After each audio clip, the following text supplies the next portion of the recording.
Here I come to save the day. Okay.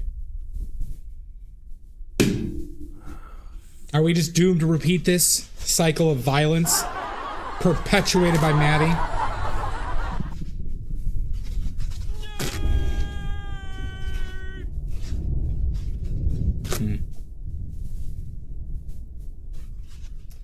God damn it. This is like the little bit of sunlight I can't block out from my fucking window. Ugh. See, here and here.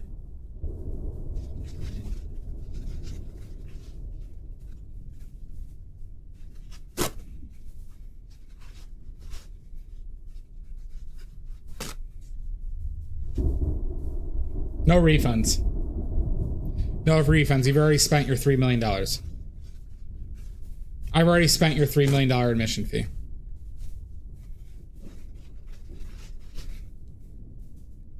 It's interesting how that shows it, but on my hand, it shows accurate.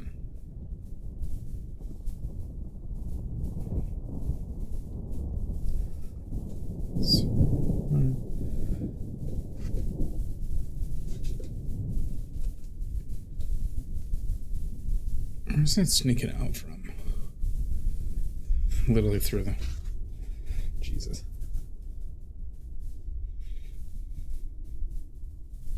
It's too bad. Hi, Amizu. It's too bad, Maddie.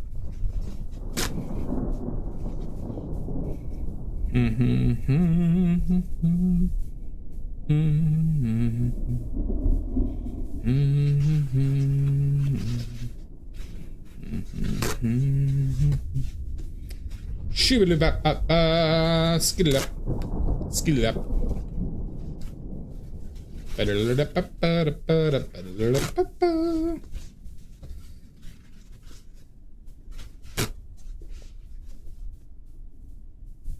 What the fuck?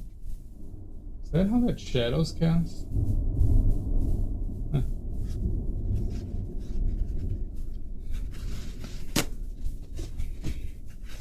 Do one more. Yeah, right.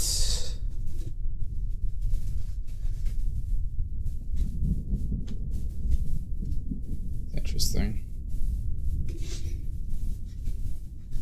Y'all see this? Look at this. This is why you gotta be careful what you set around your painting. Look at the bottom, like right by the crotch. Put the paper towels there. You see how light bounces off that?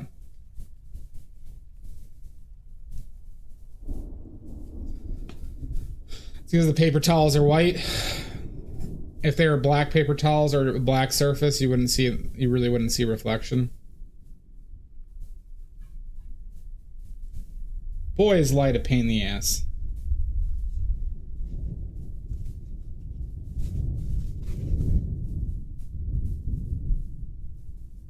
And I don't know how to get rid of like glare completely. Everything is just so gosh darn difficult, everybody.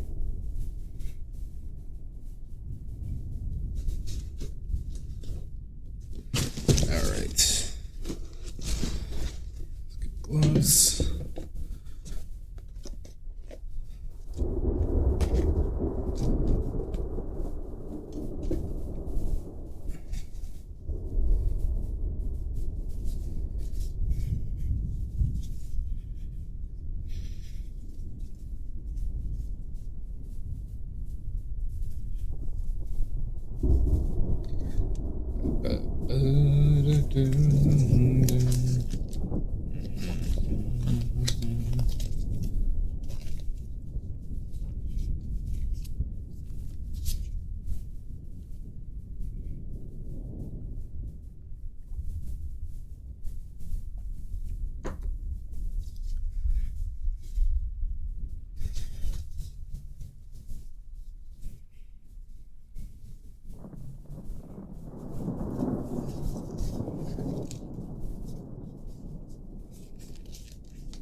Getting out our paints.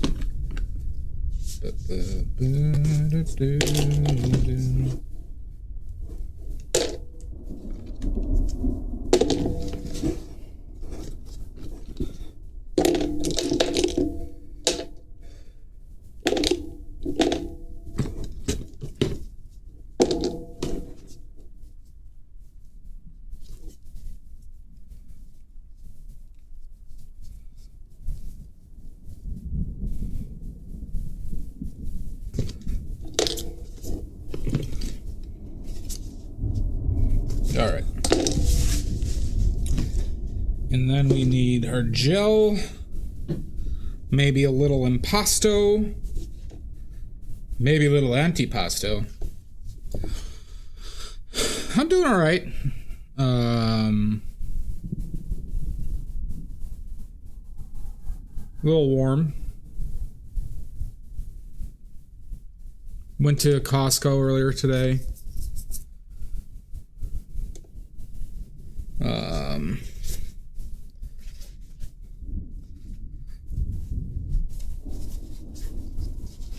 Then just kind of hung out and prepped for stream. I don't eat the chicken in the car, no, but I do. I actually didn't pick at the chicken before my meal, but I had the other thing I wanted to eat with it already cooked. I made some rainy day garbanzo beans. Son of a bitch! Yesterday. And I had some leftovers of that. So I had garbanzo bean thing with rotisserie chicken, some bread, an apple, and a banana.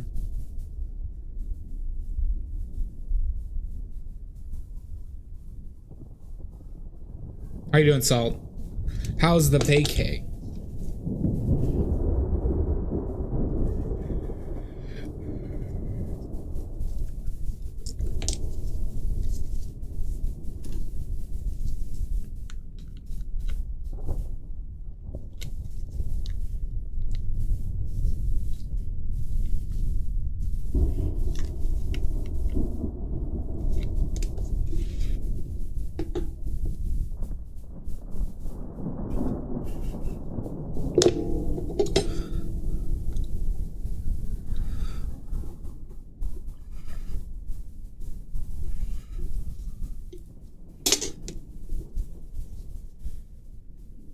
Nice. My mom's fan, I never heard of it. Where's it at?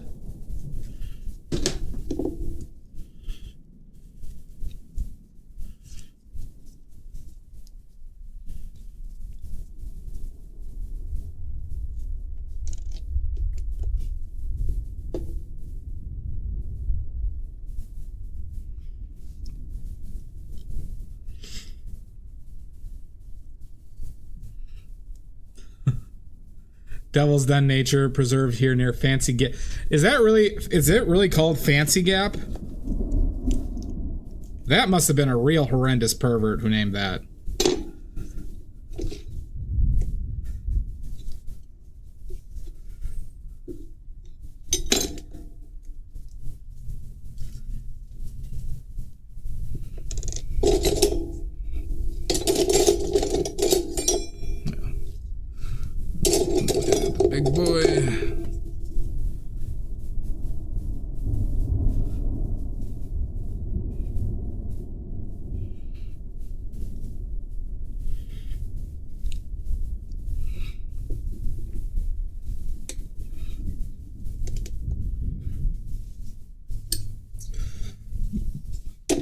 You know, I've never really gone hiking.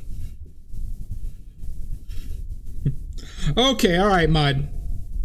All right. Mud coming in angry right off the bat. Yeah. Mud is pissed.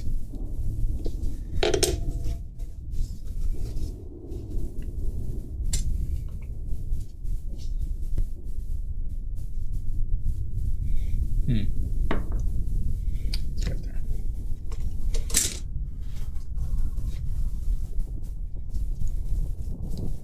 The green dandy. Yeah, where would the green dandy hail from? Oh, I know. See, Mud, I never liked jigsaw puzzles, but all my sisters love them. Like, my cousins love them. And they would, like, at every party, they would be on those fucking things. They wouldn't leave the table. Like, they'd bring their food back to them. And it's just like, at, like, 3 of our major family parties a year, that would be, like, the case. Me? I hate them. I hate jigsaw puzzles. Hi, Yambari.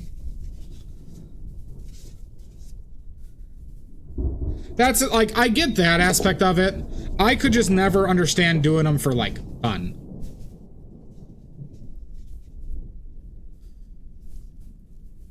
But if you want something, like, you know, to do while you're just shooting the shit, then it's great.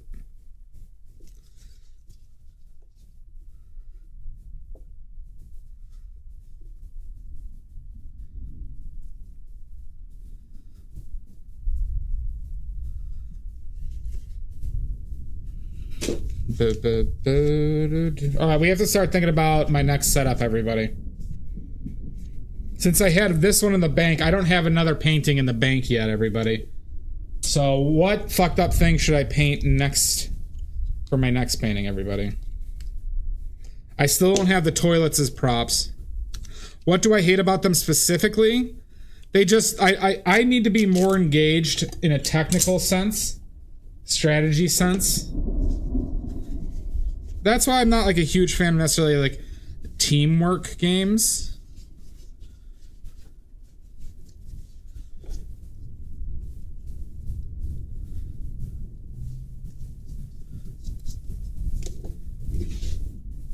Not just I mean, a time limit would help, but it's also like I like games that I have creative control. Well, no, it's not about winning, Maddie. Not necessarily about winning or competitiveness. It's about like creative control and to be able to like really explore the creative like problem solving. Does that make sense? Like, there's a difference.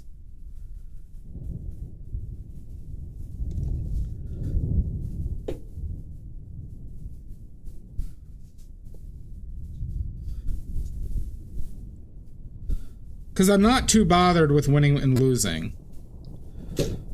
But the fun of, like, figuring it out is what I like.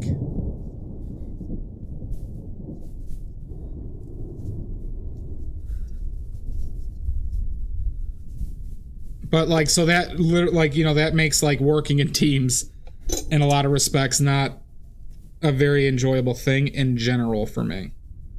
Because I'm also... I could be a people pleaser, or I understand that the best way is just to like go with the group and offer specific things, but that doesn't mean it's necessarily fun, right? I'm not going to work to the detriment of the group, but then it's like, okay, but if I'm doing this to have fun in the first place. Hi, Drez. Does that make sense? It makes me sound like a petty bitch, but...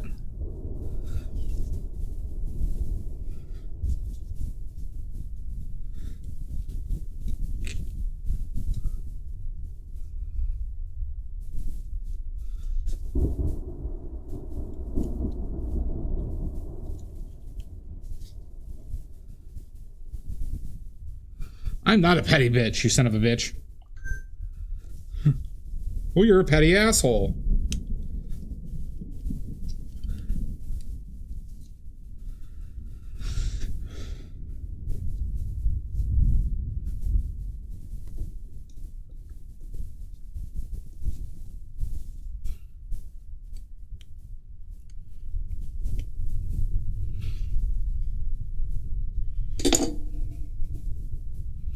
Hopefully that will be enough yellow. Let's take out just a little bit more.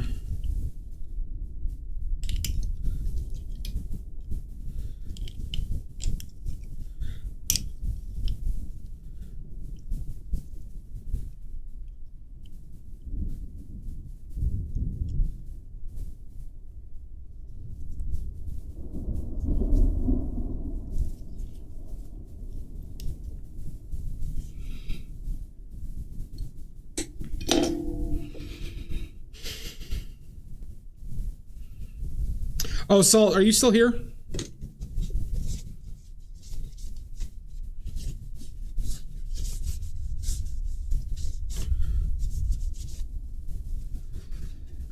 When you messaged at the end of last stream, is it because you got another notification that the stream started?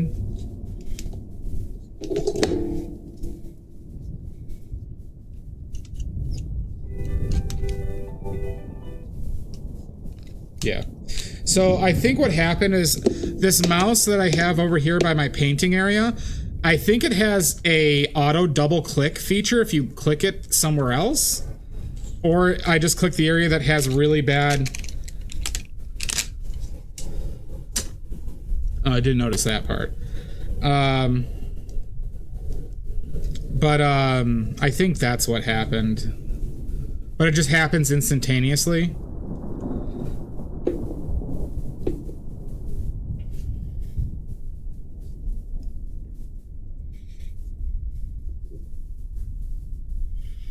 I actually did not hear the alert.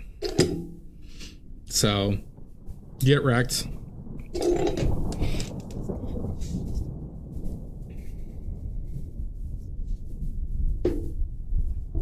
Ooh, that was a lot.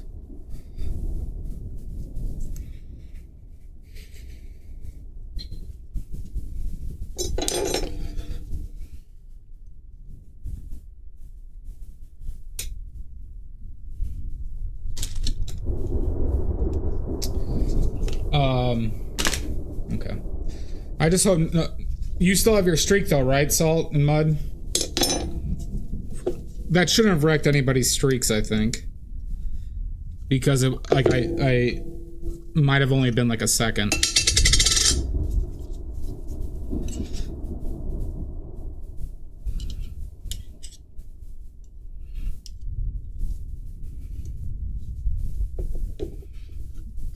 Oh my god! That's huge! Oh my god, Mud. That's disgusting. Even for a size queen myself.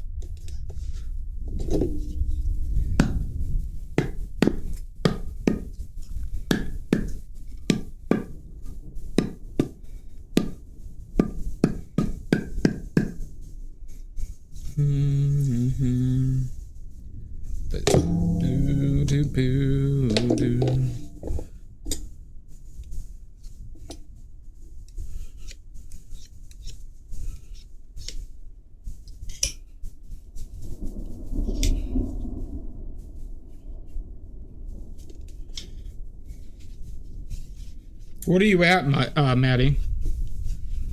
Oh, Salt or Mud, can you give Maddie a point?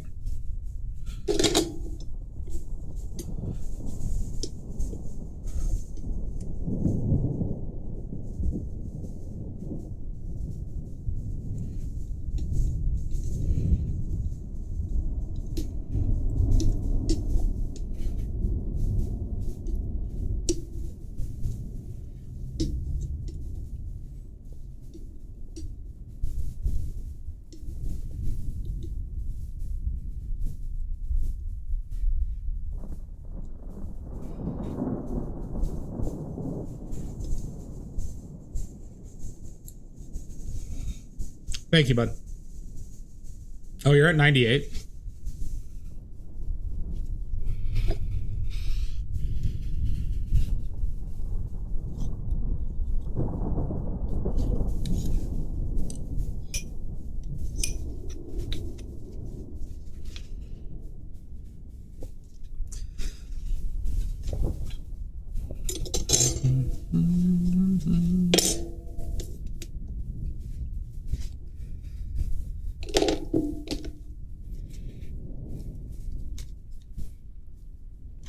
Well, Maddie, wait till I declare a police stream state and confiscate all your oily points. Just wait. Because that's legal now.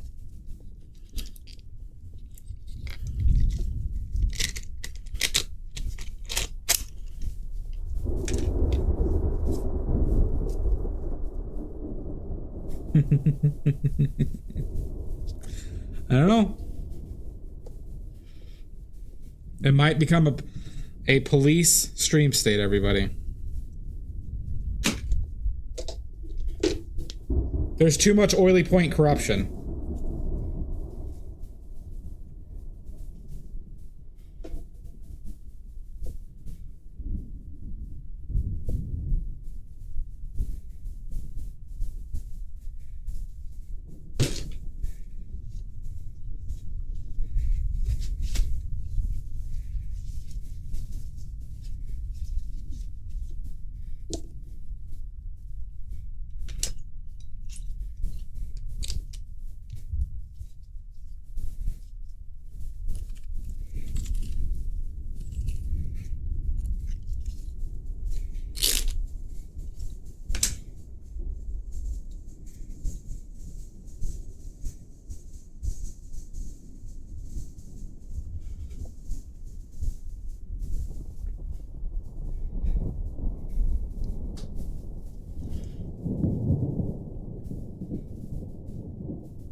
Yeah, right. We got our paint today. I don't know if I said it, but I'll say it again. Titanium white, lead white, bismuth vanadate yellow medium, pyrrole scarlet. Let me get rid of that photo for a second.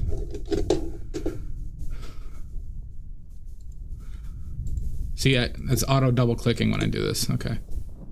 Pyrrole scarlet, ultramarine blue, bismuth vanadate yellow lemon, quinacridone magenta, phthalo blue, and bointumba. Should I make the image smaller? Maybe a smidge.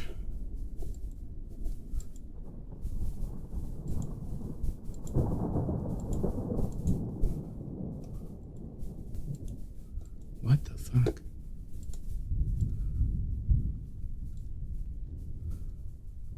Just come.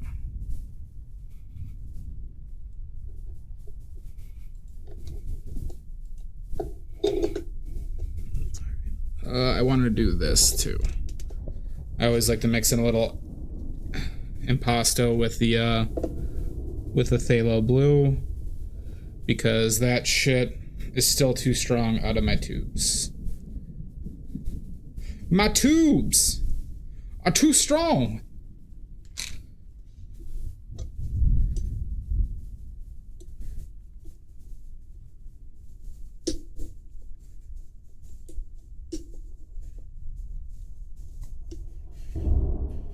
Man, phthalo is a good blue.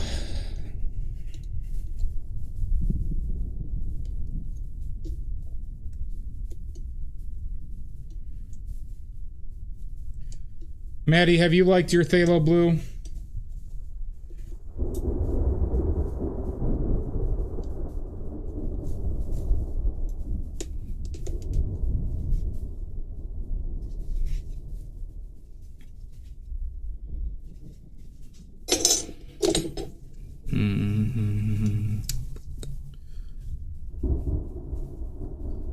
I got that scuffy. You got it too.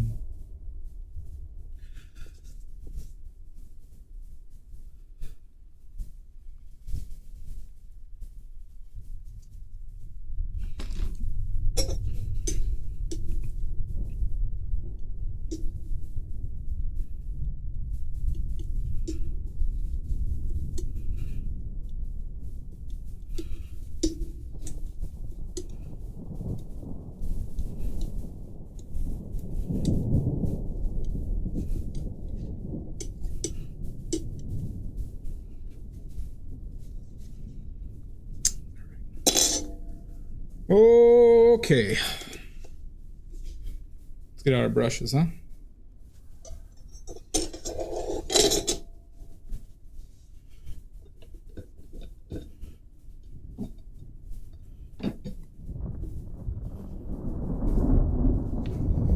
Let's see, what do I got here?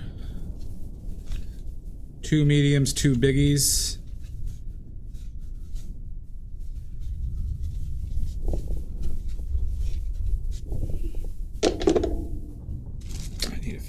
That.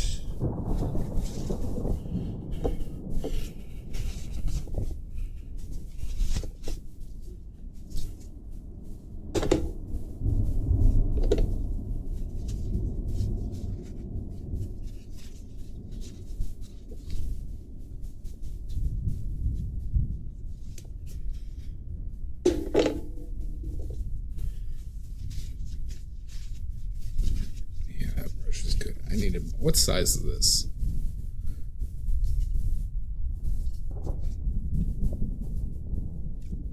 That an 8? That's an 8. Okay. Size of these 8s are good for the larger ones.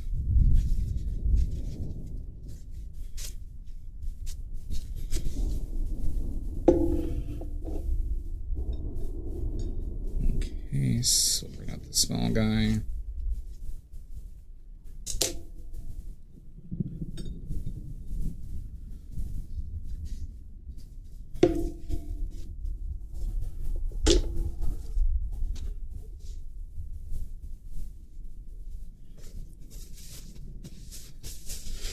All right, and we'll do these 3.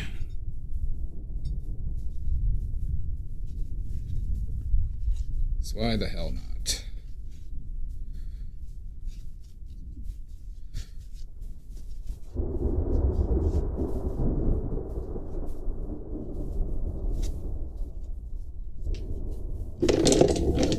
Right into the burnt umber. Okay.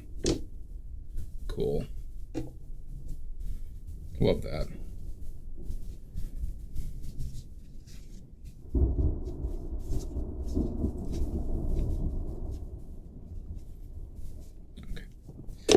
Okay. All right. Let's begin.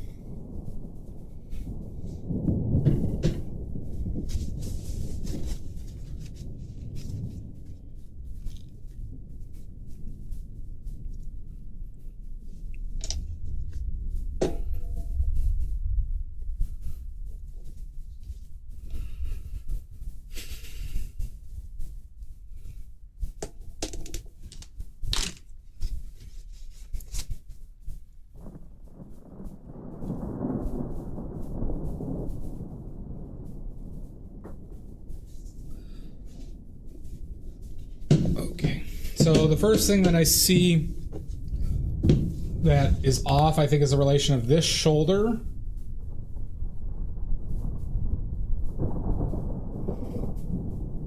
and therefore this arm.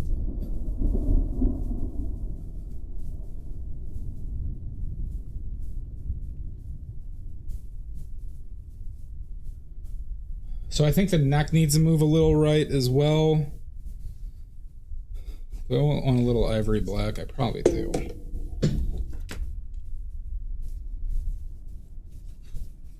Let's put out a little bit.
Oh, that's what that is. I gotta move that. Okay.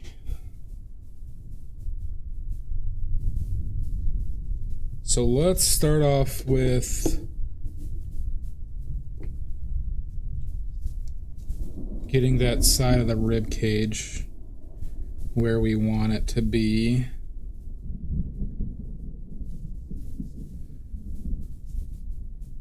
So right now I'm missing like the outside edge of this.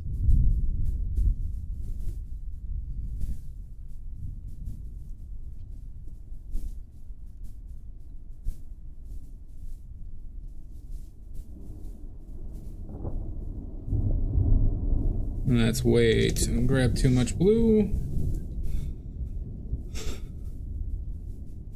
So let's kill that with burnt umber.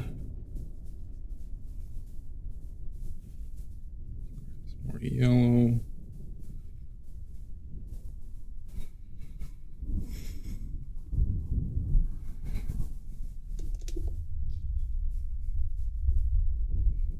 Be careful with the amount. I want it to be too red.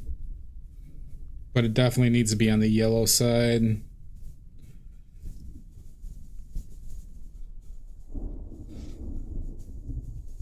So that's why we're going to use the yellow with less red in it. Badly. Jake! Welcome in, bud.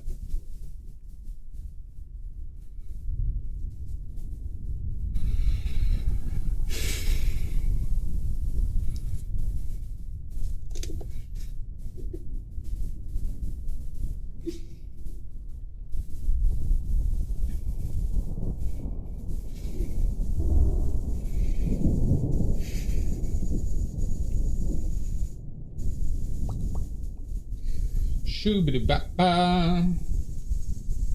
So maybe to like right here.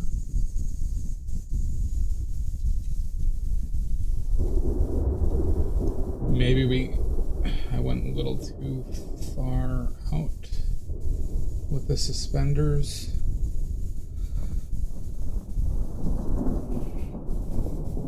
So the biggest thing outside that's off is the pig, and then the shoulders to head is what's off.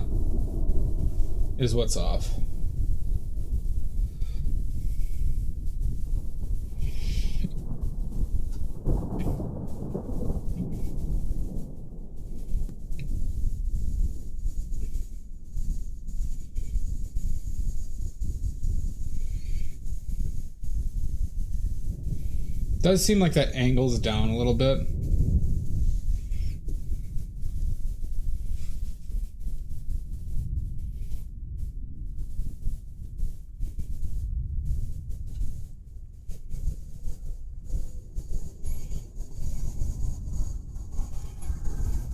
Just do all that.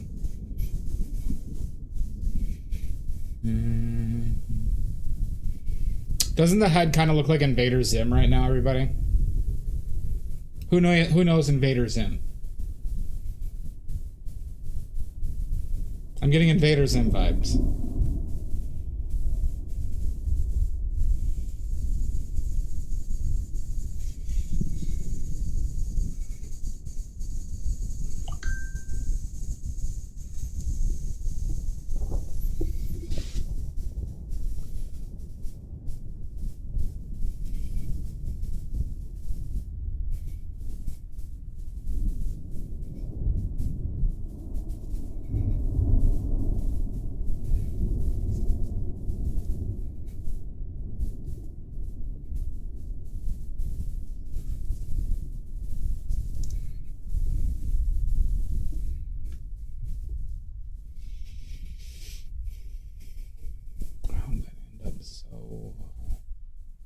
How did that end up so red?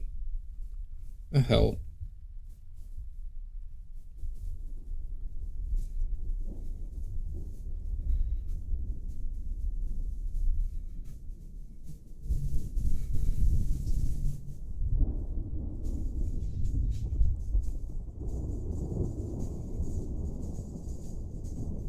No, I'm painting. It looks just as red to me.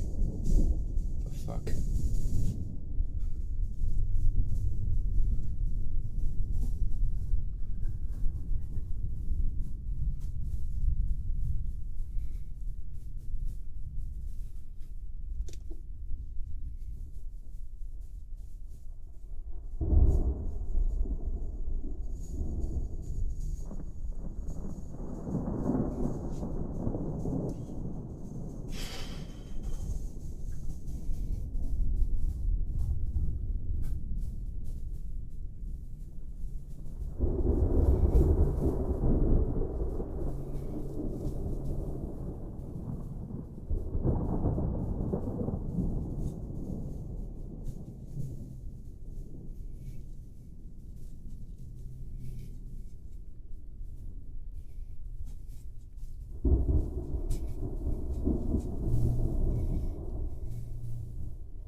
Thank you, Stoic. Yeah, no, DC or Marvel really outdid themselves with this character design.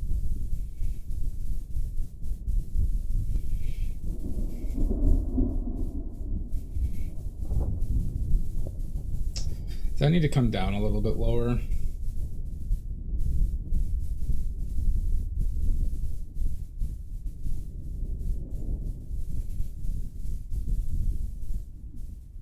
No, I think it does. Yeah, that's a sidekick.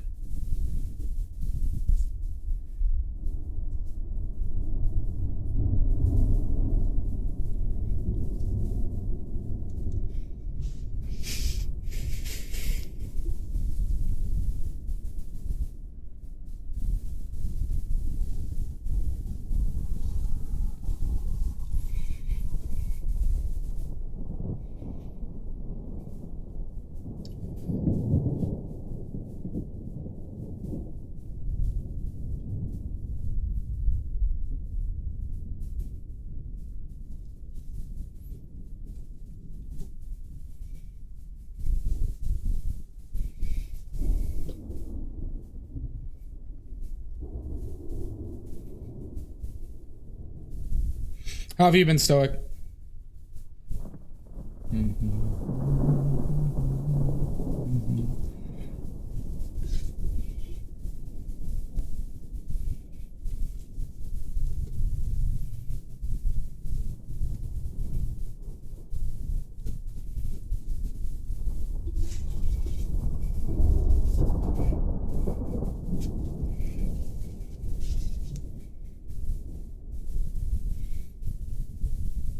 Oh yeah, what's gonna be so busy about it?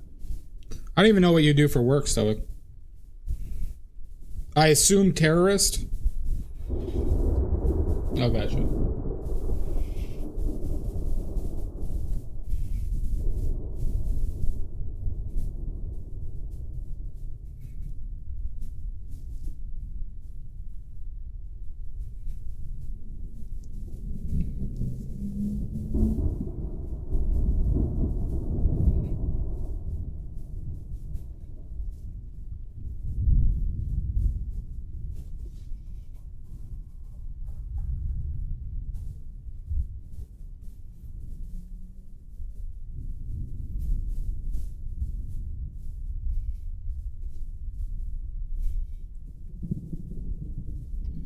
Can't see that shit.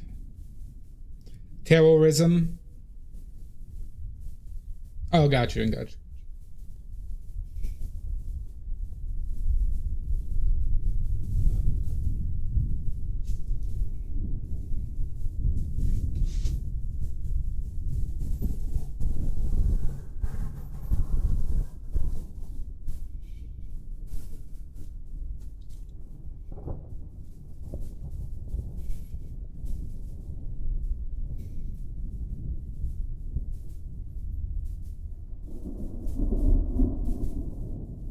That makes sense.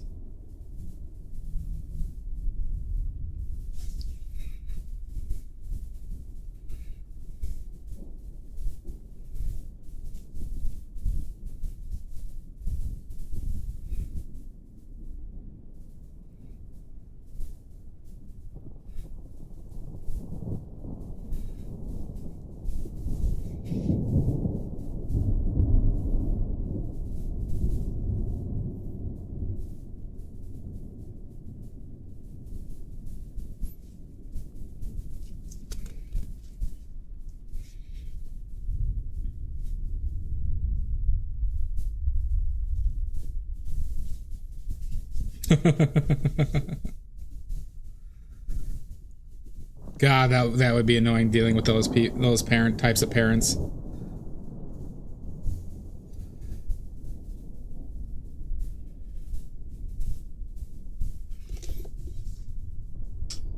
I mean, it's probably just reminiscent of bouncing when I used to bounce. And I'd actually get old people who were annoyed getting carded, too.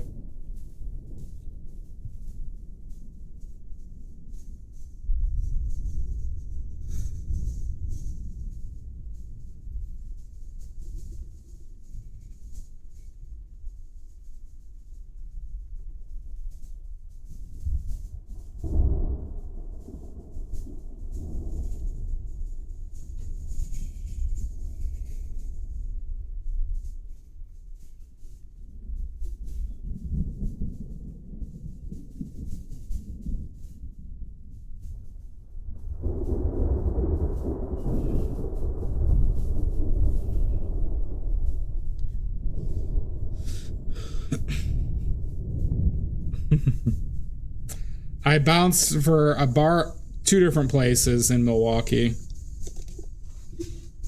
when I was in college. Bouncing was a very frustrating job. Especially because I got lied to on like the... Where it's like, they had like, I wanted to bar back and get into bartending, but then they always kind of pushed me into... Because I'm a larger guy, they always pushed me into bouncing. How's Piggy? Piggy's doing well. Yeah, I'm amazed most adults don't carry their IDs around with them.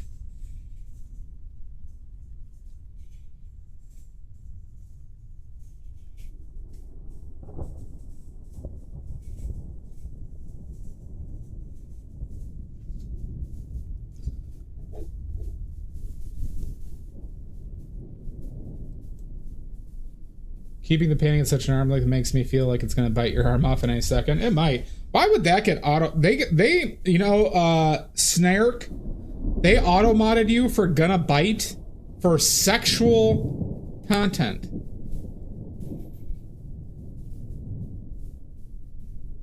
I always feel like, you know, this is a 2-foot long brush, essentially. So, you know, I'm sitting about plus my arm length, so I'm almost probably 3.5 to 4 feet away. Who doesn't? Who doesn't snark? Yeah, Shasta. Like, bouncing's cool at all, but boy is it depressing as well. You see some funny stuff, but you really see like kind of the worst in people. So if you're empathetic, it's not a great job.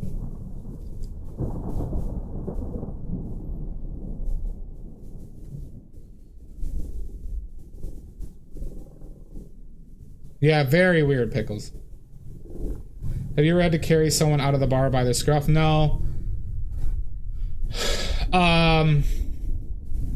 So bouncing is either terrifying or extremely boring.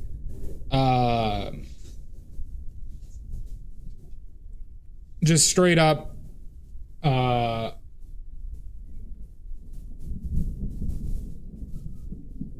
just like one bar you get in a lot of...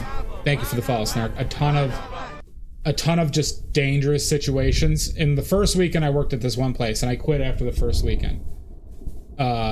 There was like 4 situations that could have gone terribly, and I was 19. I did not carry brass knuckles.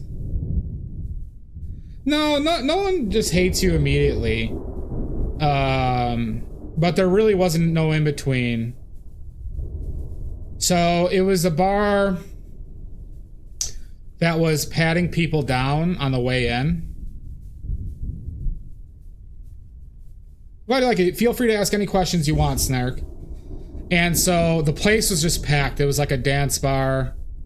So on the first night, there was people who locked themselves in the bathroom, and then the main bouncer was like this little ex-Marine who had a Napoleon complex, who started just banging down the door, and there was like 4 guys who locked themselves in the bathroom, most likely doing drugs.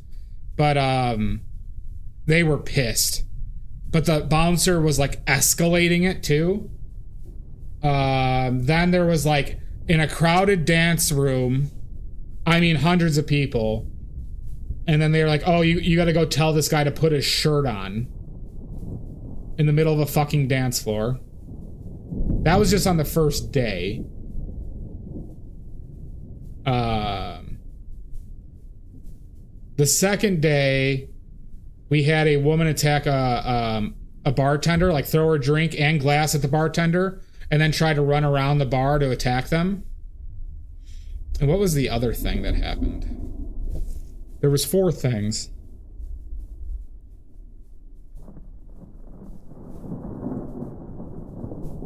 It was just a break up a fight.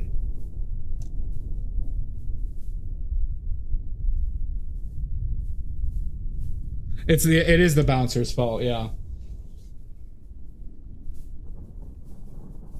But the week after I left there was a shooting outside. I mean, like I said, I worked one weekend. And then I worked at another bar because I got the other job at the other bar immediately. And that one was a much chiller bar, but like a lot of like dumb drunk shit. Like one of the biggest things we had to deal with was like a woman who fell off the bar stool because she was very, very high and drunk.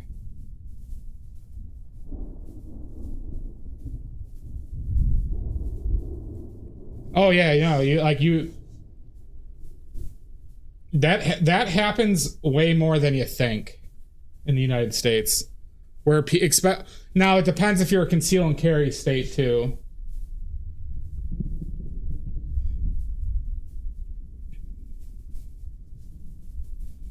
But you do have to think about it.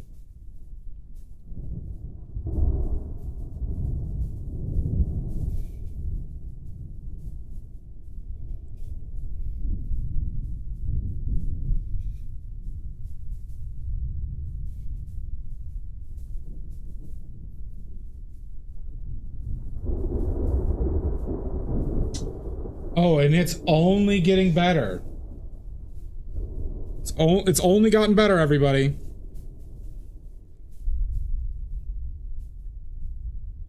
No, and so the thing was, I was 19 and 20 when I was doing that.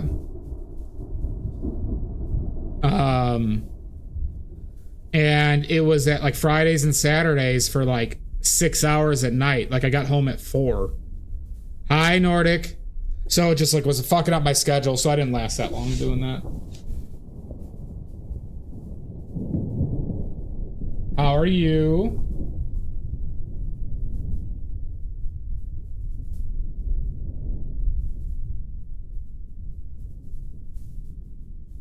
Maybe it went a little bit too big on that side.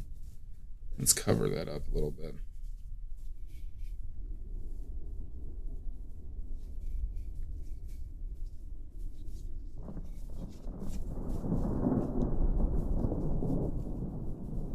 Oh, where were you traveling to?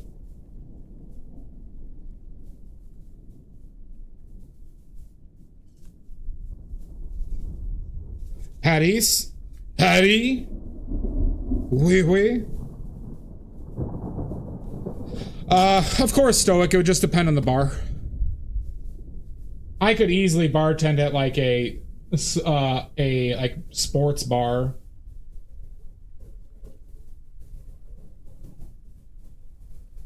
But if it was like a nightclub bar type thing, hell no. Hell no. Oui, oui. I found the food in Paris disappointing, Nordic. I really did. I like the availability of the grocery stores, the access to fresh bread, but I didn't find a bread place that really blew me away. Croissant.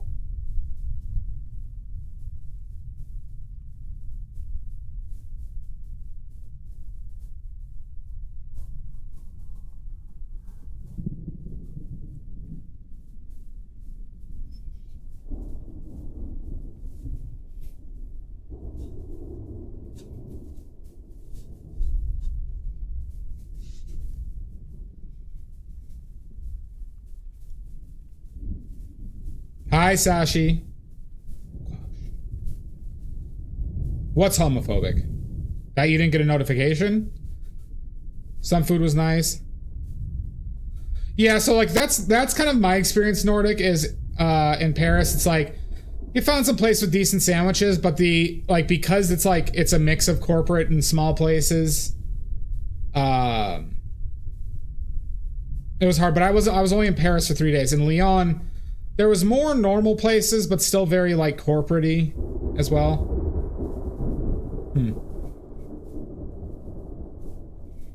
Cheesy, are you in for Phasmophobia on Sunday? Sunday.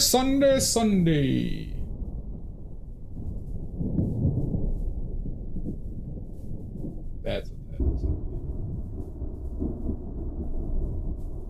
Okay.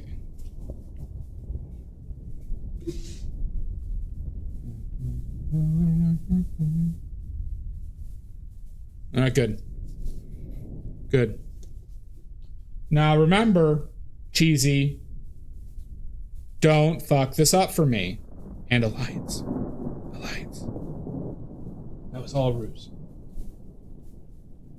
That was all a ruse for Sashi. Alliance.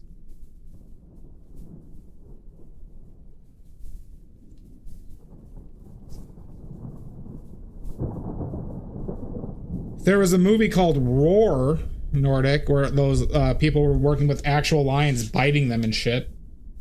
God, that movie was crazy. I haven't heard of Leon or Lion.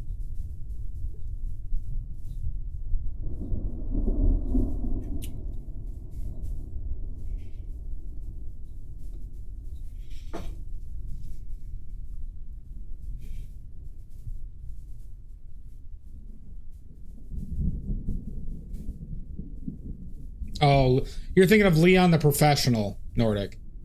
Yeah, Stoic Booty. There. Read up on the movie called Roar. Is it? Yeah, Leon the Professional. Yes, very aware of that one. The famous gift with Gary Oldman. That everyone. Fun film. Fun film.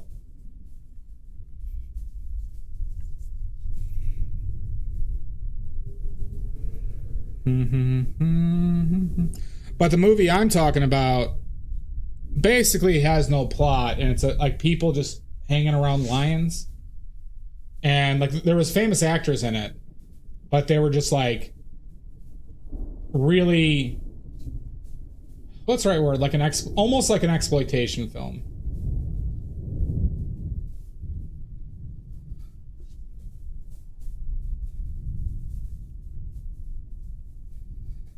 Look at the here, I'll find it for you. I'll give you your Stoic.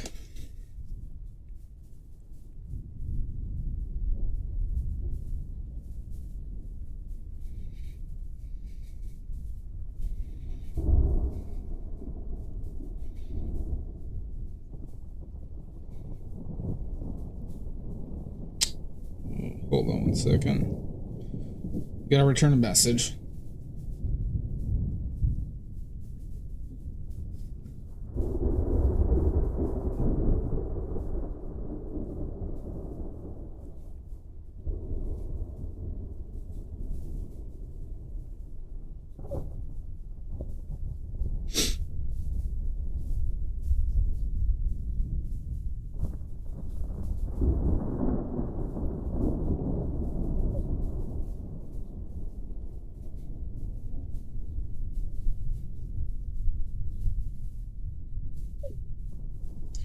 All right, let me look at this Roar movie. Roar movie. 1981.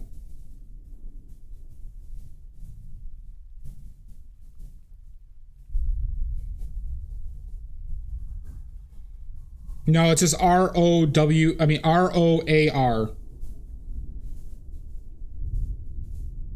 There were some famous people in it. Who was in that? The cast. I thought a Fonda was in this. No.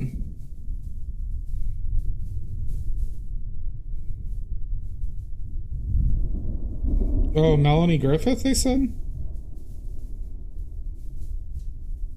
Melanie Griffith had something to do with it.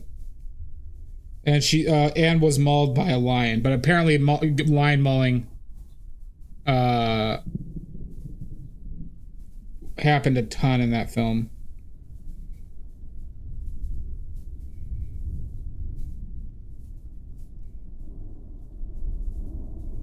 I thought Melanie Griffith was a lot older than this.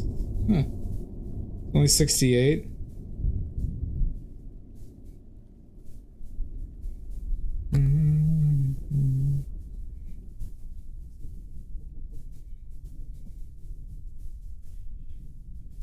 Yeah, it was a fucked up film. Fucked up film. And it's really like weird to watch. That makes sense.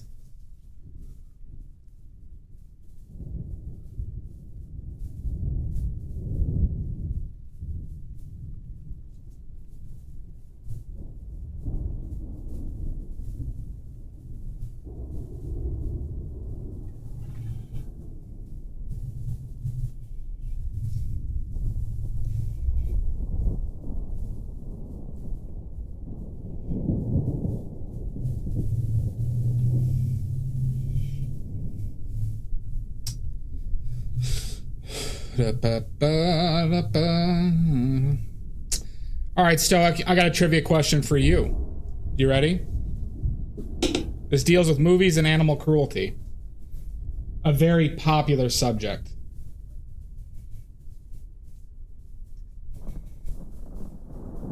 You ready?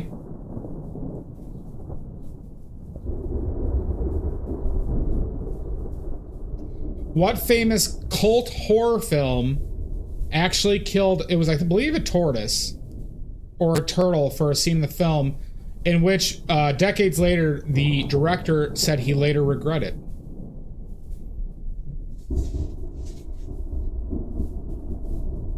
That was just for Stoic, Morbid. That was just for Stoic. Damn it, Cheesy. Damn it. God damn it. Now I gotta give Stoic another question. No, you don't qualify anymore. You don't qualify. Cheese had to ruin it. It's alright, Cheesy. You didn't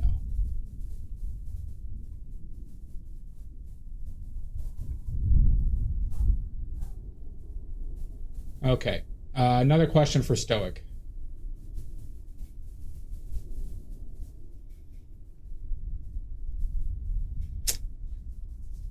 Cannibal Holocaust was an old film. The Green Inferno was a soft remake of it by Eli Roth. It was an Italian horror film. It wasn't a giallo or anything like that, but it was one of like a very gory film. Another famous anecdote about that film is the director was brought to trial for assault or something because they didn't believe some of the gore effects were fake. There you go. Some other fun facts about Cannibal Holocaust. I do not think it's worth the watch, personally.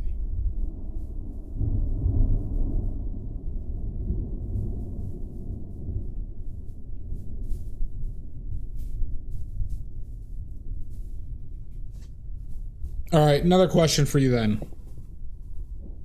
Do I have any other animal cruelty movie related questions?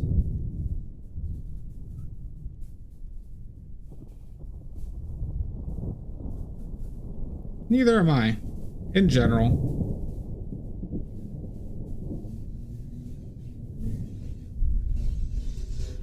Okay.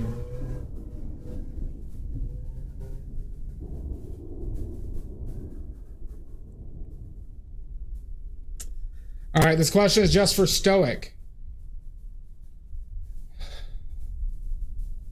How do I phrase this question? Because it'll be very obvious.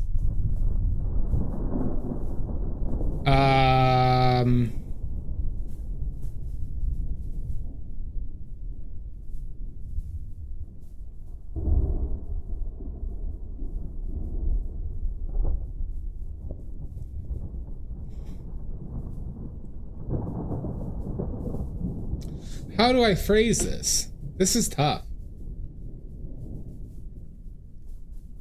All right, I'm just gonna phrase it like this. I'm sorry, Stoic, if this is gonna be too hard. This film killed hundreds of monkeys during filming because of the effect they wanted.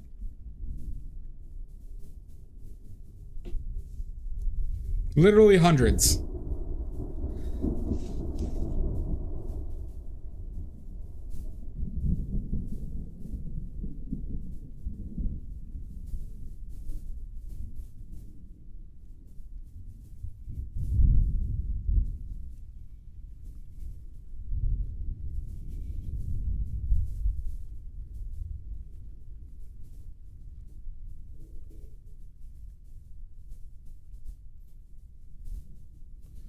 If you wish to view paradise. Faces of Death? No, not even heard of that film. Paradise.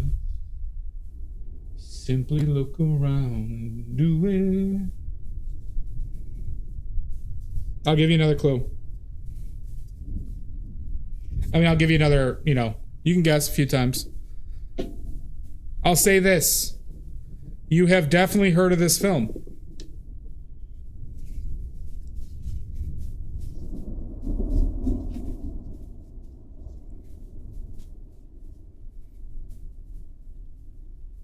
I'll give you one clue. 3-strip Technicolor. That's your one clue. 3-strip Technicolor.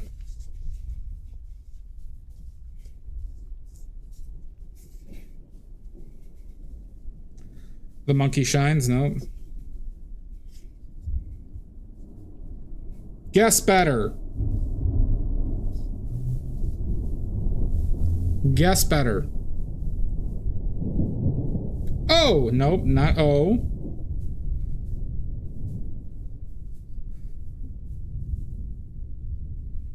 Never heard of that.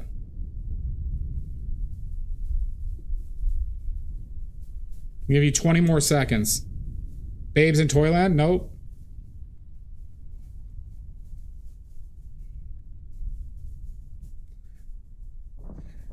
Oh, easy. This is just for stoic.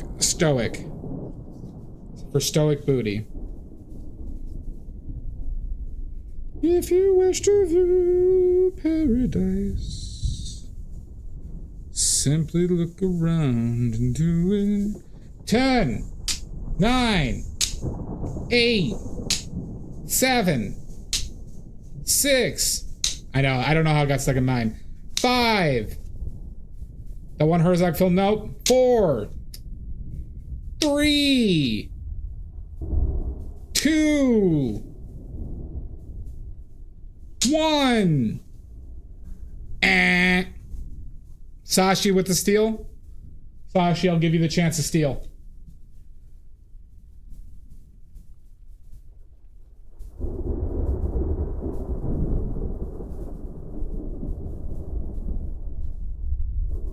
"2001: Space Odyssey." Nope. Okay, that was your guess. The answer is The Wizard of Oz. The Wizard of Oz. They didn't want the strings that the flying monkeys were held up in for their shots. Yep. They made them as thin as possible, and the strings kept on snapping, basically dropping monkeys to their death. And I believe the number was into the hundreds that died as a result.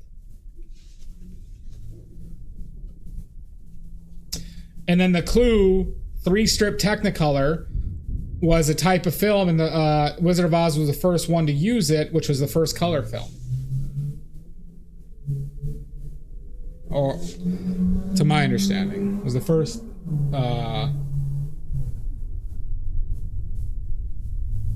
first film on 3-strip Technicolor.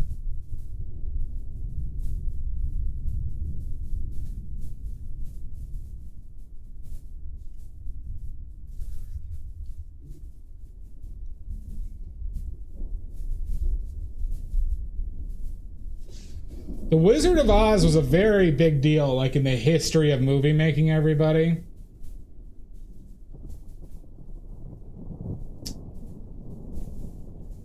A lot of firsts in that one. Not to mention the exploitation of the people who worked on that film.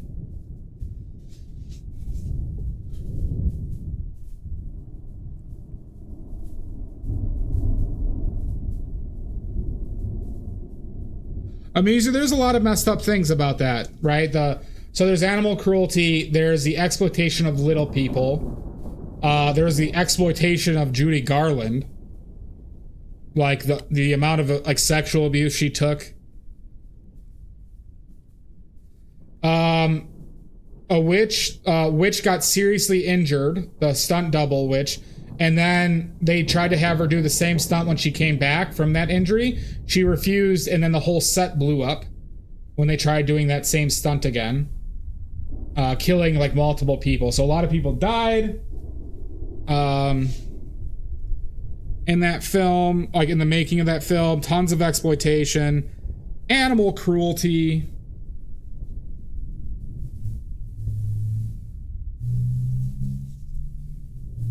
Whole bunch. Plus, yeah, if people don't realize, that movie is a horror film, by the way.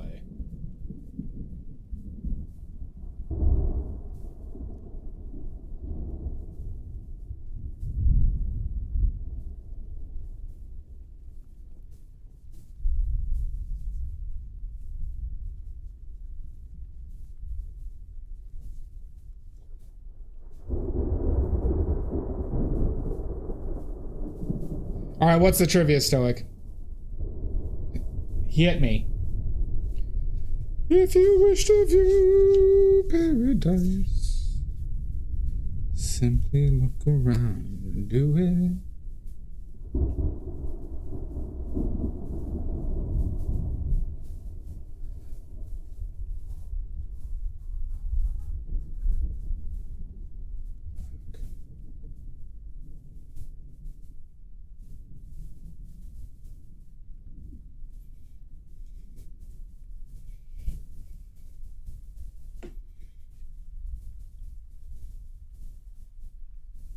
For decapitating its actors?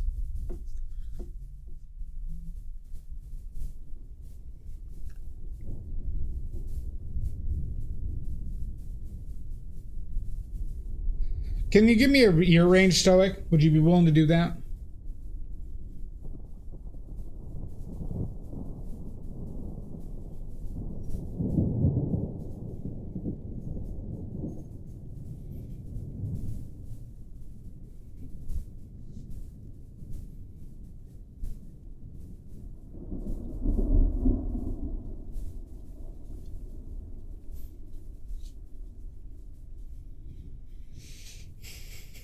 Mm-hmm.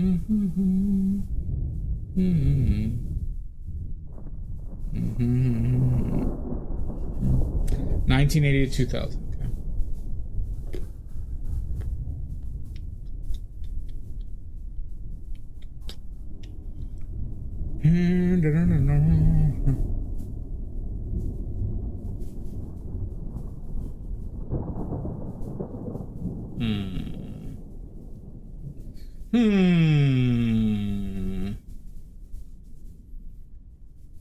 So let me clarify your question. They actually were put on trial, or were they charged with it and nothing ever went to trial?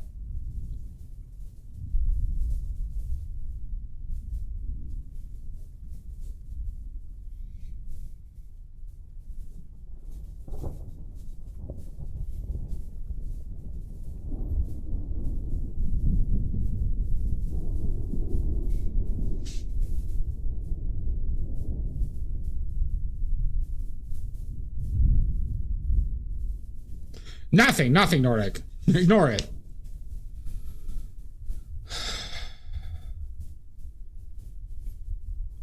It isn't like Return of the Living Dead, right?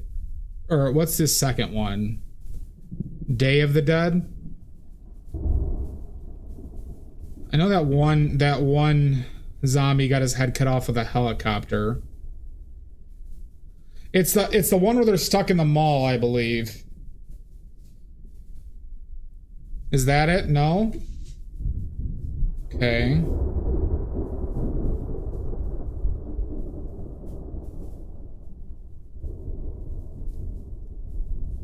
I give up, Nordic.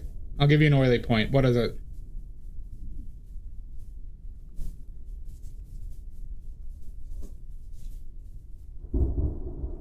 I said Day of the Dead as well. I said Day of the Dead.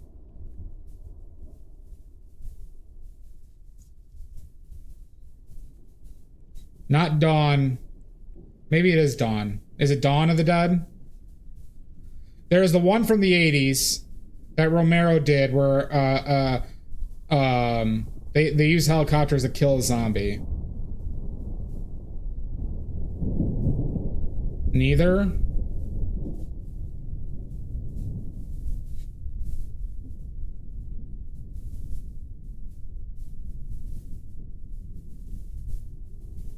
No, you gotta tell me. You gotta tell me.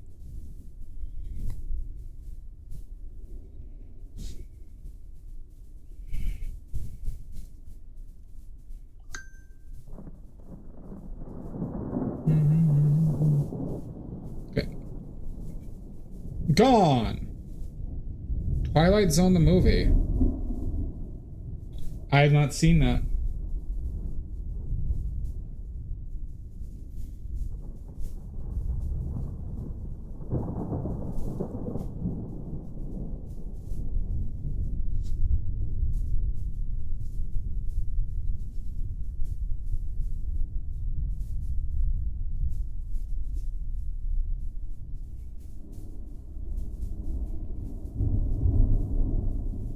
Twilight Phone. Nope, not that one either, Nordic.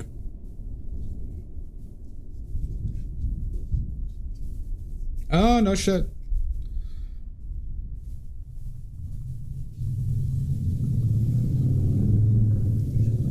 All right, fine. Fine, Nordic.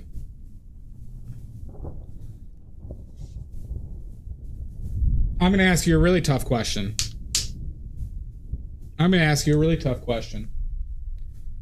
You get it right, I'll give you an oiliest of oily point. Bring it. Fine, you and Nordic can both. Winner gets an oiliest of oily point. Or whoever gets this right. I'm going to be very sparse. John Landis was the director. Nope. What movie story is based upon a missing girlfriend and a VHS snuff film?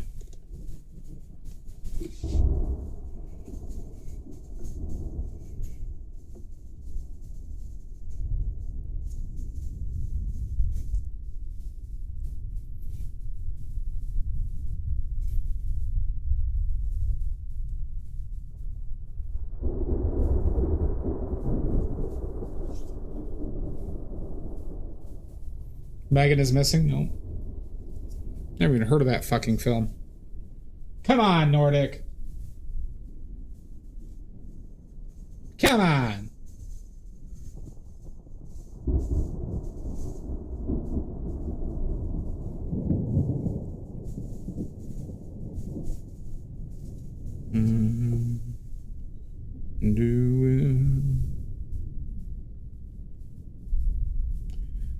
If you wish to view paradise.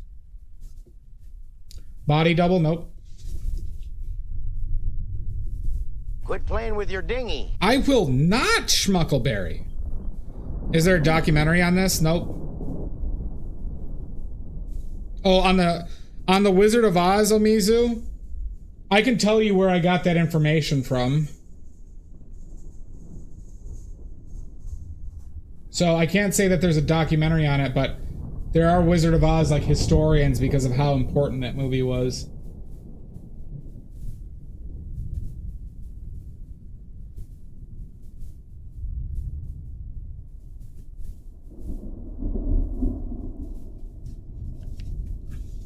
Any other guesses?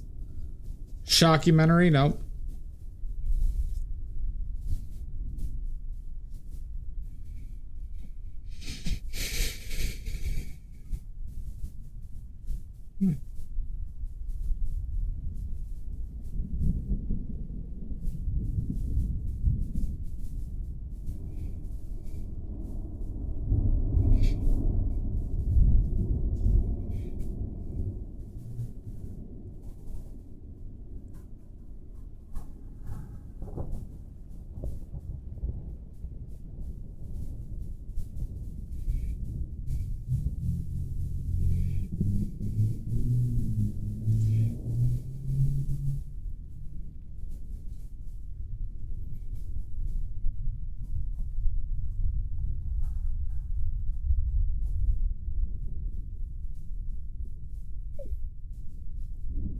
You're lost? The movie is... The movie is...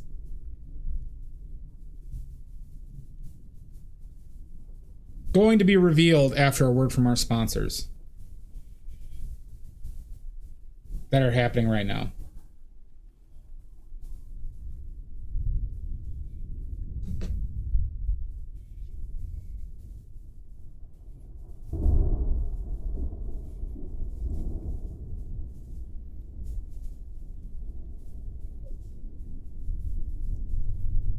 We gotta wait for the ads. The word from our sponsor, Nordic.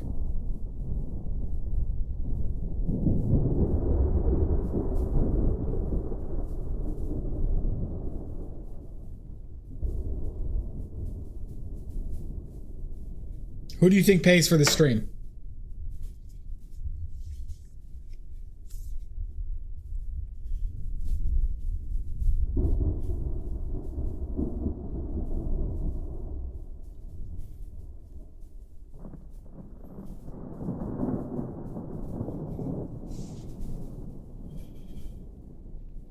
All right.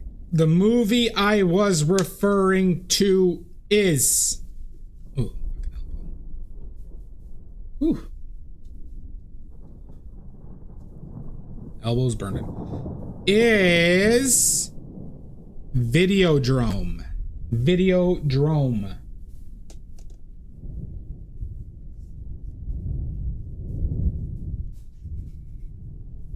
Directed by Cronenberg. Pretty, and stars James Woods.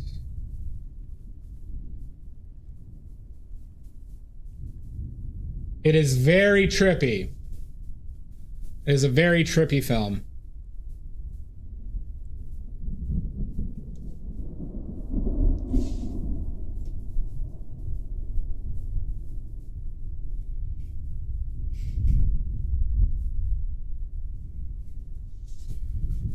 If I wish to view paradise.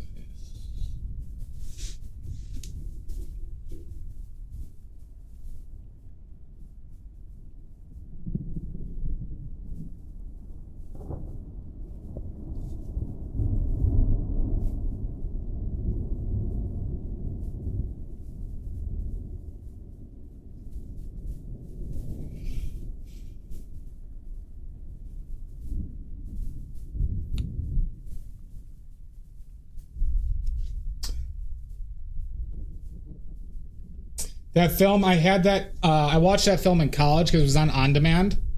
And I could watch it for free. So I watched it like 4 or 5 times. When I'd never really liked the film, it was kind of one of those things. I'm glad I watched it, but it wasn't like...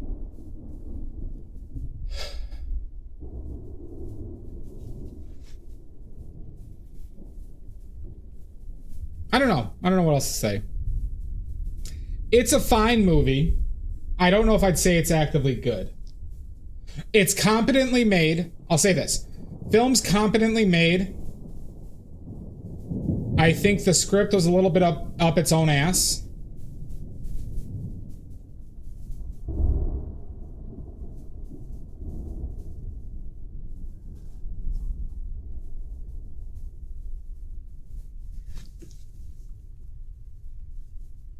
Because I also watched, the other movie I watched that was on demand a lot during that time was The Deer Hunter. And boy, there were very few movies that affected me emotionally as much as The Deer Hunter. There are so many scenes in that fucking film that just wreck you.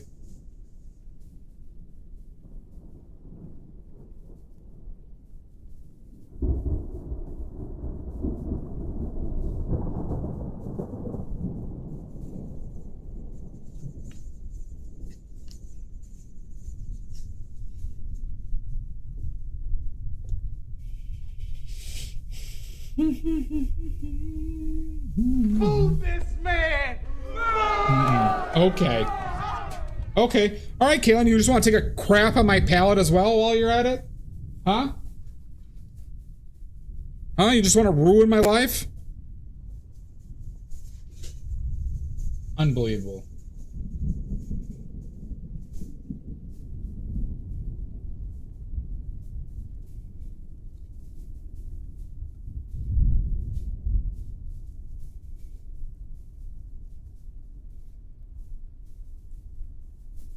It's worth a rewatch as an adult, Stoic, if you don't remember it.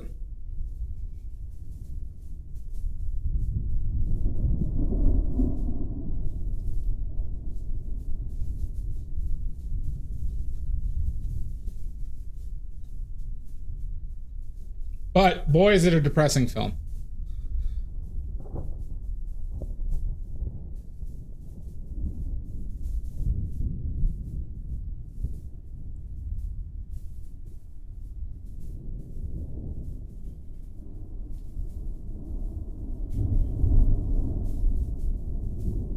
I liked the Truman Show, but it didn't have a very profound effect on me, I have to say. But I do respect it as a film.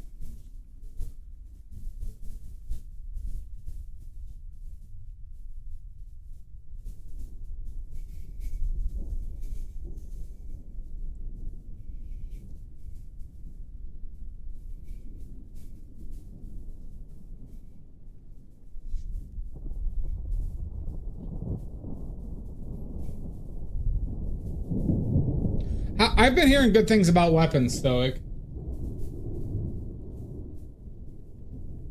I haven't watched Truman Show in a while, though, Nordic.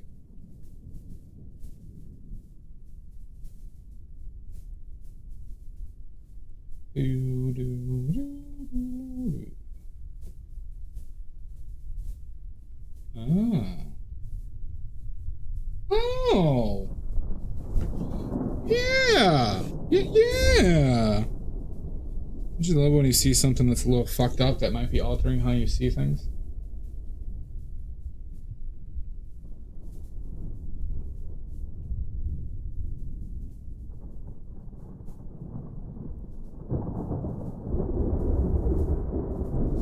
Maybe too red.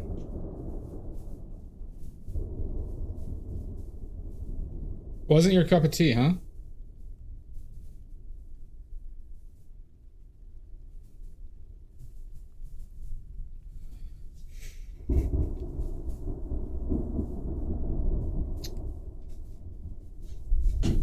Hi, old Dusty.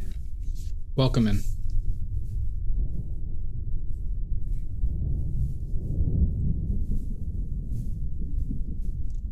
Hi, Burger. Hope you're well.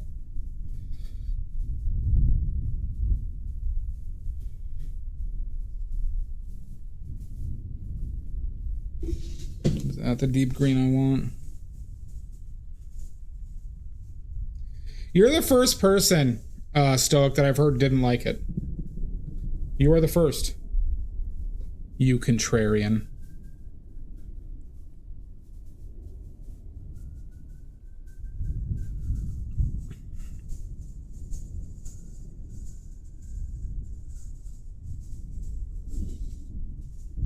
I am, Burger. Or am I?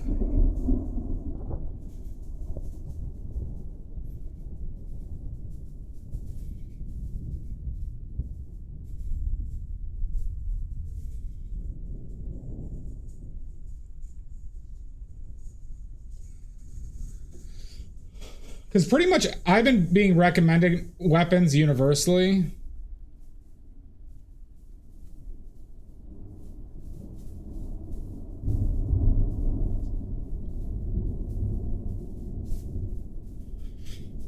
I hadn't been to the movies in forever. I went to see Naked Gun, and it was, not worth it.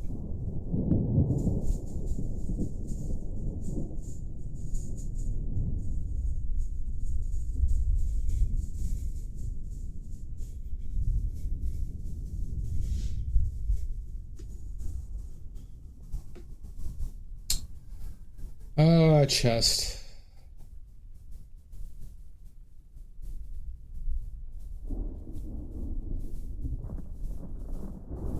I think that all needs to move down a little bit.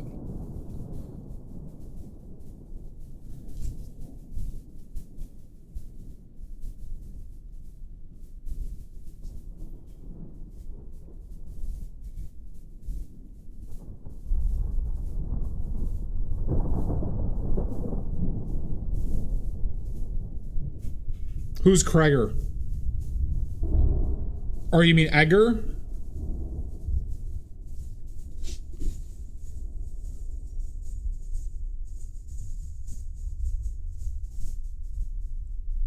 Or no, who, what the fuck is his name?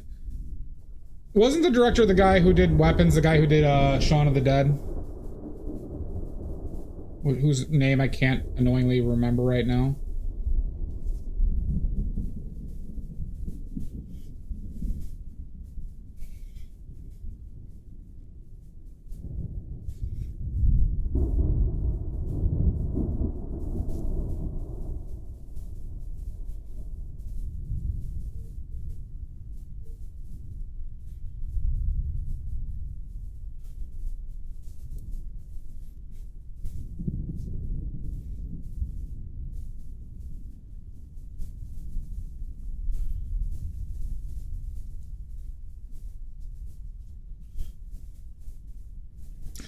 Barbarian, that's right. Yeah, Barbarian. I do know that. Yeah, I did hear that. I just...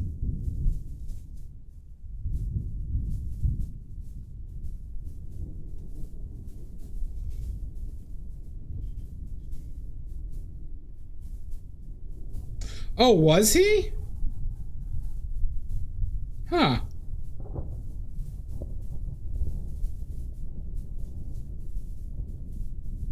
Oh, I made this too fucking wide all of a sudden. Oh, beans. I did not know that. Okay. I did hear that people still like Barbarian better than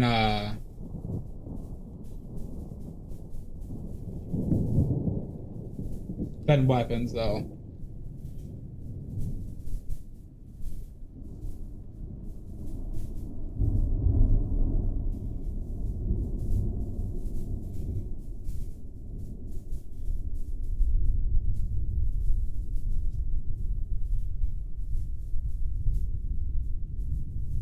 Okay. Good to know. Grab the children! Save the children! Never, Jan. Those kids are done for. I gotta move this to the right now.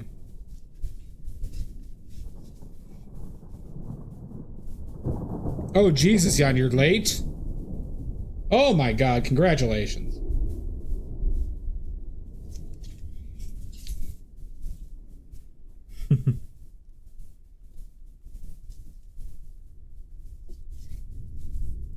Congratulations.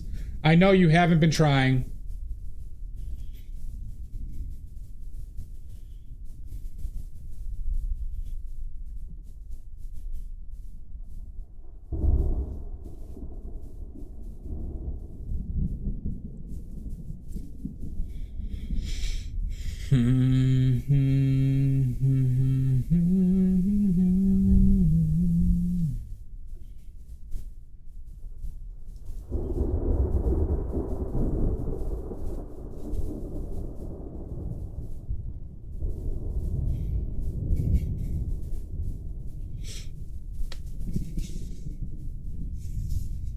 You think so?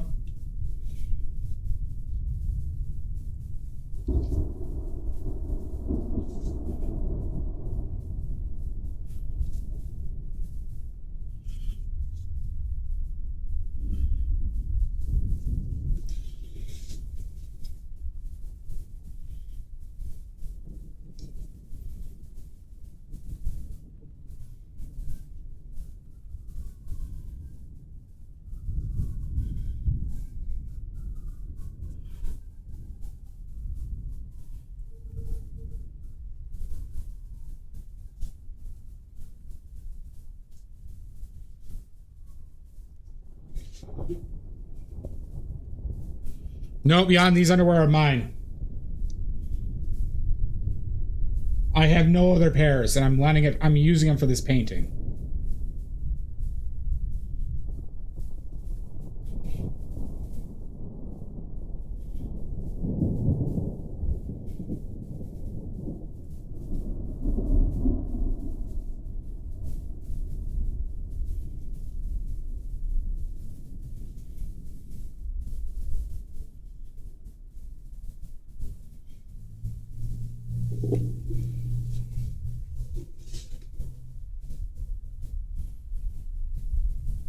No, look at that brown streak is mine.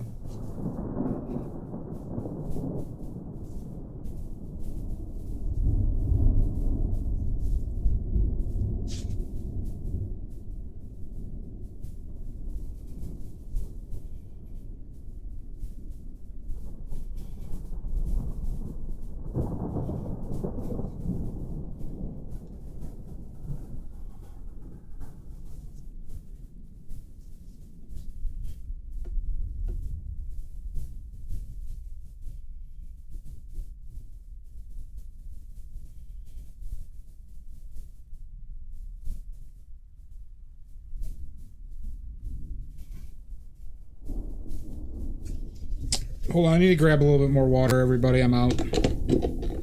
Well, well, well. Let me grab a little bit more water.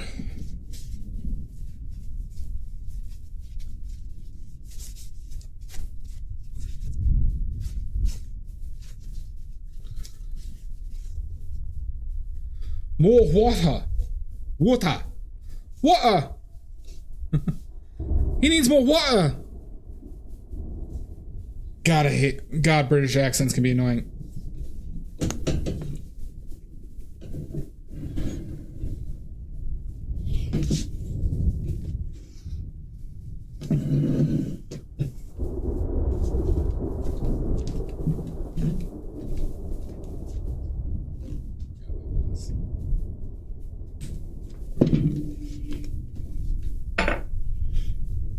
To Clown Fandango?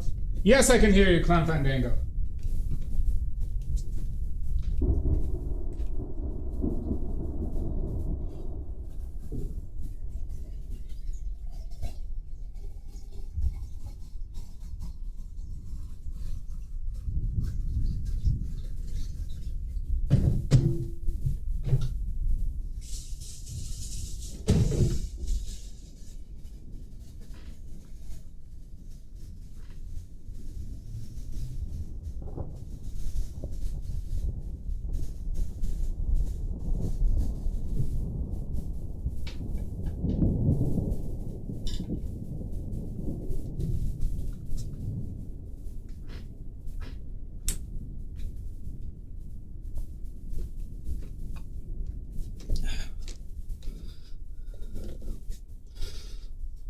No, Scottish and Irish are charming accents. Because British accents, there's like 30 of them.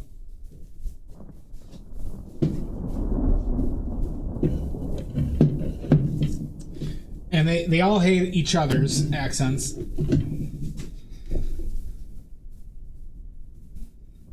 Yeah, I like Australian too, Nordic. Oh, sorry, I read those out of order.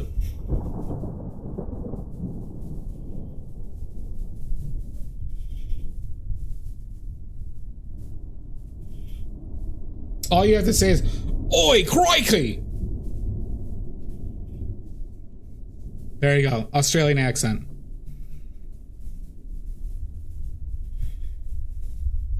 Oi! Oi, you rat bastard! Blimey! And then you just gotta fight random animals. Blimey! Like all Australians do. Especially Kaylin.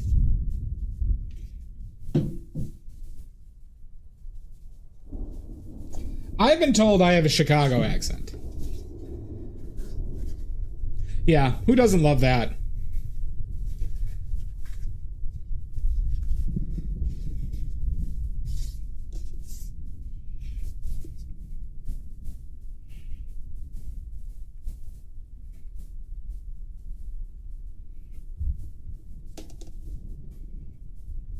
I have a bastard's accent?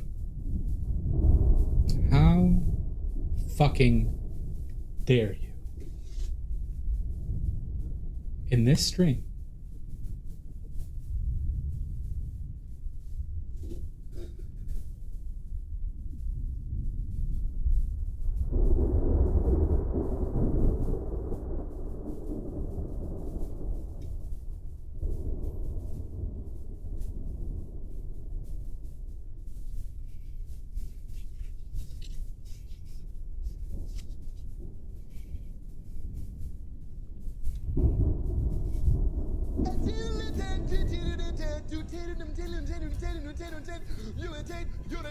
Do I, Stoic? You just gotta emphasize the A's. Like sausage, Chicago, accent, asshole. You have to say horse shit a lot. You have to increase your pork intake.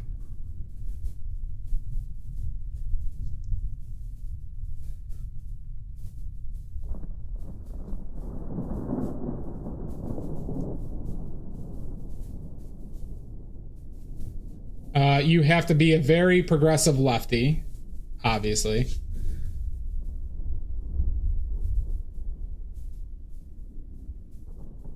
No, no, no. Boston is this much stupider version than Chicago.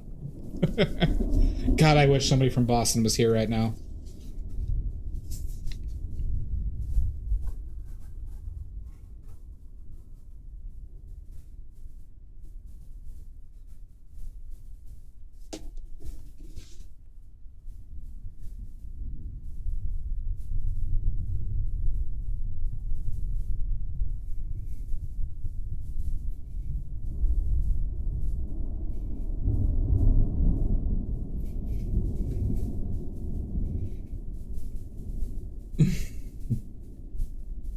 True.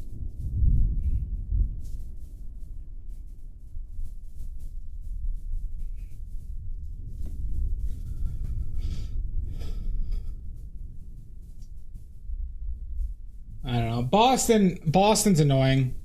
Is an annoying city. For how blue they are, but for how racist Boston is. Same with Philadelphia, mind you.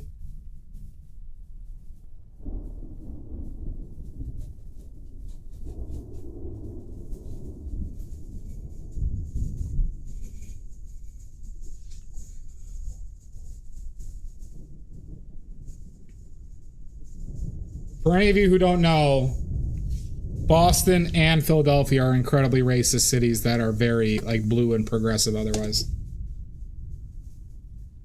Philly, extremely racist. So Nordic, like, you know, I know you don't follow American sports, but this has been a common complaint from black athletes from every sport. From every sport. That Philly is just like horrendous to go to because of the racism and just like vitriol from the fans. The fans are famous for booing Santa Claus. That was a famous thing they did in the 70s.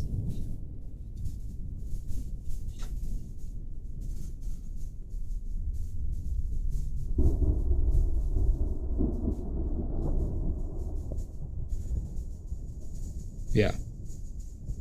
I have not seen it, Jan. So they're known to be very mean and like fanatical fans, but like, and Boston has this issue too with racism, though. Well, and actually, you know who gets some of the most racist complaints are in all of sports, United States. Yeah, send me the link to it. Nope. The city that has the most like complaints from any sport, or you know, I'll say the team. I'll give you a hint. It's in basketball. It's in basketball.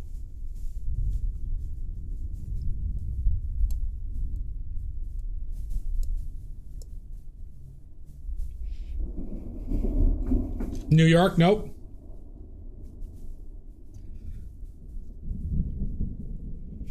It will make sense once I tell you, Stoic.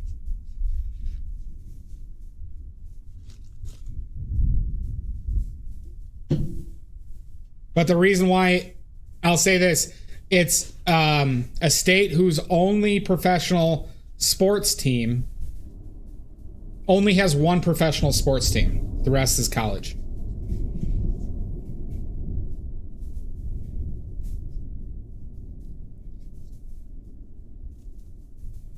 New Jersey? Nope. Alabama does not have a professional sports team. They just have college.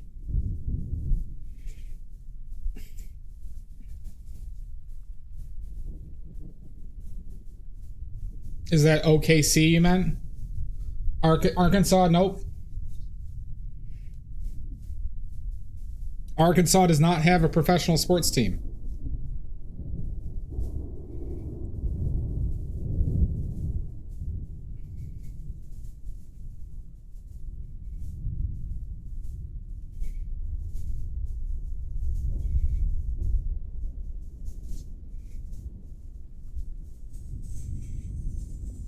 Nope, not Oklahoma City.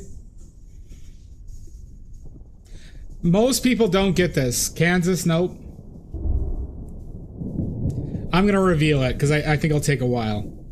The answer is, what is the most racist team in professional sports? And racist fan bases for which specific team in the United States? And this covers all four of the, or three or four of the major, big four sports. LA, nope.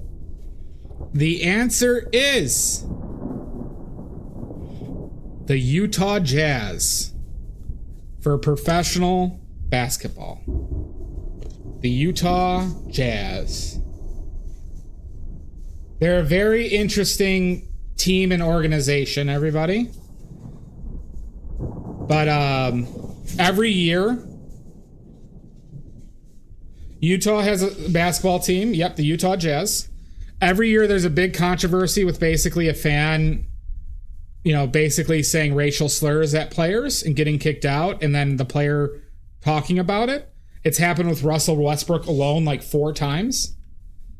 It is a big problem with Utah because Utah also has one of the biggest revenues for a basketball team in the NBA. Like, they're like third behind, I think, the Bulls and the Knicks in like total revenue, or the Lakers too. They sell out every one of their games, and like they have a big attendance because I think it's just there's no other professional sports going on there. So they have like a very rampant fan base who just also happen to be incredibly racist.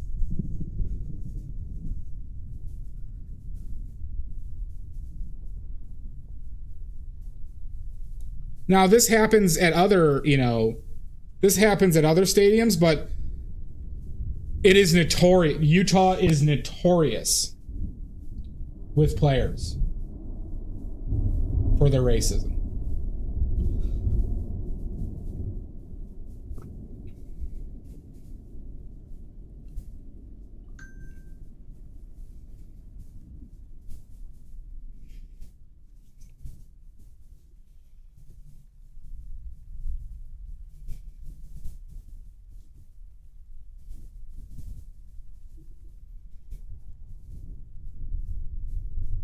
Yeah, no, it is odd, isn't it, Amizu?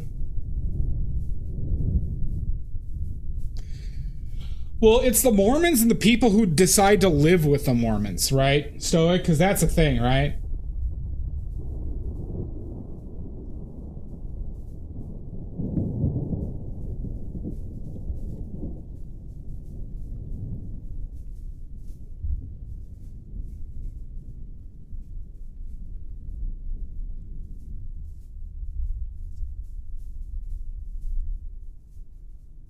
But I have also heard anecdotally that if you are not Mormon and live in Utah, it is a crazy experience. Could you, Jan? You should do it. You'd make a lot of money. And then you could buy all the paintings you want.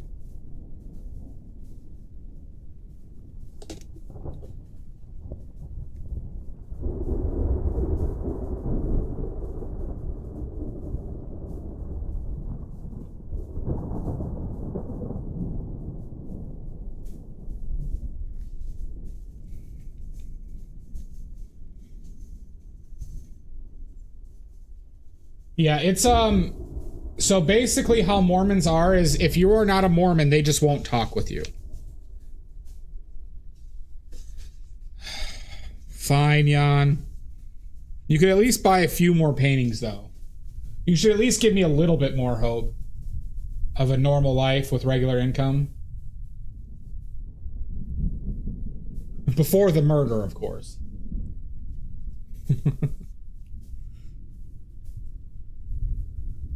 And that's why all of you should buy your badly painted, finished oil paintings off of Etsy or under the table by messaging me directly, okay? Jan is going to murder me soon, okay, everybody? So we all know that my paintings will skyrocket in value at that time. So you should invest in badly painted paintings.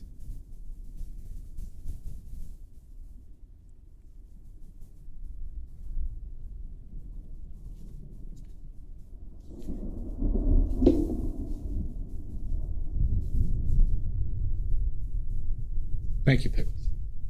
So get yours today, all right? Who wouldn't want this hanging up in their child's bedroom? This is, guys, this is DC or Marvel's newest superhero, the Green Dandy.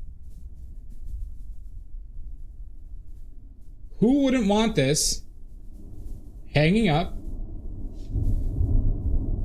at their home? We don't spell watercolors with a U here, Pickles. How dare you? Thank you. How dare you?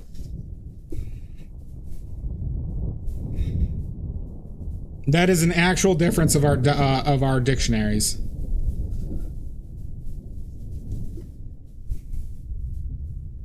Yeah. That is a microaggression.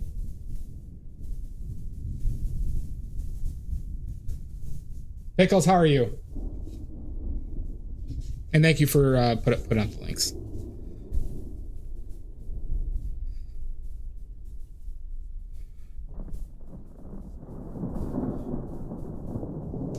Oh, that is true, Pickles. I can't stop you. I can't stop you.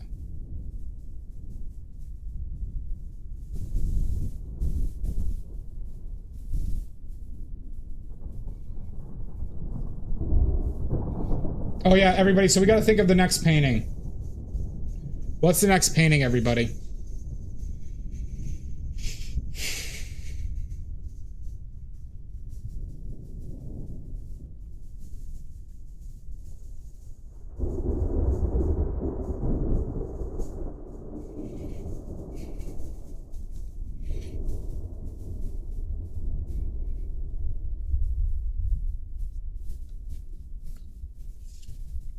Prank him, John. Okay. Good to hear, Pickles.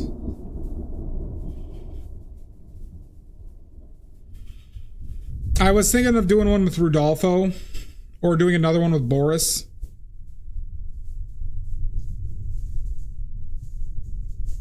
Maybe a closer up still life with Boris in there.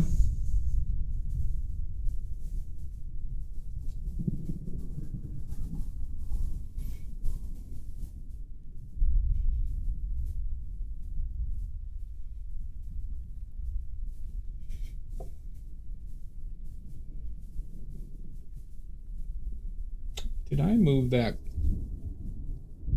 Like...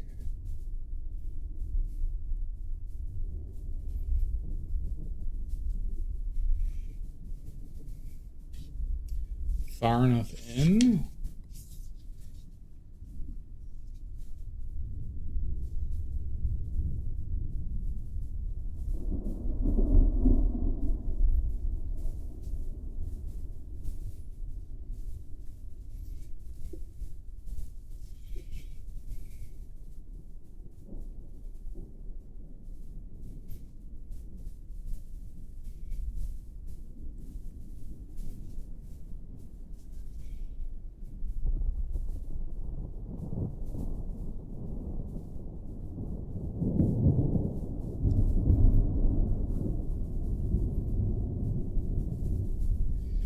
Maybe not.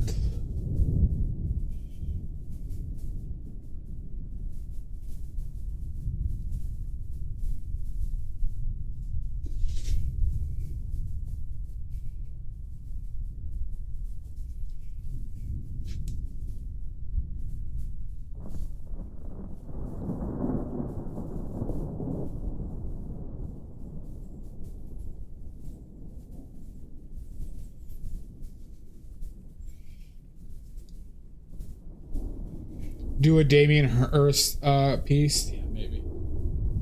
Jan, speaking of that, I watched a documentary recently, or like a report, or like an hour-long, like let's say, journalist essay, following the issues of the modern art, contemporary art market, and a lot of it was devoted to like showing how fake and artificially constructed that market is, where Damien Hirst might not be actually selling most of his shit and he's selling like parts of it.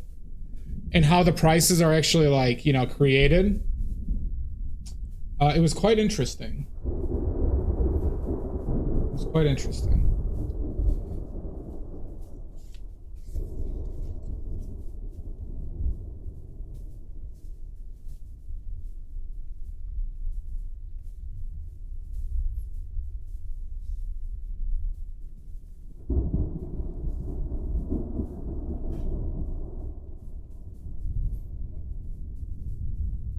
Because it's also interesting hearing. So if most people don't know, a lot of modern art pieces are not even made by the artists who like theoretically designed them.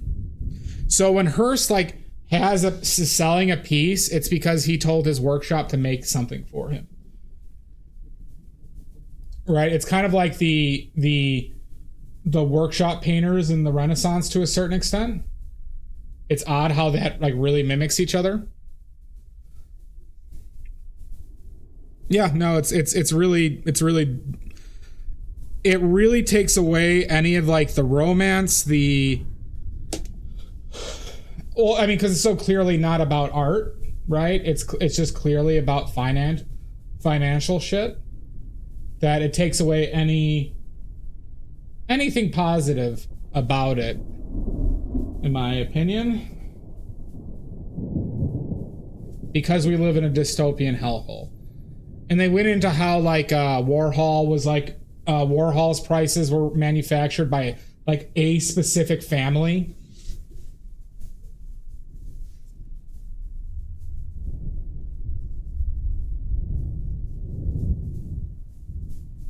Oh yeah, no, there is none. There is none.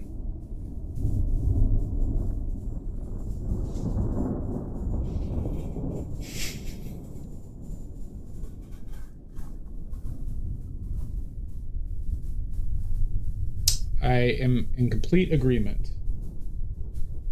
I also dislike the idea of striving to be a part of that.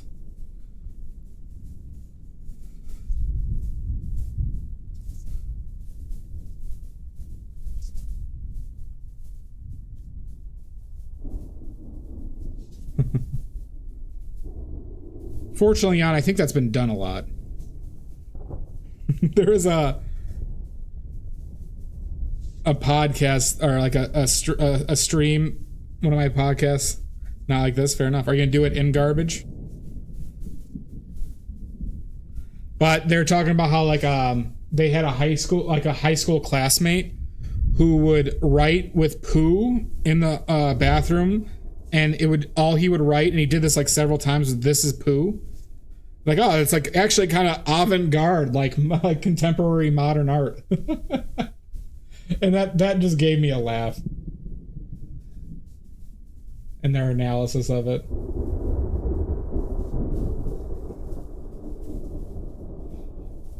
Imaginary art exhibits.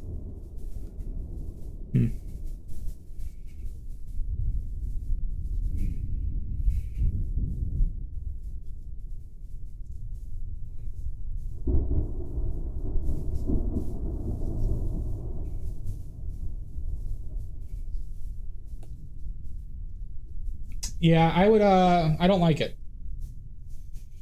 But you know what? If people find enjoyment out of that, then I wish them nothing but happiness. But I will not partake. Nor do I necessarily respect the work. Did you? Let's see. Let's see what you got. Of Clem? Do you actually want that? Or do you want me to find a reference?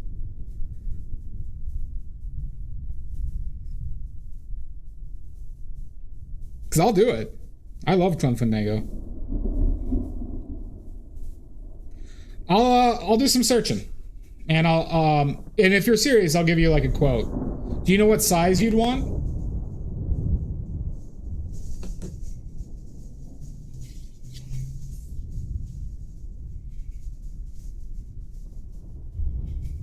The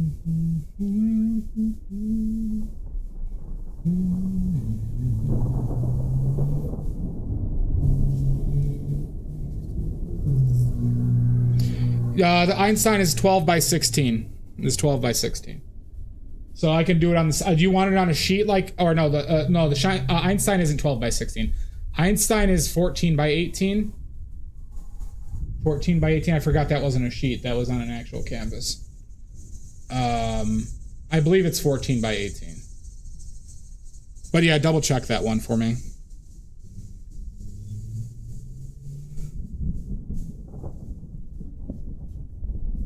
Yeah, 14 by 18, yeah. Okay. I do need to order, I'll need to order that canvas.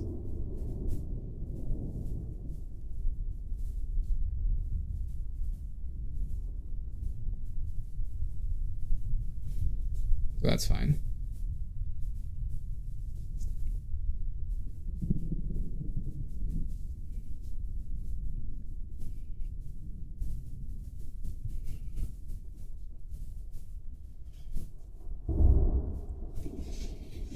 So I'll find the reference and then we can talk.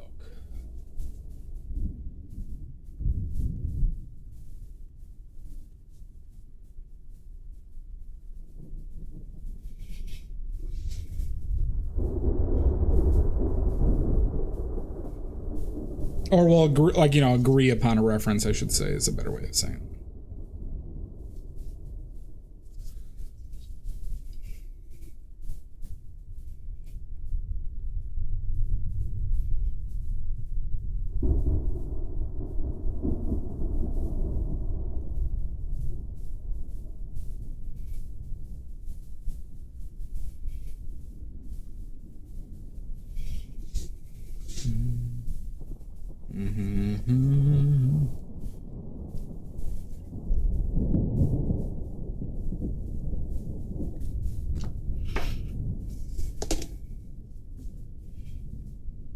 Okay.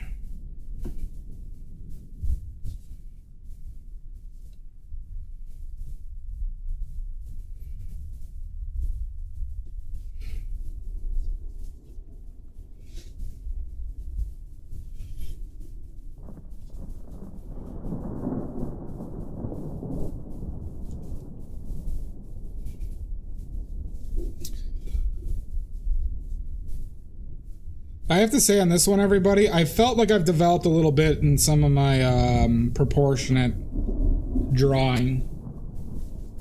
I felt like I've handled some of the difficulties better in this while doing this than I have in recent memory. Dusty, you could just shoot me a message on Discord and tell me what you're thinking of, and then we can discuss, and I could give you a quote or give you an idea of what I would charge, or advise you, if I can do it or not, even in the first place. / willing to do it, right? Not that I think any of you would try and have me paint some I'm not going to do a portrait of Donald Trump. You know what I'm saying, everybody?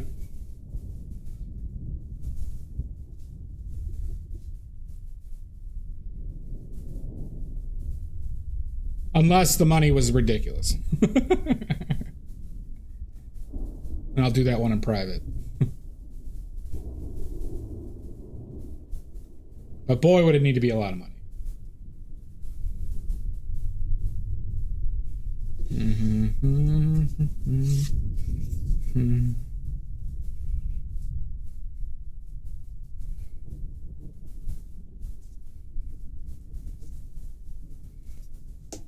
Was that the green brush?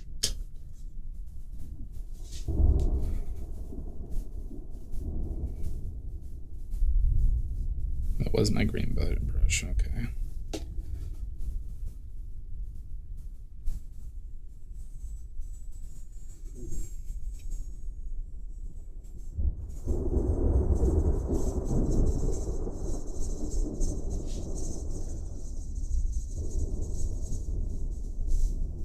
Oh shit, somebody gifted a lead white?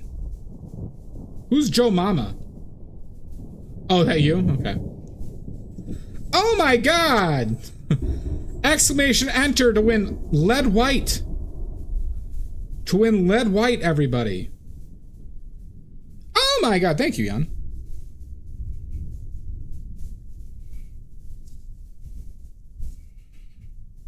One of the most important colors. Maddie, can you hear me? Sashi, cheesy, stoic. Nobody's entering. Exclamation point enter. Giveaway. There's a giveaway. Nobody's entering, Jan. Nobody's watching. Everybody gave up on the stream a long time ago. Shasta, pickles. There you go. Dusty entered. Nordic, there we go. Pickles. Maddie. Sashi. Cheesy.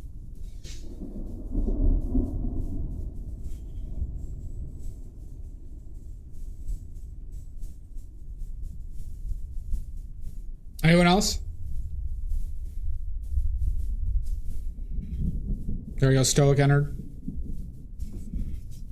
Anyone else? Omizu, if you want to get in for lead white, you gotta get into Twitch and do exclamation point enter. I don't have this on YouTube. Omizu, get into Twitch quick.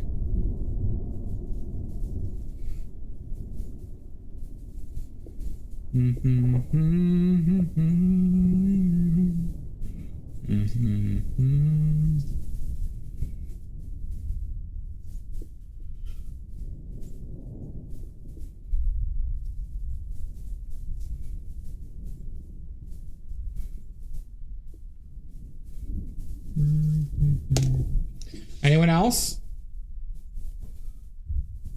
Where does this fucking go? Do I need to make that higher?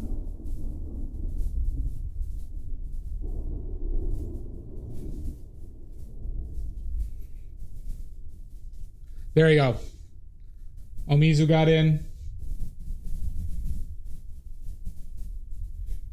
I mean, it's the best lead white you can get. It's equivalent to Rublev's. If not better, because mine won't separate. Or will separate a lot less.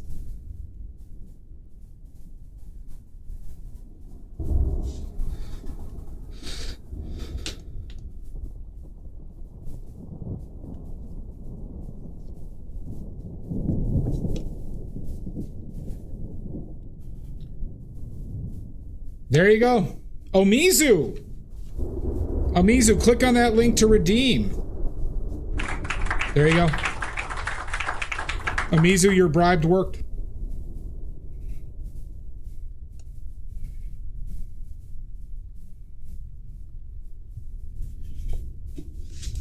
Good job.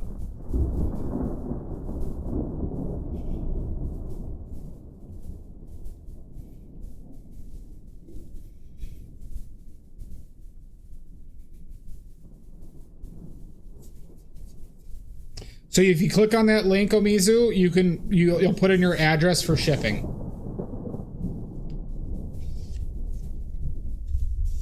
Yeah, the purple redeem link. You got to click that so it like registers.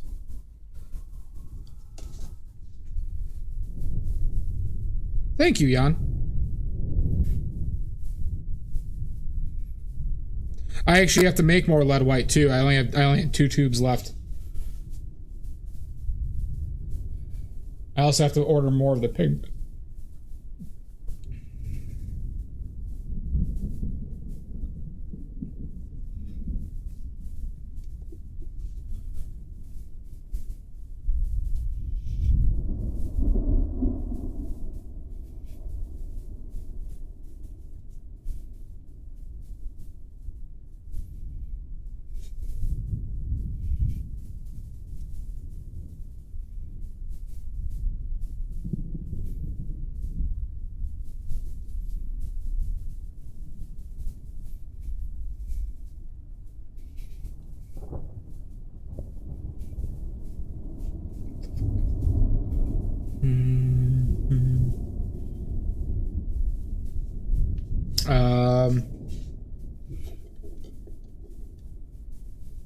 Here.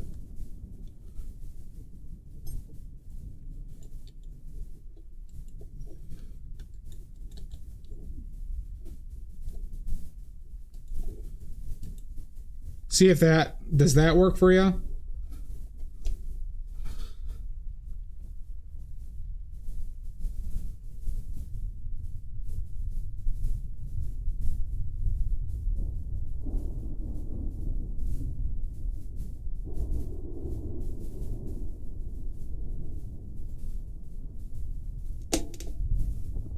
Well, we can, I mean, we don't need to do that. Obviously, we can figure it out, but no worries, Jan.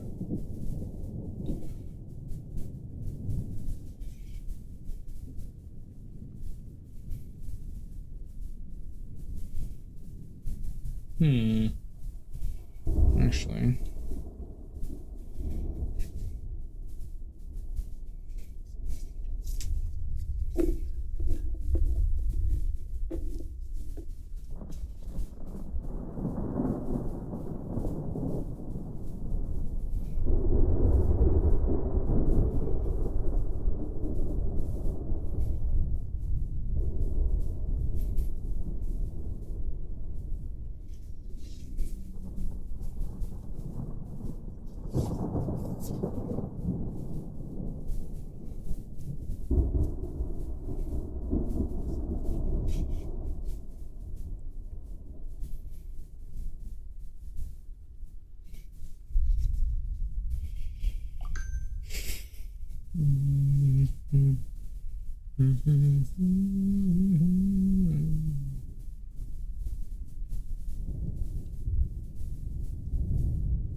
That's right, Karen. This is the new superhero team announced by DC. Okay, they already have 8 movies in the works. 8 movies in the works, and you're going to be very excited to hear. Directed by Snyder. What's his name? Eric Snyder? Who the fuck is that? Who directed the Supermans? The earlier Supermans. And he did 300. Zack Snyder, that's it. Fucking, I couldn't remember that. Yep. 8 movies in the work directed by Zack Snyder, everybody. So they're gonna be very dark and edgy. Okay?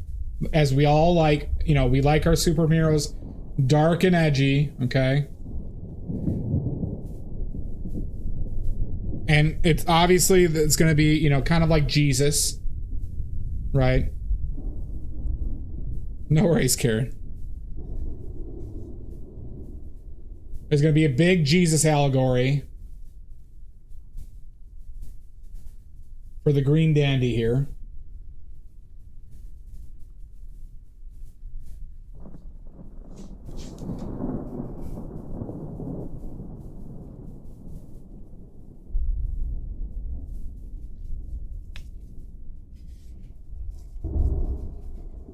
Oh, God, no.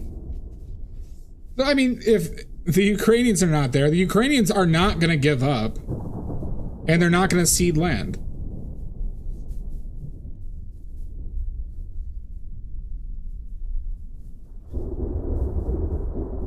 How do I know this? I'm Ukrainian.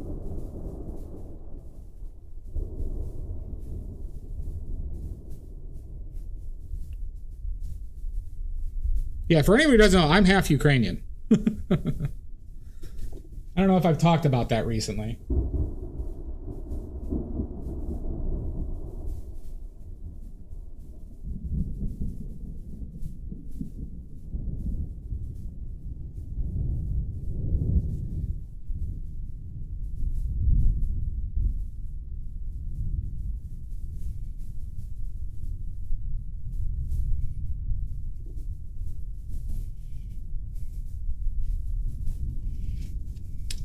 why I think.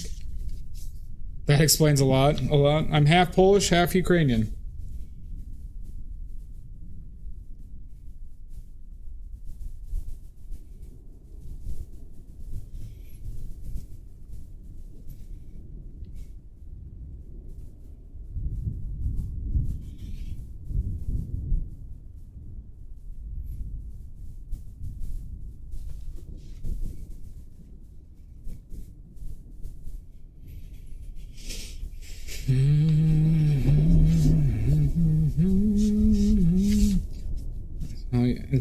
And somehow you could paint.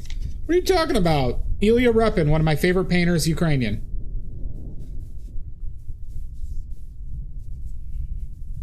Frankly, a lot of good Russian painters too. Polish painter. I'm not aware of a lot of famous Polish painters, but they were unfortunately in like the crossfire of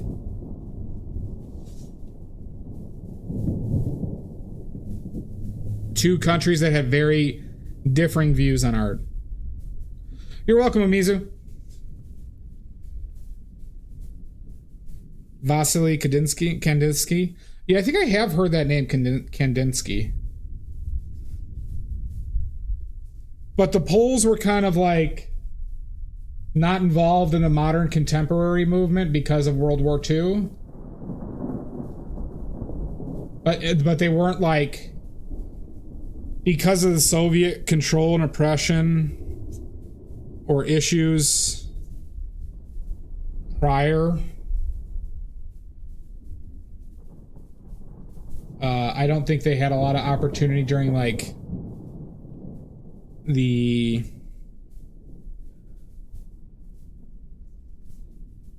what's the right word? During the Impressionist era to do much.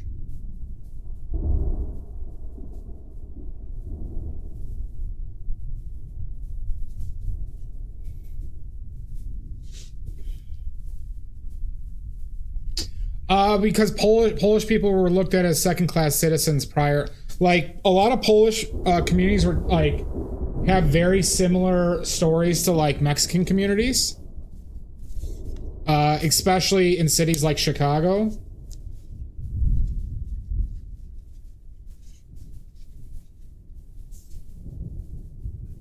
So, like, they were like the immigrants that were mostly like discriminated against until basically Mexicans like basically got that unfortunate title.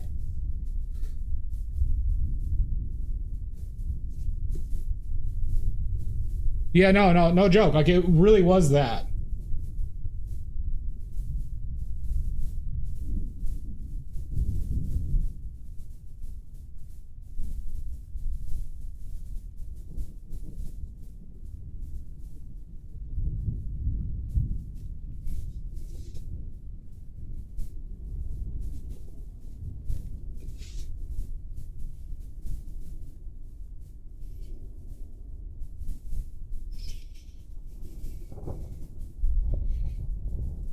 Oh yeah, it always has been. Like, it's a lot of just small dick energy, Jan.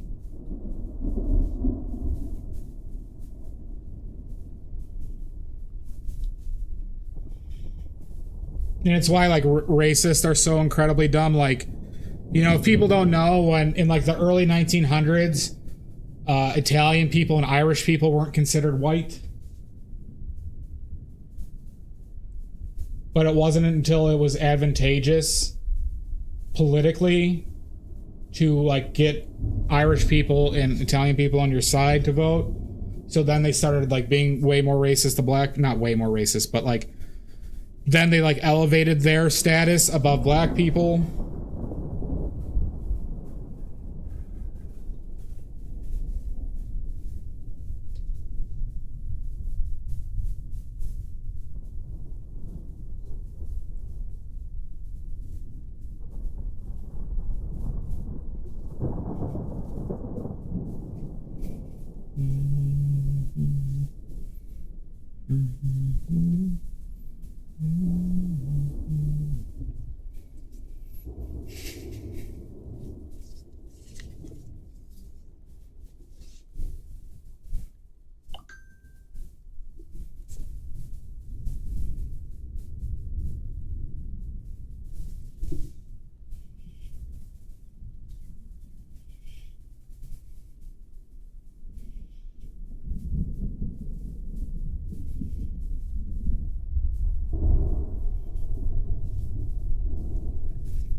All right, I do need to take a break, everybody.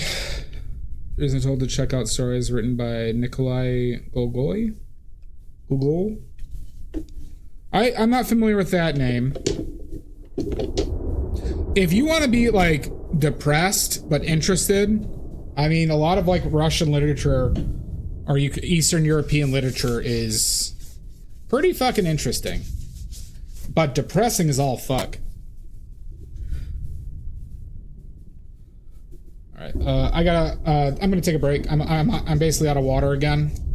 And we all got to do a poop cry, all right? We can't forget our poop cries. So I'm sorry if we just had an ad, but I'm going to run ads again so we get a longer period without ads. Blah, blah, blah. It's all a con. Oh, my nards! Jesus Christ, Todd. Oh, God.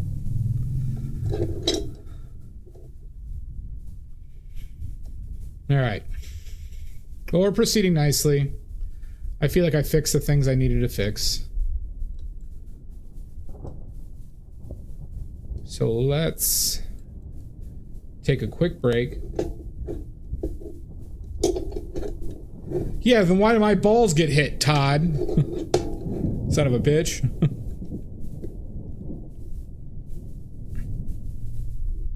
Oh, I can't even run ads. All right, everybody. We'll see you all in about 5 minutes, okay?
Oh my god, we're back. Oh my god. It's happened, everybody. We finally made it back. I don't know what year it is. Never seen this painting before. But I'll do what I always do. Continue.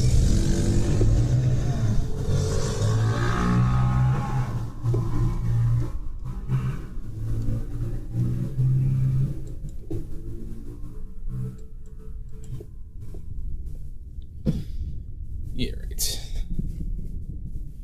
Oh my god, wake up!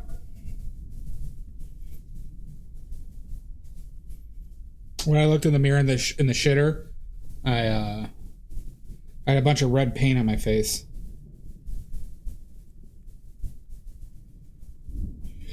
Bunch of red paint. Yeah. Oh god. I'm so bored.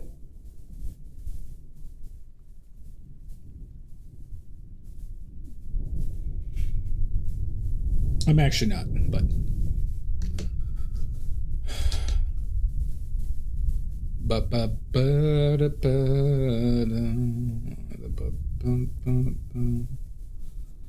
You're right. Shall we continue, everybody? Shall we continue? I gotta make lead white paint tomorrow, I think. I should. I'm almost out. I gotta make that. I gotta make titanium white. Then I also gotta order more lead white pigment.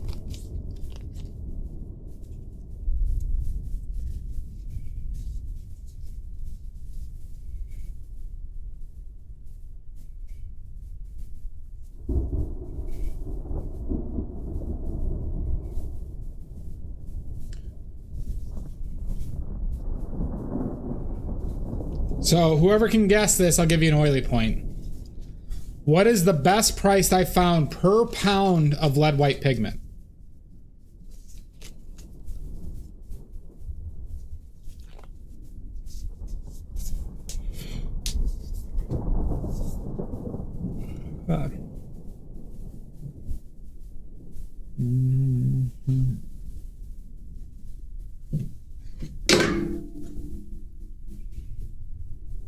Free? Nope.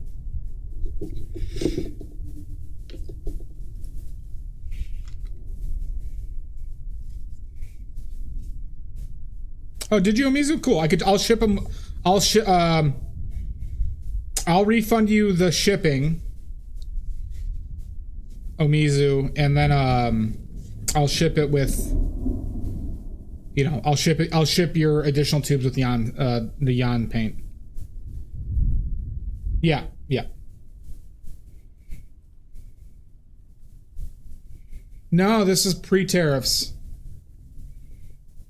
I haven't looked post-tariffs.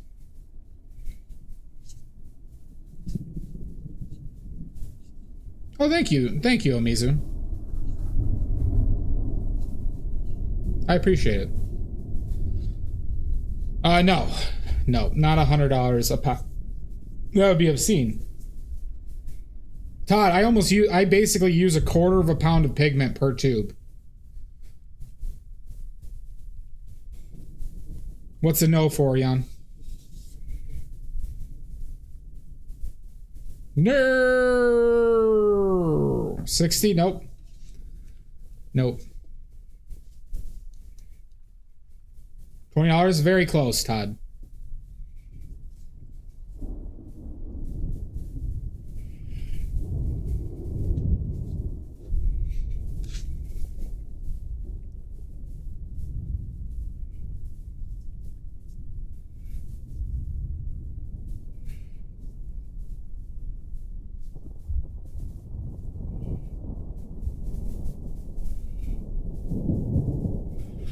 Oh, Mizu, did you get Phthalo Blue and Quinacridone as well? I know, right? Okay. All right, Darth Vader.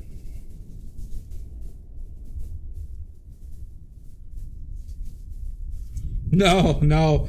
Lead white. A tube of my lead white weighs over a quarter of a pound because lead is very dense.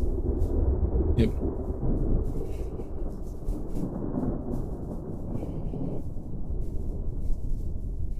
It's the heaviest pigment. It's the heaviest pigment. Or the densest pigment, I should say.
I would recommend Omizu the ivory black over lamp black, but it depends on if you want if the blue, if it's just because they're black, get ivory. If you distinctly want the bluer black or the warmer black, then you would choose, if that makes sense.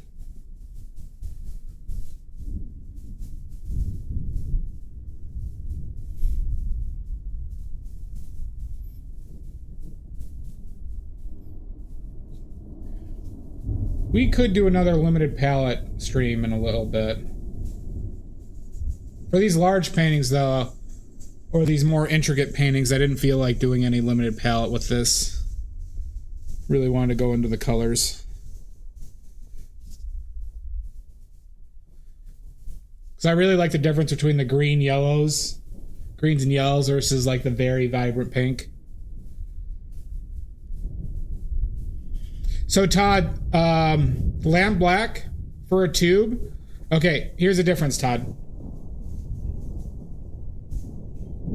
So that would be the lamp black, Omizu. So Todd, I need less than 20 grams to make a 41 milliliter tube of lamp black. 21 grams of pigment, okay? There's roughly 448 grams to a pound, roughly. It varies. For my lead, I need 115 to 120 grams of pigment to make one 41 milliliter tube. It varies, Todd, per material. For water, I think it's 448.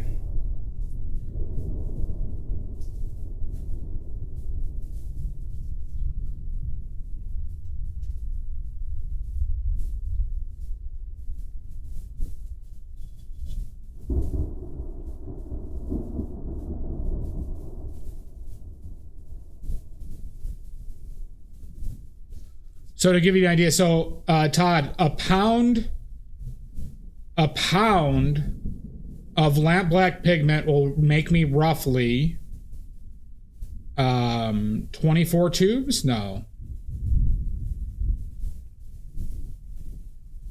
It's actually, I think it's more like 15 to 16 grams per tube. A pound of pigment would probably make me 40 to 50 tubes of lamp black, where a pound of pigment for lead white would probably not even get me 4 tubes.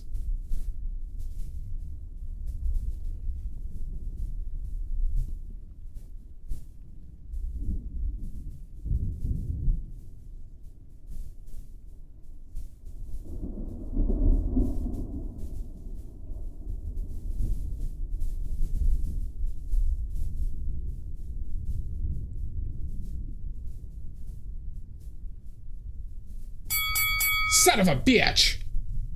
Salt! Really salt. Mud got theirs though.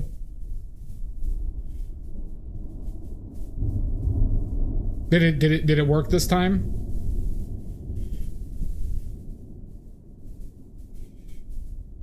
I mean, you got yours yesterday, right?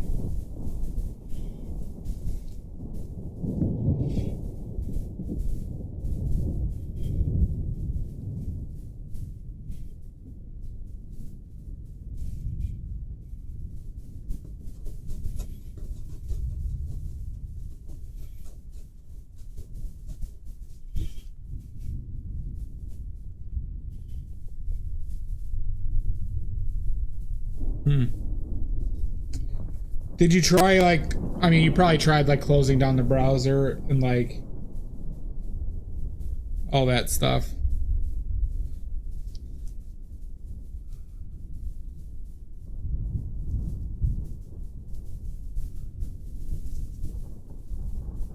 Did you try a different browser? You do have to log in again, though.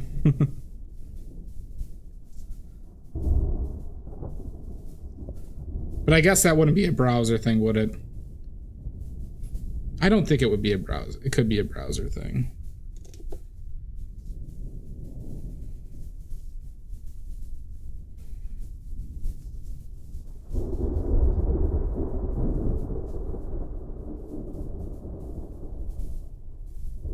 Yeah. I was just thinking, like, that problem shouldn't be reliant on, like, browser memory or security things.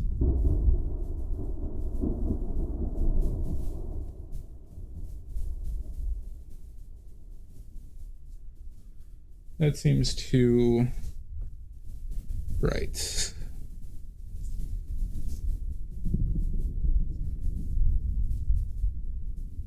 No, it's too yellow.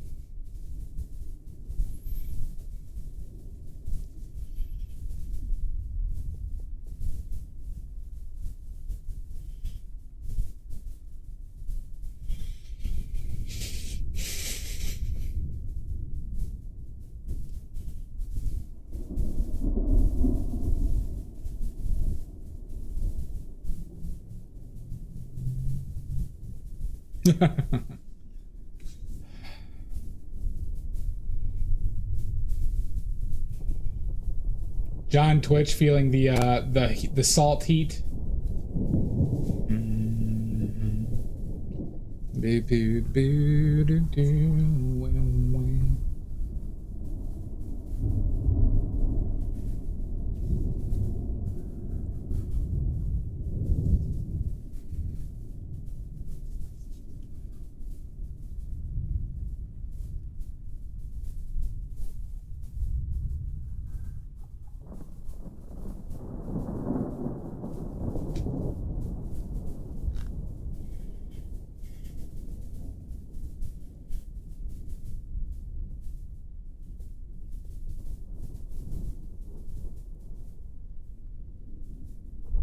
So it's 2.25. So you'll be getting 2.2 every hour is 2.25 hours in that case.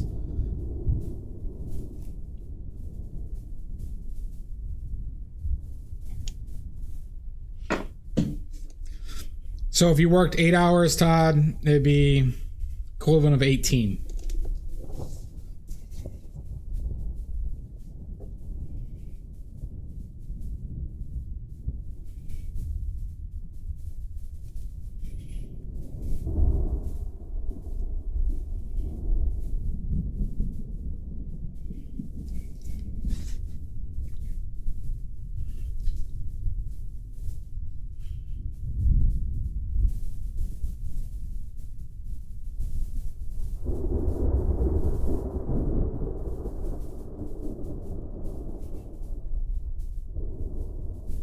How many hours are you working, Todd? Are you working 10 or are you working 8 hours? Because it'd be time and a half and 1.5 pay. Which is the same thing as... It's a 10-hour shift? Okay. So then it's different. You'd get a 10-hour shift. So each 10-hour shift would be the equivalent of 24... no, hold on. 22 and a half hours. 22 and a half hours.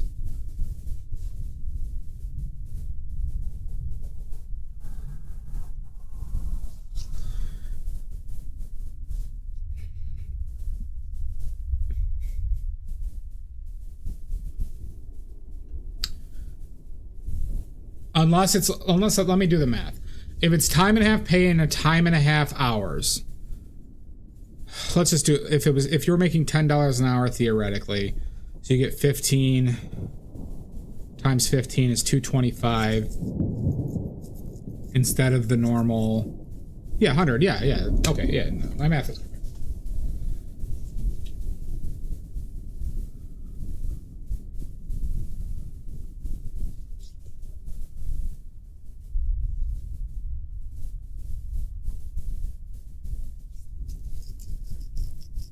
Is your Saturday? Yeah. So like, it's a lot of extra money, Todd. But work sucks. So, I'm not going to tell you you should or shouldn't, but financially it'd be beneficial if you could mentally handle it. But getting paid a lot more than you normally do is one of the best motivators I could think of.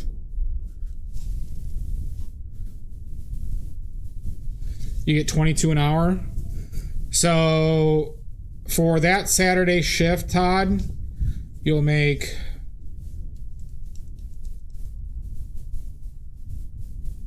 $440, $484, basically $490. $490. And your normal shift, you make 220, right? And that normal shift, you make 220. Yeah, this is before taxes.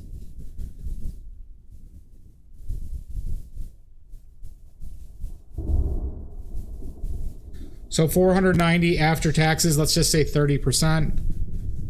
You'll probably walk away, well, let's say 25%. We'll say a quarter. You'll walk away with like 365-ish.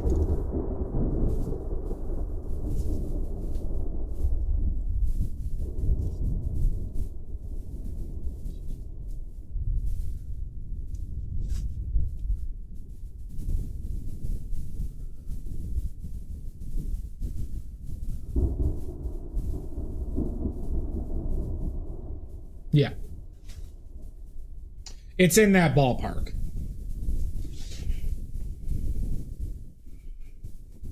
After taxes. After taxes.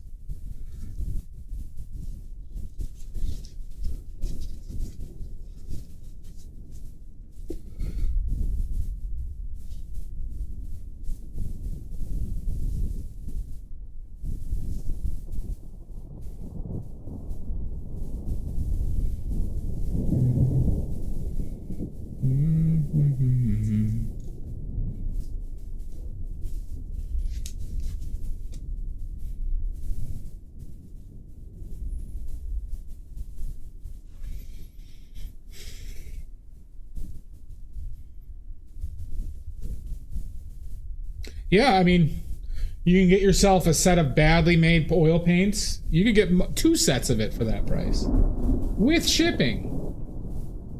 Can you think of a better deal than that? Can you?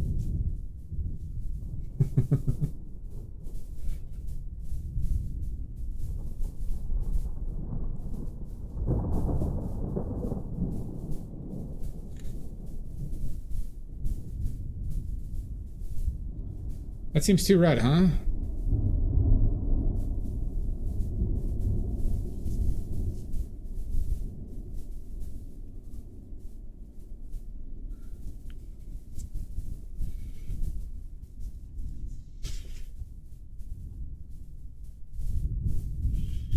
Yeah, but unfortunately you can't get badly made paints at Blick. You can't. And frankly, Todd, my shipping is like $5.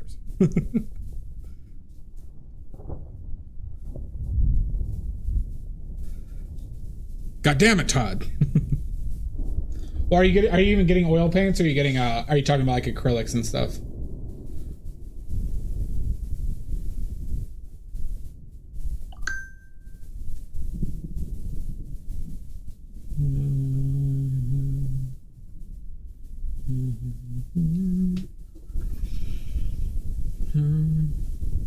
You have Vallejo acrylics, yeah.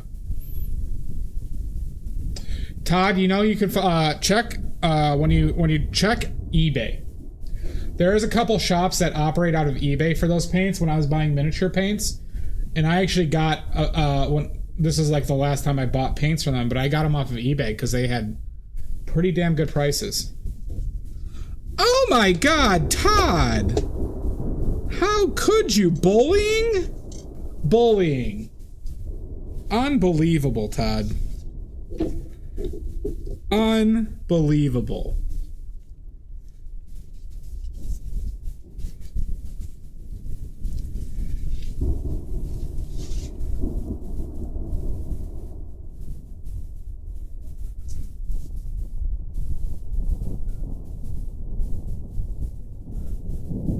Yeah.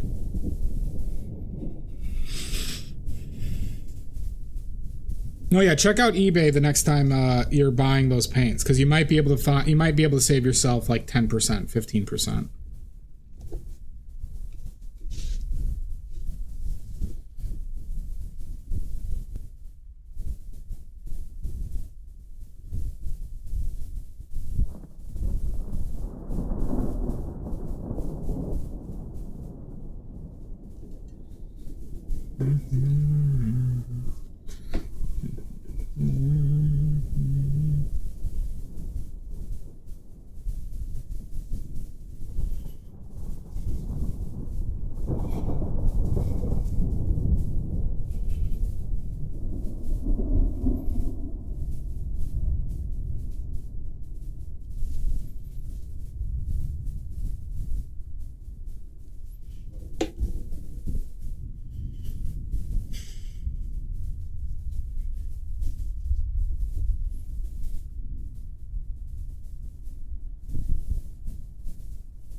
Shoopy-bee da ba-da,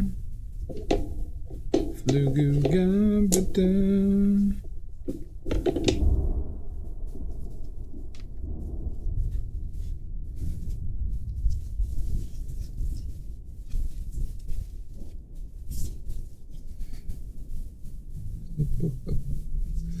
Cause I need a man. And I telling you.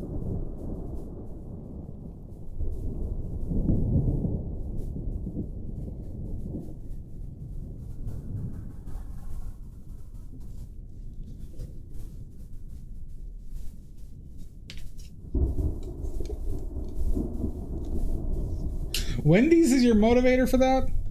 Damn it, Todd. I think Wendy's has also really gone downhill a lot.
Honestly, Todd, if there was a Jack in the Box opened by me, I would probably try it. Because they've never been while I've been alive, Jack in the Box has not been an Illinois staple. So I would probably try them. And then I'd be very disappointed, and I probably would not go back to them.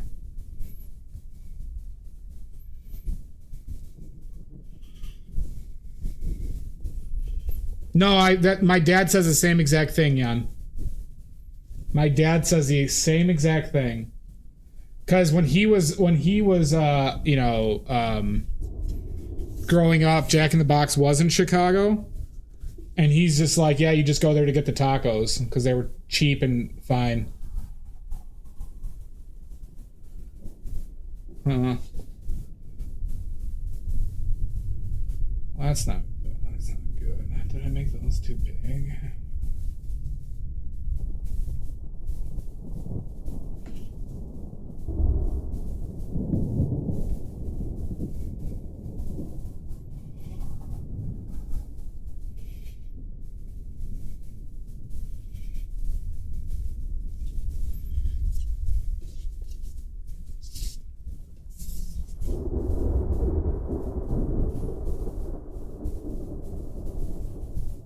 Interesting.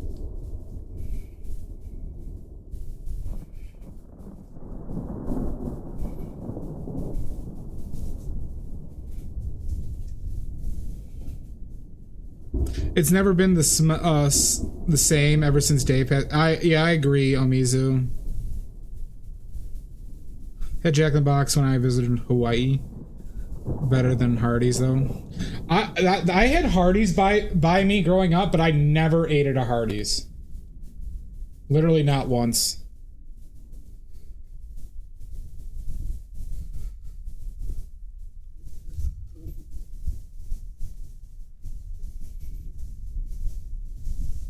I think I make those eye things smaller. Or they gotta come up higher.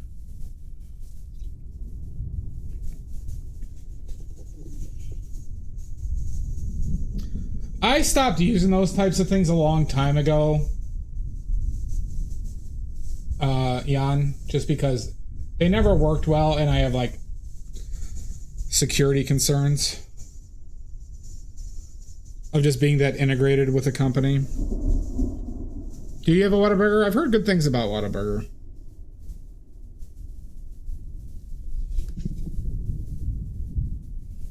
Probably not for long.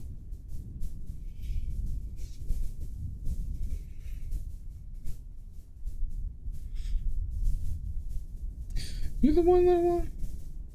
Fire the nuclear Oh weapon. my god, a raid! Tensetsu. Yeah, it has been a bit. How you been? Hana not live, welcome in. Thank you. Yeah, this is our second session on this. Our second session. But seems to be going fine. Fine, just fine. Welcome in, Raiders. You're exhausted? Welcome in. Oh, thank you, Raven. If I told you I had Domino's delivered for dinner because I can't see. I completely get it, Raven. And thank you so much for the bits.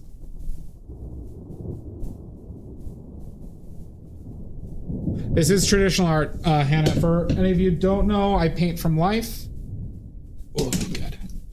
I paint from life, so I am looking at that while I paint because I'm a very normal, well-adjusted man who lives alone and is single.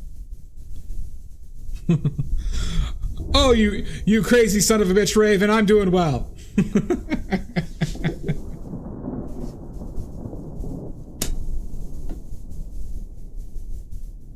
I completely get the Domino's delivery, though. Exactly, Densetsu. Very normal, very single man. You know, I do, Raven. I do.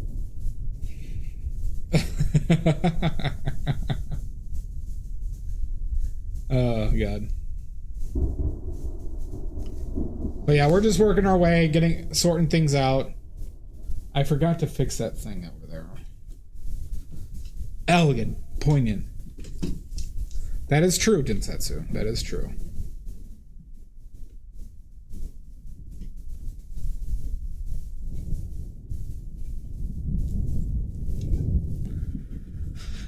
Demure. True. What the fuck was it, this brush? But welcome in, everybody. Densetsu, if you'd like to share your links, please do. Please share those links. Or else. Or else we're gonna have a serious problem. I shall. Oh yeah, get out of here, yeah. Get out of here, Densetsu. Post your links first, though. Be well.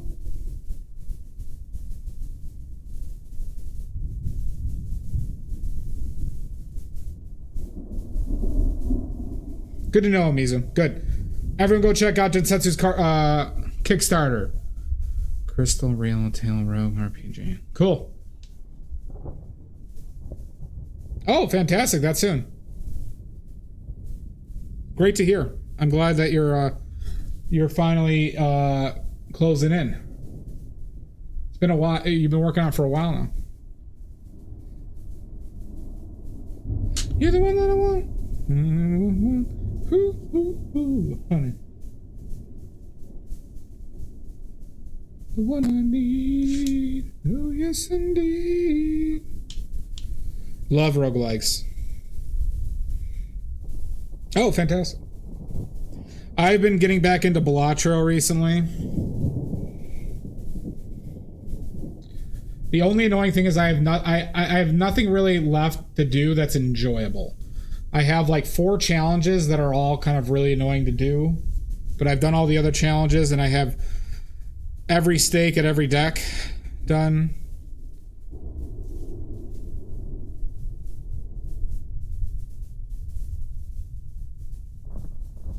Well, I sure hope not. And if you need somebody to take care of any problems, just shoot me a message. You got all the challenges done? There is one challenge. Oh, I haven't tried all the challenges. There's one that seemed pretty impossible though to me.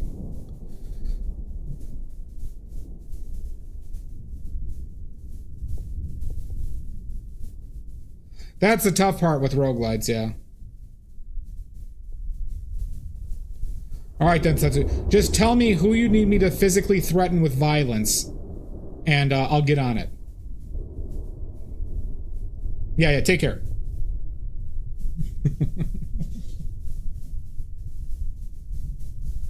I hope he understood my code there.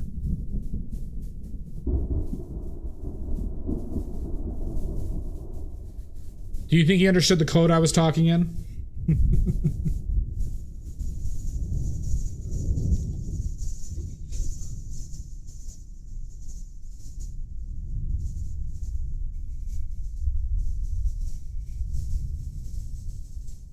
Or they, I should say they. Try Pig Latin. Exactly. Raven's close, yeah. He. Thank you, Densetsu.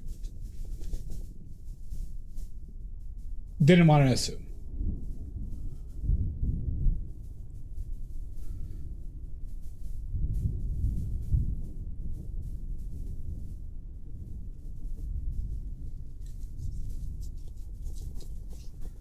Oh, yes, indeed. You're the one that I want.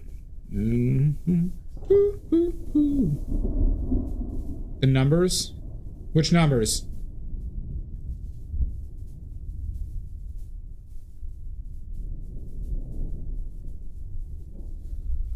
Oh, what I need. Oh, yes, indeed.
fucking elbow.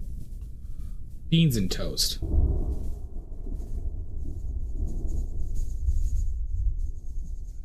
And this guy's elbow, I just feel like I haven't hit it yet. I feel like it's thicker than when I'm making it.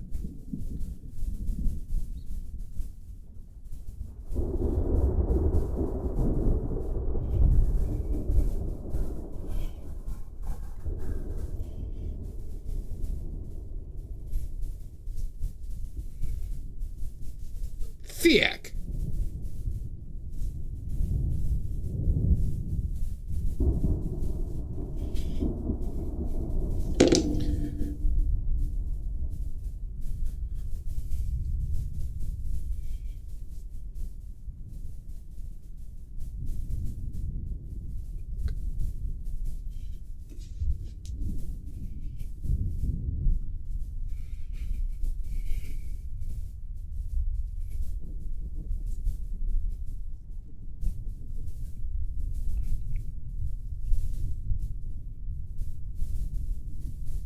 It's gonna be way too dark.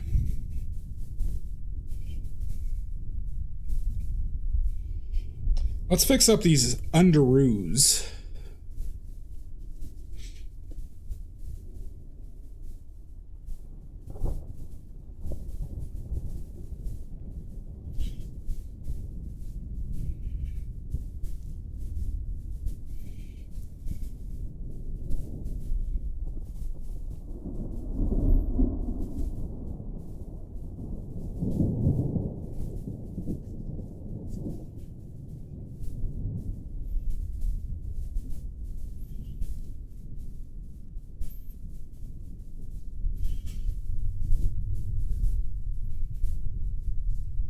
I feel like I need a touch more purple in there.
Oh, I see a little green in between there.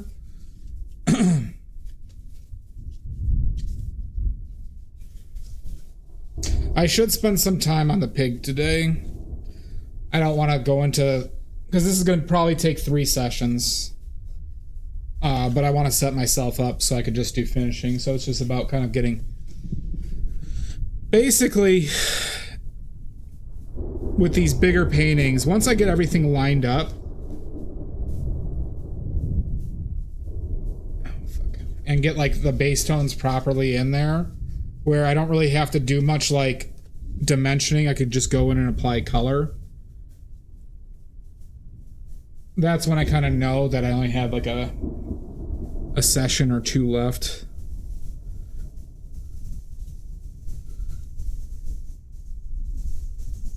Or maybe a session left is more accurate, I should say.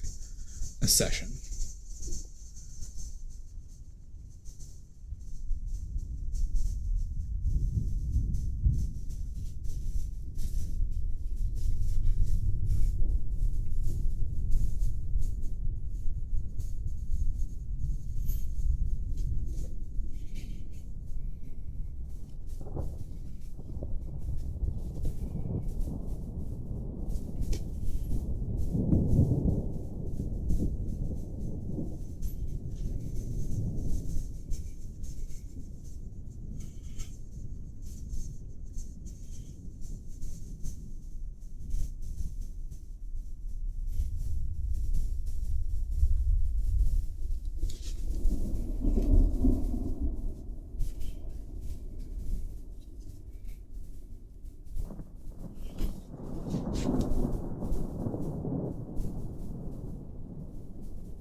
was really gonna move up, I think. All right. You know, I've been saying I need to a session. Yep. A session. A shishon. Okay. Let's do some work on this pig. On this devious pig. Because I was way off on all of it.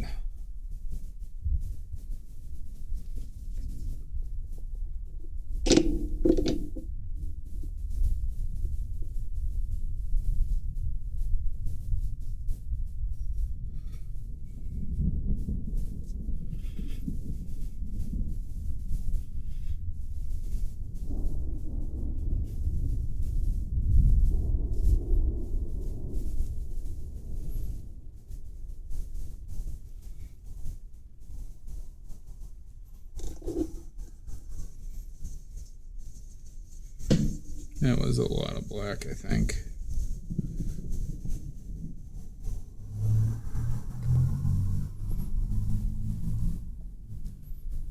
How does this look? Let's see. Now, we got to figure out... So this pig is way off. That's near black, huh? Let's just spread this out.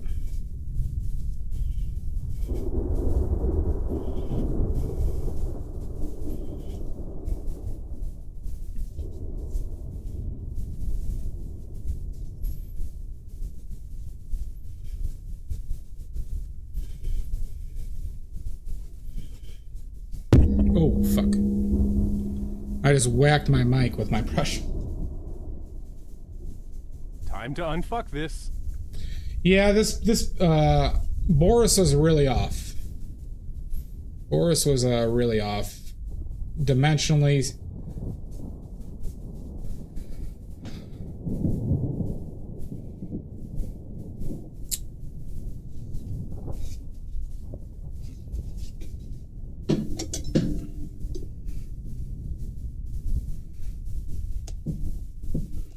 Where could I put this pink? Maybe I'll just put it right there.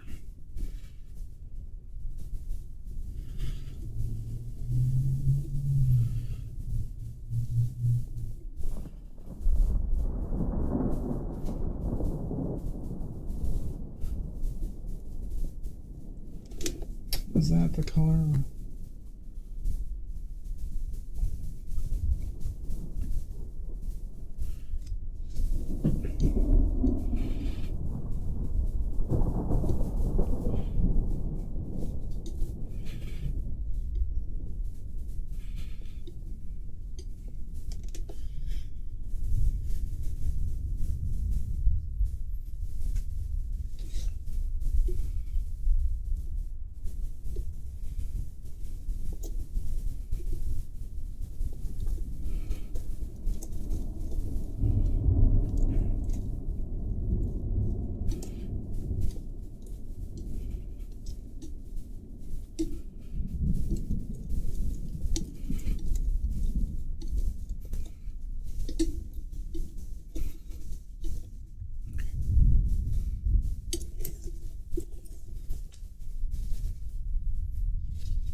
Okay.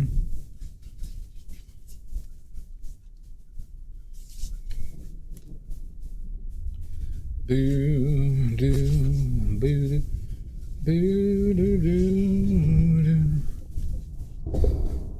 Shoo ba ba da ba da. Ski ba boo da ba.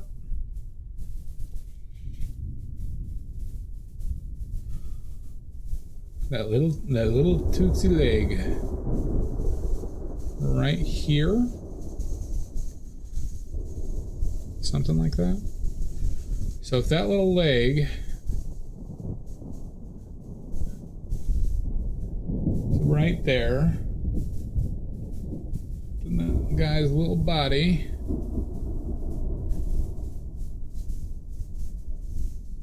That needs more red, I think.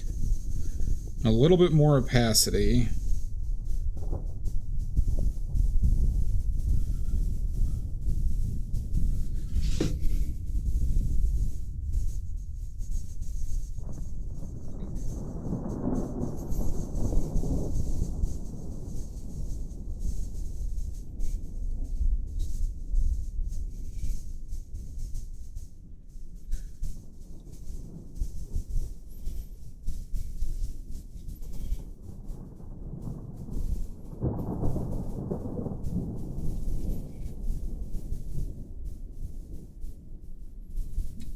Everything is just a lot. This is weird.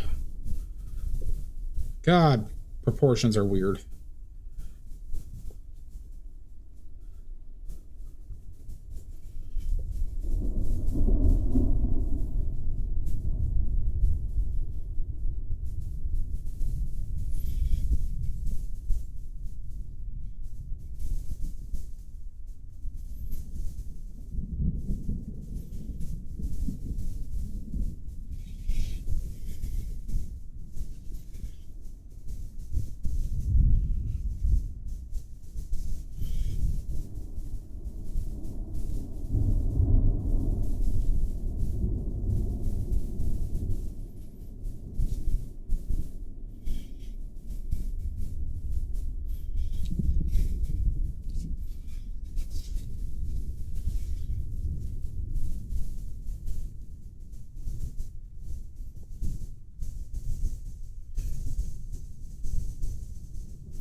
Shoo-be-doo-ba-ba-ba.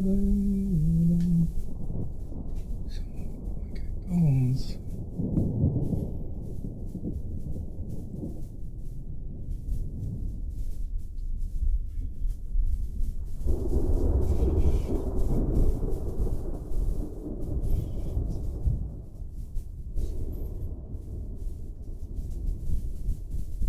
Shooby-doo? I did. I shooby-doo all the time. You telling me you don't shooby-doo? Shooby-dooby-doo. Exchanging glances, strangers in the night.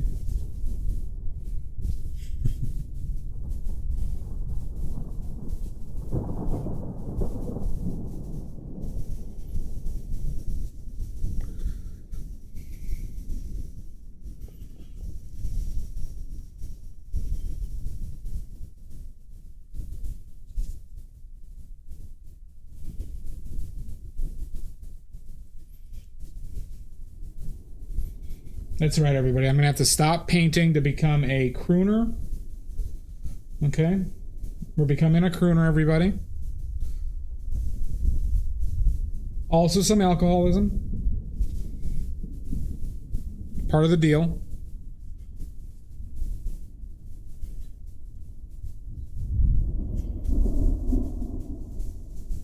Crooning has always been my first love.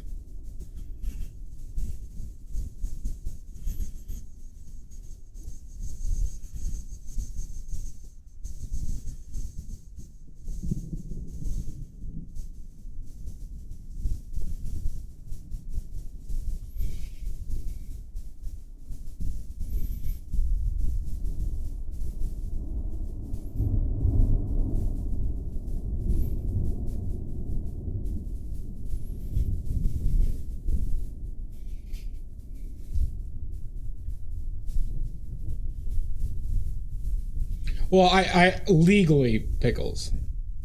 A legally diagnosed crooner.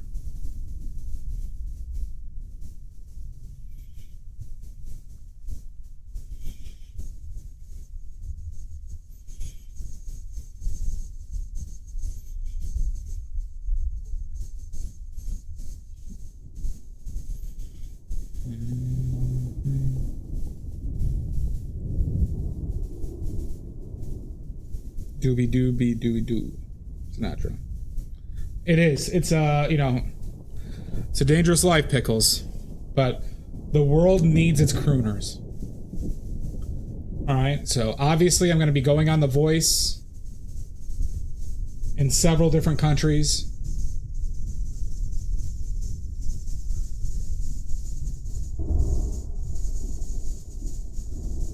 I'll be kicked out for being too sexy. Obviously.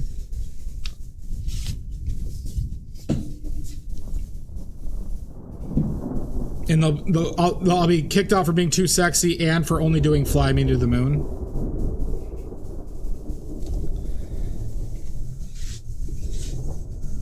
Exactly, Pickles. Exactly. You'll see me on like Serbia's The Voice.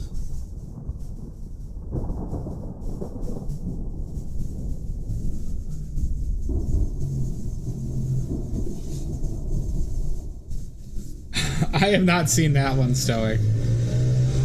But I'll check it out because I love I Think You Should Leave.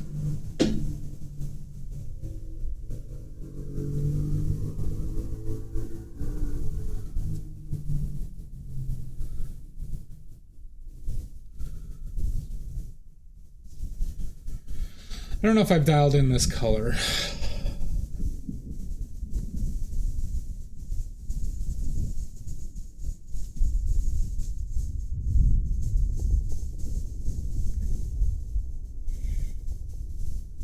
The hat sketch, Stoic Booty, the hat sketch makes me die laughing like every single time I fucking see it.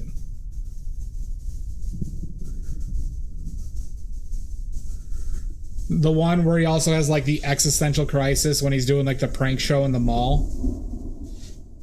That. Love that.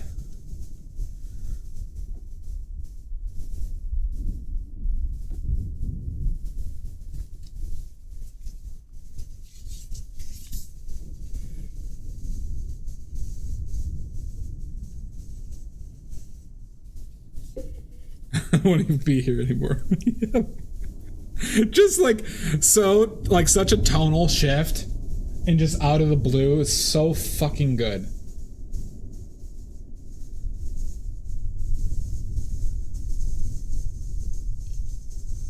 I'm so glad that guy got to make comedy that was his. So glad he did.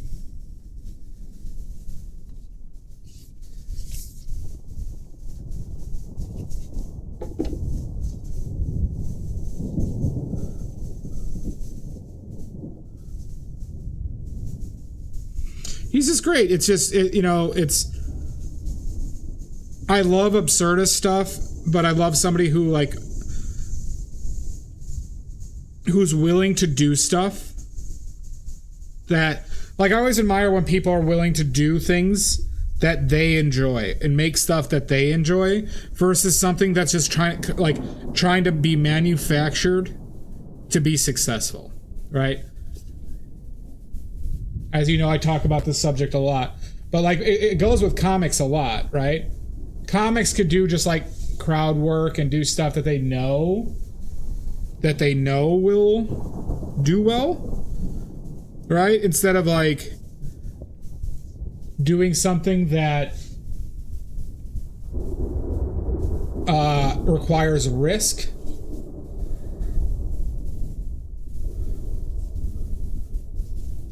It's the same with painters. I think it's the same with artists in general. But it's a tough thing, right? If you got to pay your bills, you got to pay your bills.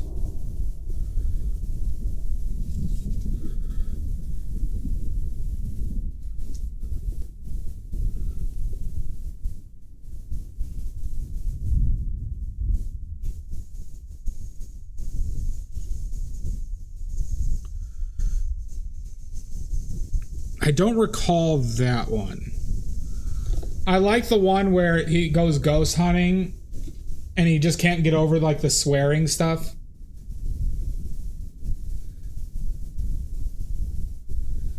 Love that.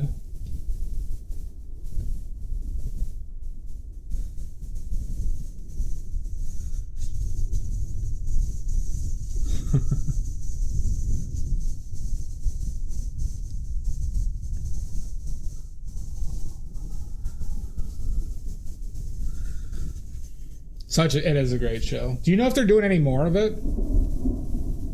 I mean, he deservedly got popular from that show, you know.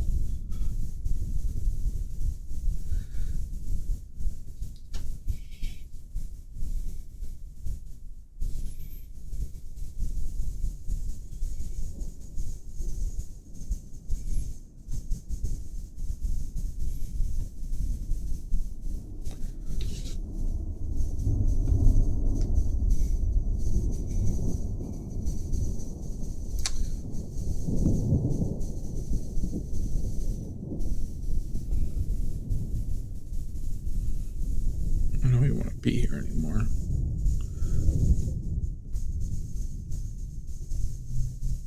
Yeah, he's been getting a lot of like movie work and stuff. I've seen that.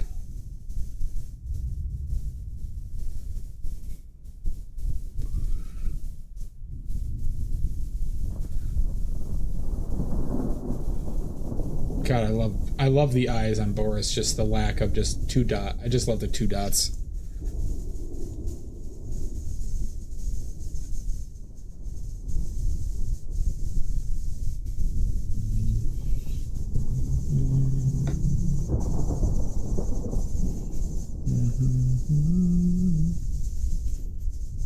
Without your glasses.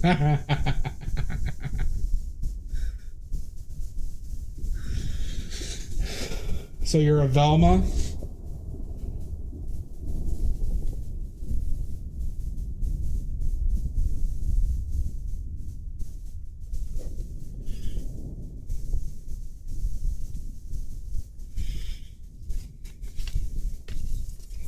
Jinkies! Man.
Brightness to it.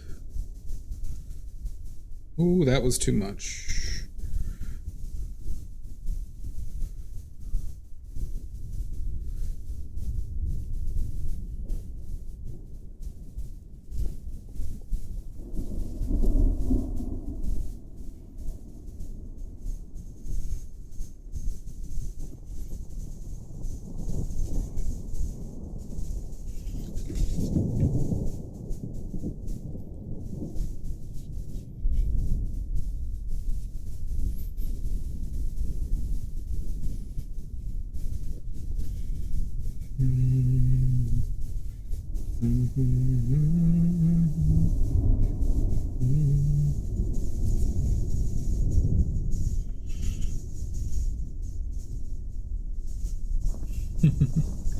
Well, I was thinking about how I wanted to do it, right?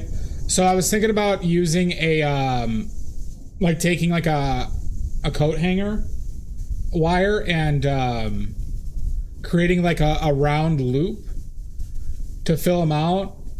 But then I remember I had a pair of suspenders that I could try out. So that's where this kind of like whole line went to.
Oh my god! Who was it? Son of a bitch. You son of a bitch, Maddie. You'll rue this day. You'll rue it.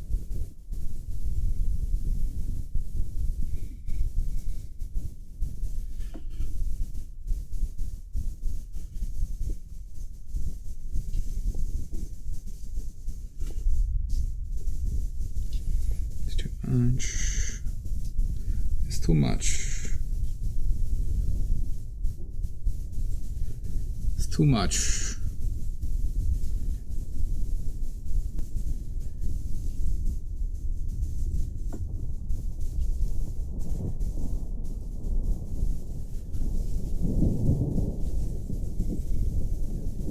Those are child's whitey tidies, everybody. I literally I ordered them off of Amazon for several paintings.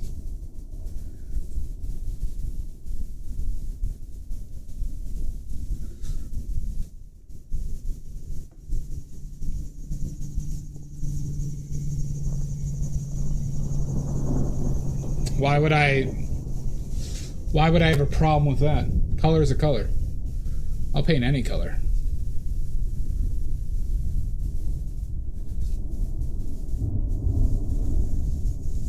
And I love pink as a color.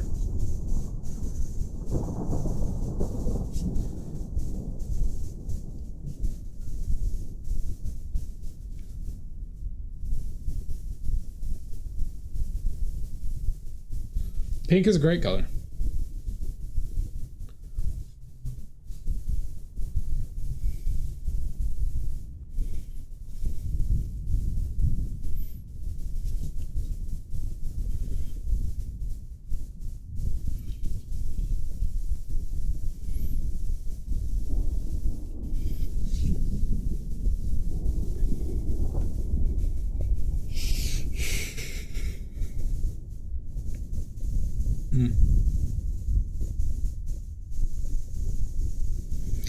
I should clean up that.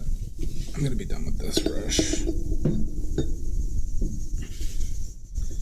Oh, my shoulder.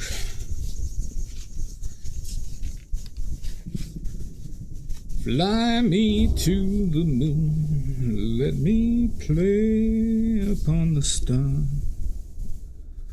Let me see what spring is like on Jupiter or Mars. In other words, hold my hand. In other words, please be true. In other words,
Jesus Christ! Georg!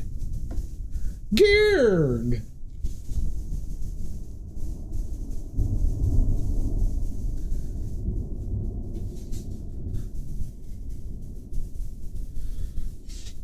G unit.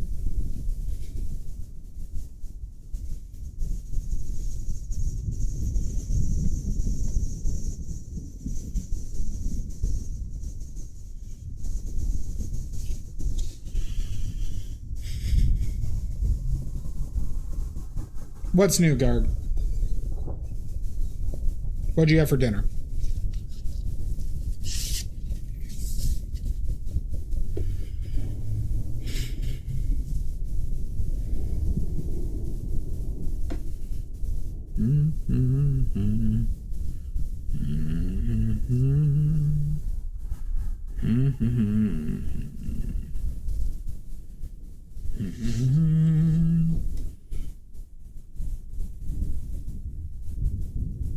Chicken quesadilla. Okay, that's not bad. I bought rotisserie chicken from Costco today.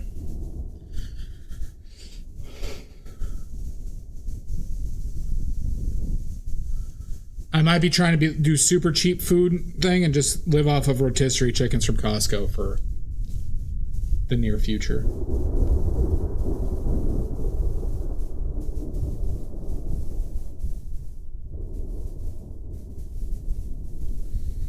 You had Domino's?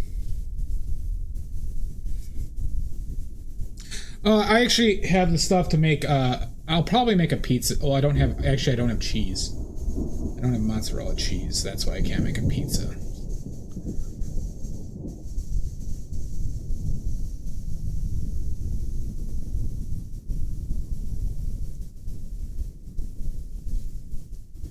Oh, hey, that's more...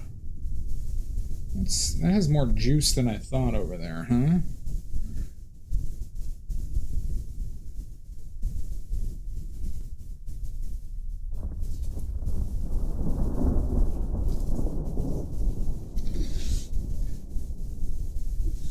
I'm not? Oh my god, these rules.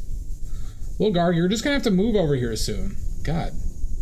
You know the deal. I'll make you pizza when you move here.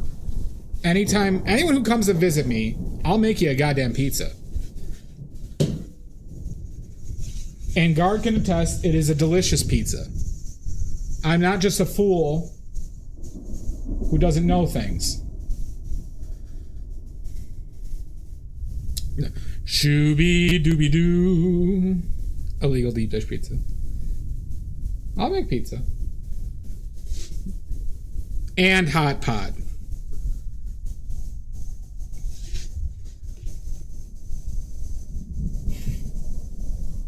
Maddie, you're not going to escape the hot pot. Pizza hot pot. You're welcome, Raven. I don't know, it didn't seem like Maddie was that big of a fan, or Amy was that big of a fan of the hot pot. I'm not sure. I'm not offended if they aren't.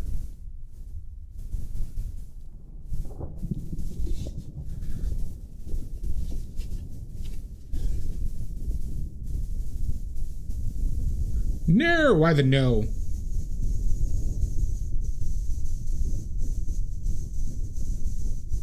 That's true. What did I mess up, Raven? What did I mess up?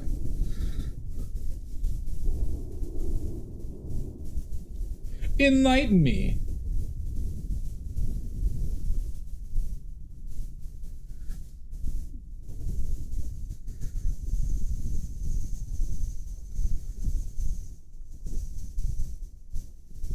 That's just called a pizza puff, Todd.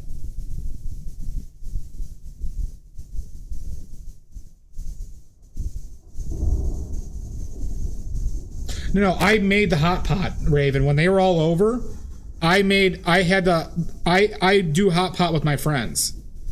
So I made the broth, I made the sauce, I made the side dishes. I fought the jaywalkers.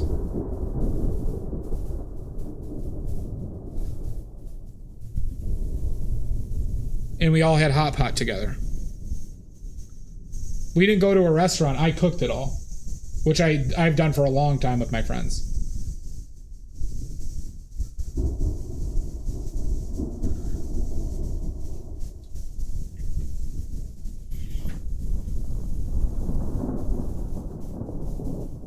Yeah, that's true.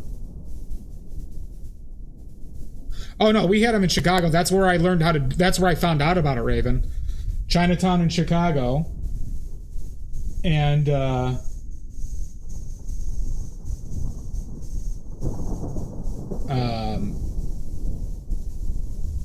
what's it? And then I learned how to make the broth, the base, and then I started doing it at home for my friends. Who had diarrhea first? My hot pot does not give diarrhea unless you're weak.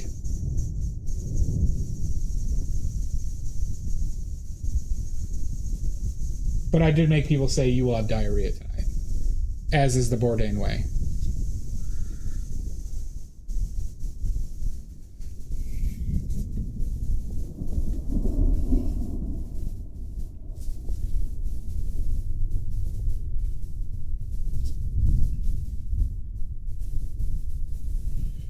Yeah, sopapilla. Yeah. But like there's like those stereotypical pizza puffs that you get at like hot dog places here, Stoic, that are just basically like that. They deep fry them. And it could be just like the Mexican influence of Chicago. But you like almost every hot dog place here has pizza puffs. That's what they call them.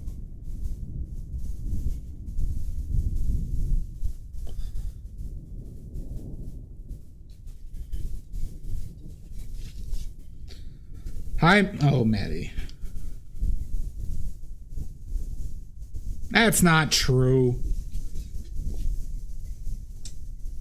You guys went down there for seconds. Because I also made dumplings. I made really good dumplings.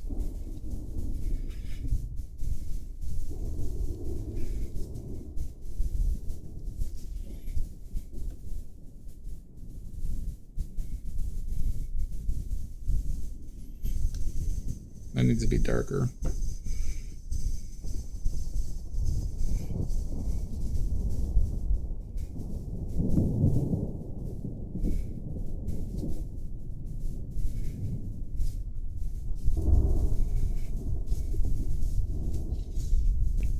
Sex it. That's true.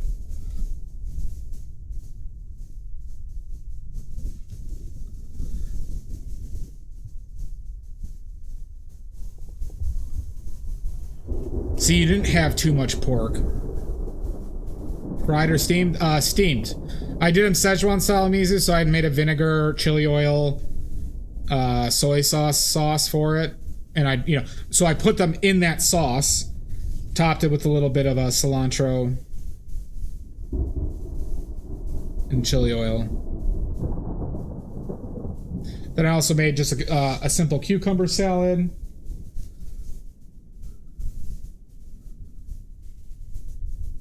Fuck Portillo's. Fuck them.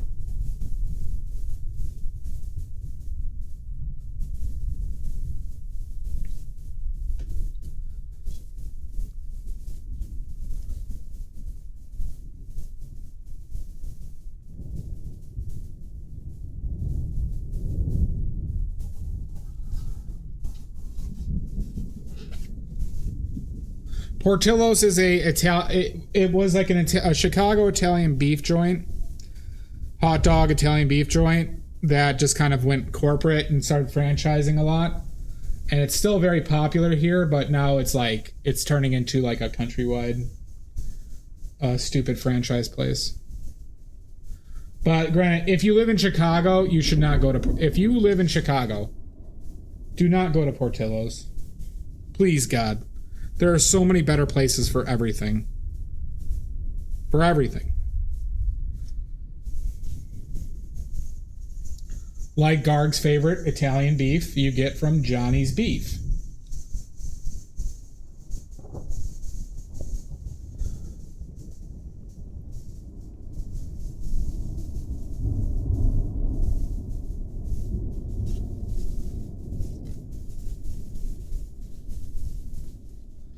I could go for Johnny's. Yeah, Portillo's is very lame.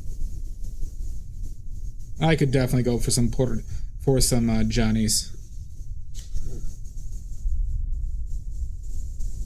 Well, you're talking about Portillo's or Johnny's? Because that's not true about Johnny's. Portillo's will just vary by location.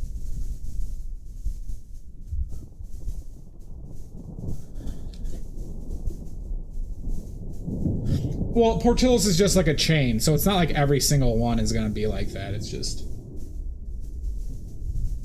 And they do too much volume for them to be rancid. It's just that they're just the cheapo, not even cheapo version. They're just like, they're like what people who live in the suburbs think of Chicago food, generally. Is Chicago like fast food?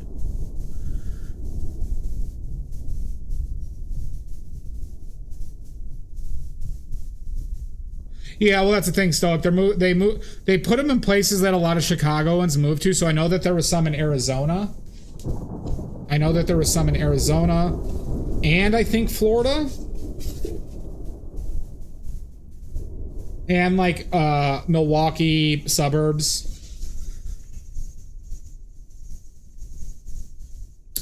But Todd, they don't grill those hot dogs, they steam them. Yeah.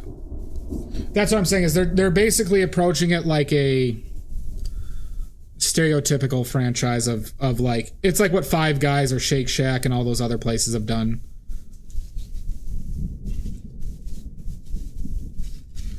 So it's going to make the food worse. One day some holding company is going to be like, you know what, if we mass produce these chocolate cakes or something from this other fucking place that's much worse, we'll make $1 billion more. But we'll ruin the business. We don't care. They don't care. Stuff like that. But it's not even like it's that good right now, so I don't even know what I'm bitching about. We don't stand Portillo's in this stream, everybody. We won't do it.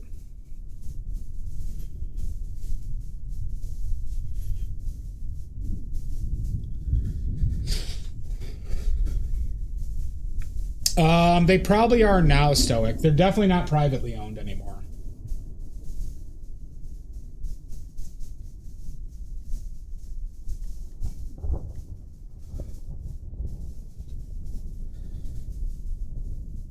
Portillo's is publicly traded?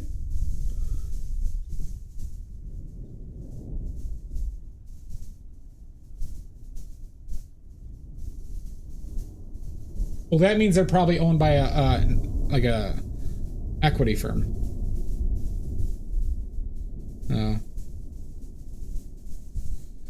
I've been to Five Guys. It's fine. Very expensive though. And it's one of those places that's always been expensive.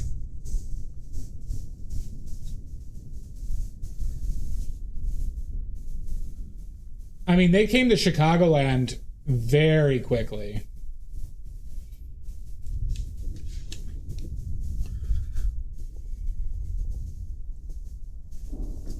Oh yeah, it was expensive in like 2010.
Culver's is fine. I'd eat at Culver's way before I'd eat at Portillo's.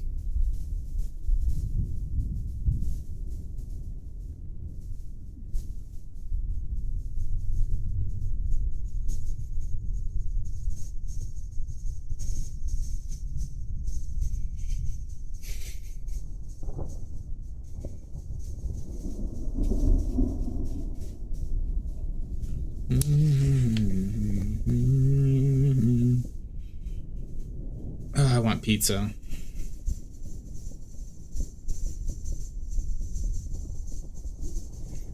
I haven't had Whataburger.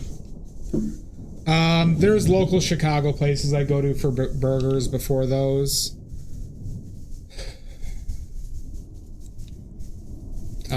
But I don't have those choices by me.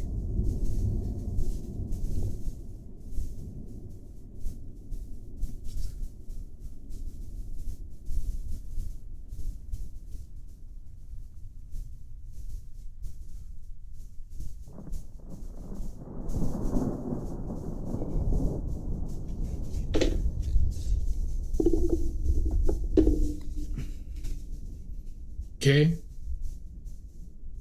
Is Culver's like that? Or are just the people who go there? Todd, she's saying Chick-fil-A has a big history of donating to anti-LGBTQ like nonprofits and stuff.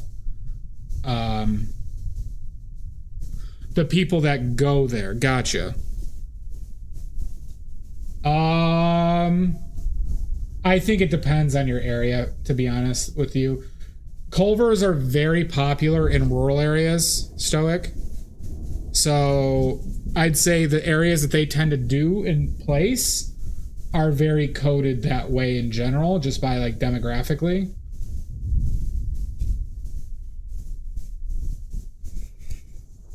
So the thing is, though, you know, in the Rockford area where I live in, it's decently left town or city, and the Culver's does, you know, very well here. But so does, like, you know, fucking Chick-fil-A.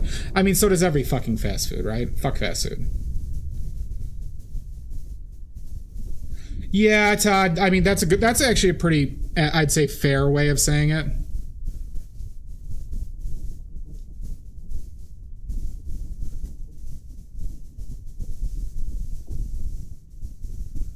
But, you know, I'd say a lot of Wisconsin places are kind of like that in general, though. So Culver started in Minnesota or Wisconsin. It's one of those two. It actually might be Minnesota.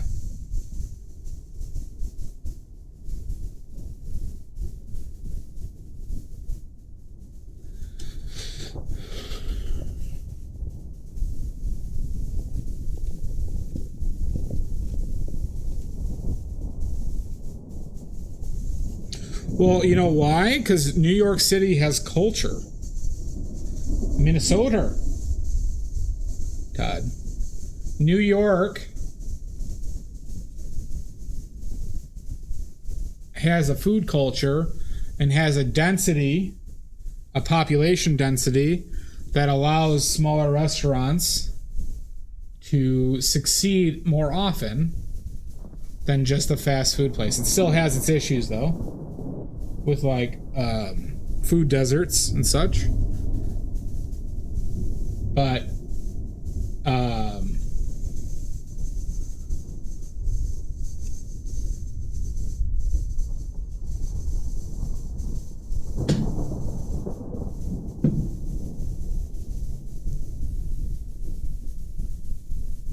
just like there's neighborhoods of Chicago like that too. If you have population density, it's amazing how much differently you could live.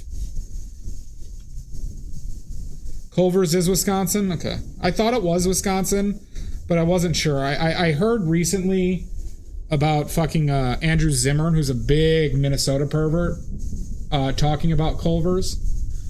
how he said it's the best fast food burger available. And that gave me some pause.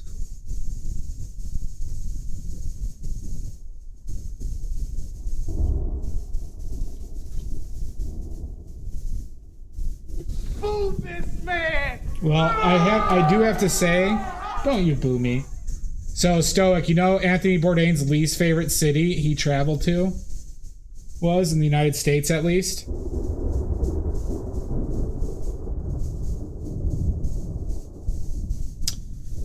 I'm gonna go for a little bit longer. I don't need another break. If I need more water, I'll just go grab it. Thank you, though, Maddie.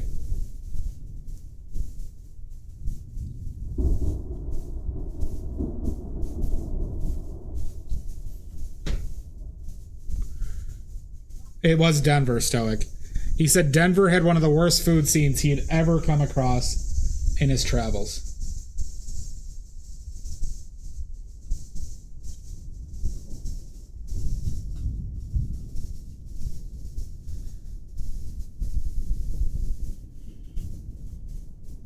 I know Colorado is not just Denver, but, you know, there is some correlation, I think.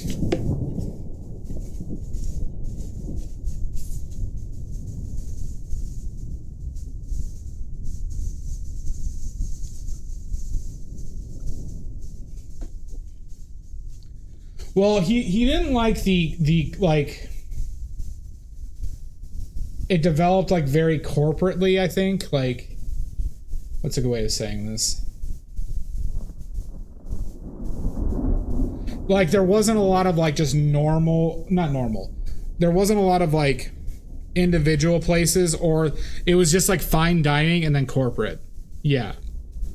That's what I recall him complaining about. So they still had fine dining, but then the rest of it was like, you know, Bubba Gump Shrimp Factory. Oh, did Denver have a redlining issue too? That's like Chicago.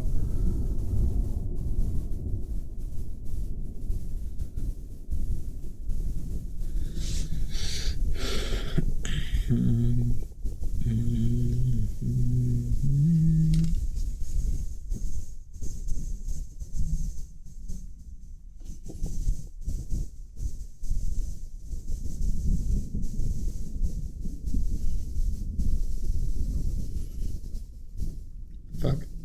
Just a big... Is that a hair?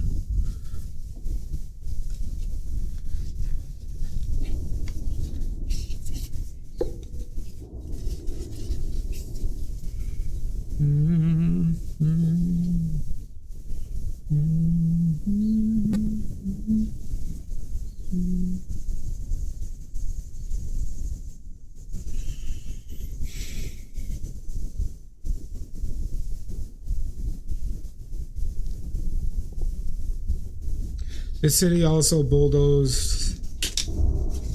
Goddamn, that's just like an unfortunate place. Bulldozed build a bigger highway in that neighborhood. A lot of small, but yeah.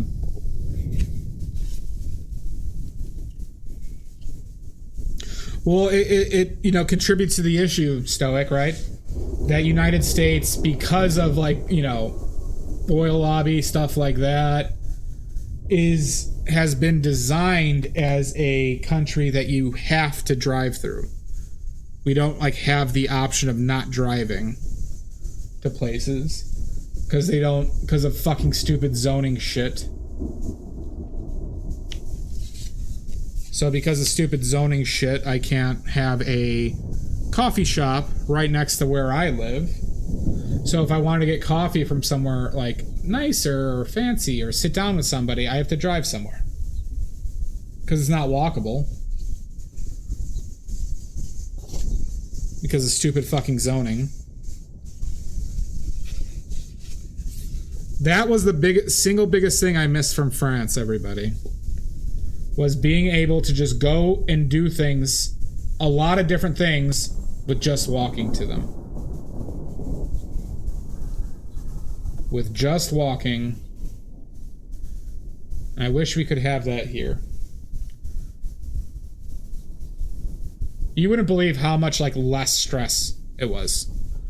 You think you'd be like, oh, well, people would still drive. No, you wouldn't. They do and they don't. They still have their own issues, stoic. But as far as like that, yeah. I mean, it does suck that a lot of European countries are very ethno-statey.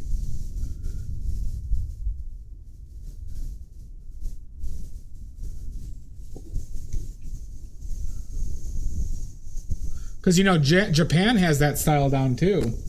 But Japan hates anyone who's not Japanese. Or the people do. Largely.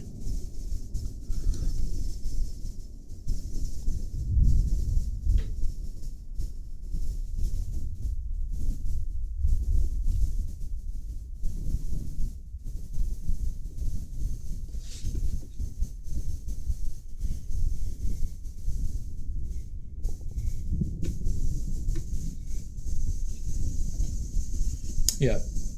So, like, what Europe has is that they have the age where they, cultural age where they could essentially understand that working too much is awful. And so they are culturally are mature enough to understand that society should be designed about limiting how much people have to waste their lives at work. Some of them do, some of them don't, obviously. They understand that, like, social safety nets are good things.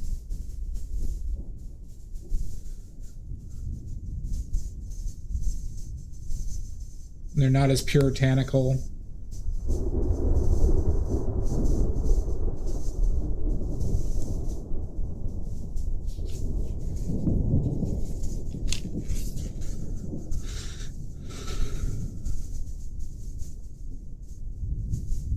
But instead we ban books.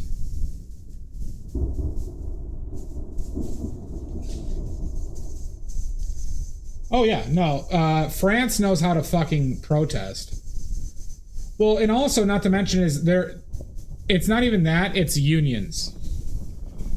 It's just their unions are more, they understand that if the fast food union is not getting what they want, well then their suppliers will also strike as well. So it's not even like scabs could work in places like that either. So it's like, it's their understanding of like how much power the workers can have versus, you know, scabs and shit like that, or still allowing companies to operate, taking away a severe amount of leverage that the workers can have, because there's reciprocity with those things.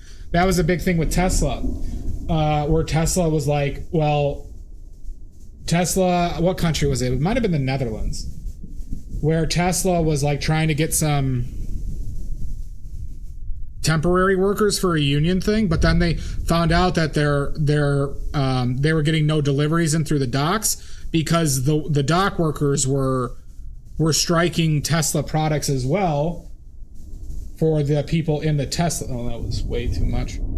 In the Tesla union. Boy, was that a bad brushstroke. What the fuck happened to me? Just let it all loose.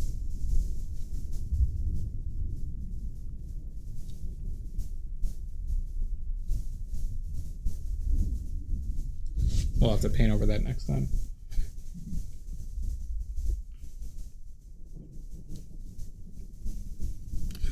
So if in the United States, if fast food workers wanted to strike, well, fact of the matter is they would need the meat suppliers, the food suppliers to also strike, or the truck drivers. Like they would need the whole logistical web to strike for them to actually essentially get anything reasonably done. Right? Now, companies with skilled workers will generally have a better chance of union because they can't just retrain somebody willy-nilly. But I'm curious, like, I don't know how the Costco ones have been going. I was reminded that Costco employees were looking at doing that or something.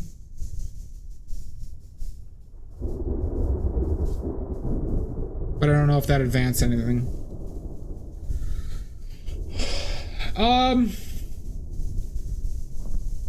I would investigate a few countries, but because of my family, I would say I'd probably end up in Canada if I had the means to. Specifically, like Toronto area is probably where I'd end up.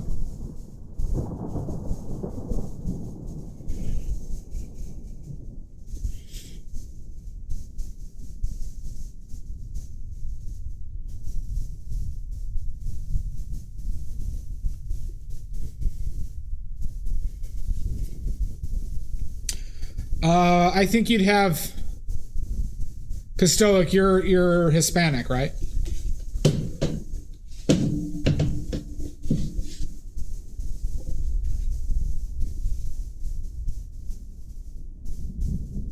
I think you would have problems in Quebec.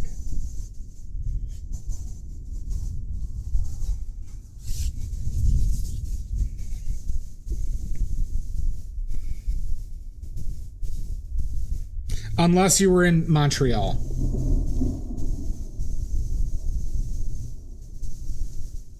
Right? Montreal's Quebec?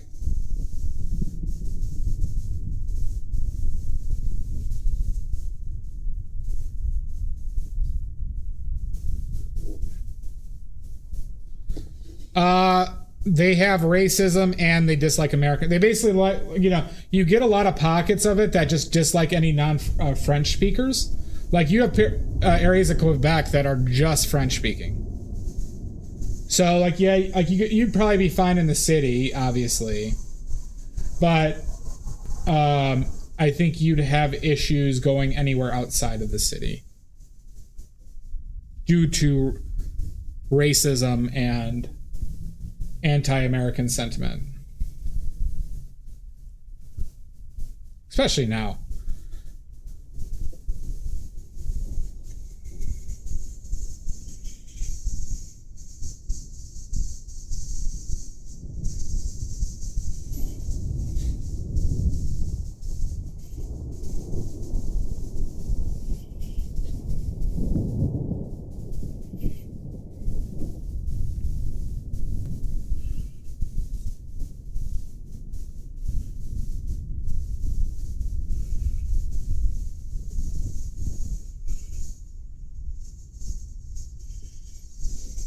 But see, Toronto is kind of like New York, I've heard.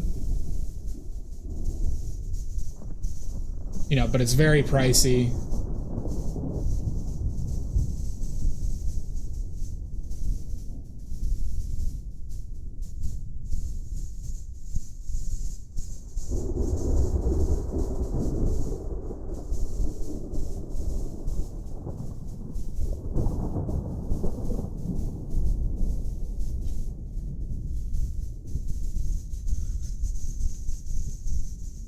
Hi, Laura. Sorry if it took me a while to answer that.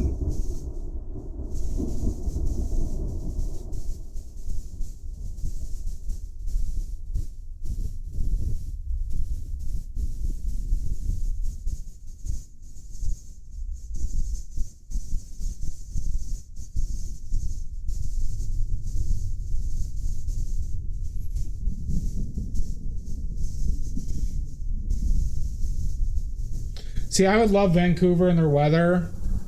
That one I have some global warming concerns with.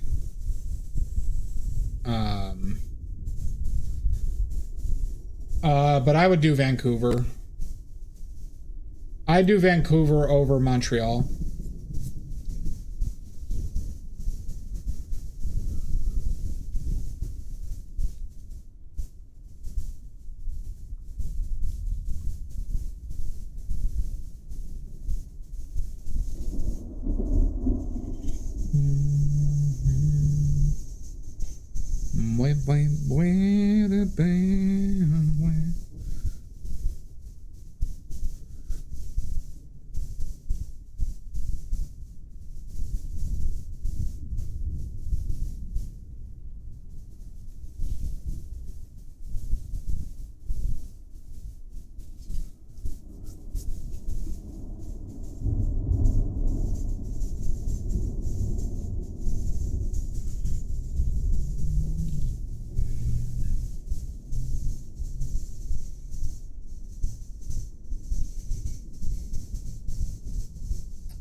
God, that crotch goes even lower than that, huh?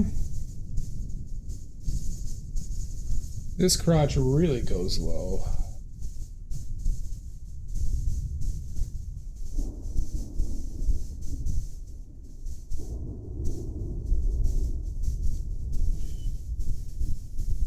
I made that too bright.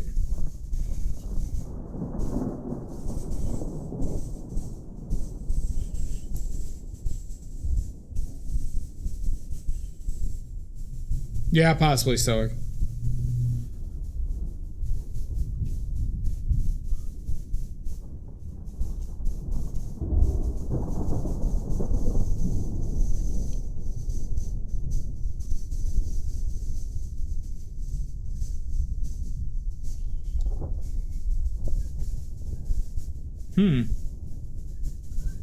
I'm starting to hear geese, everybody. That's good. That's good. That means summer's almost over. Thank fucking Christ.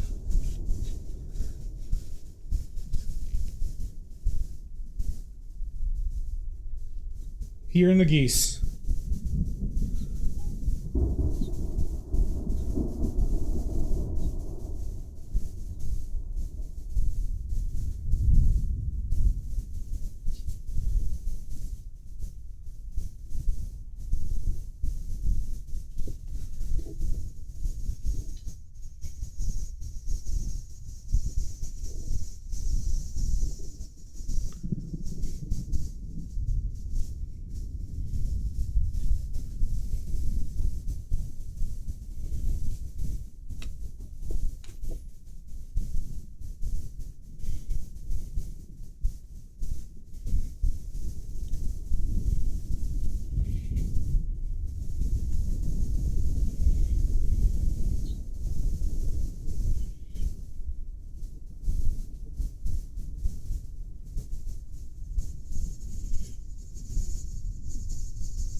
Getting bounce light on that face.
I put out too much yellow.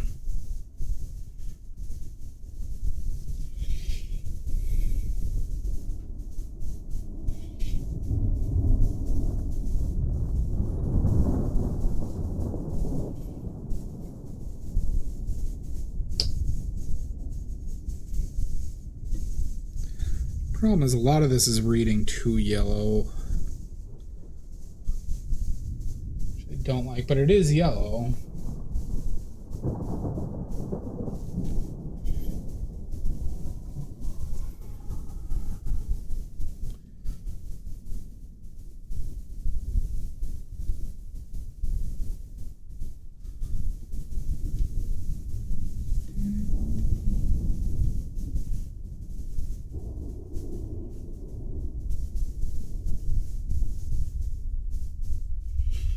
Gold for money, green for the honey.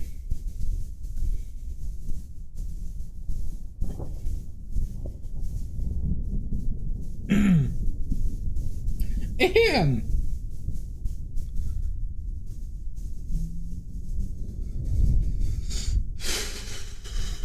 how do we...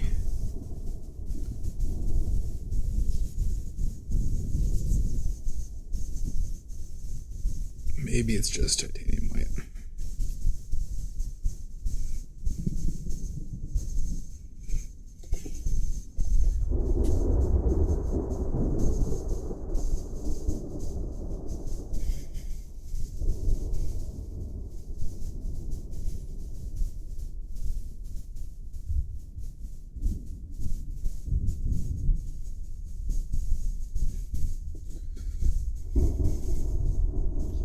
I'll have to fix that little bump.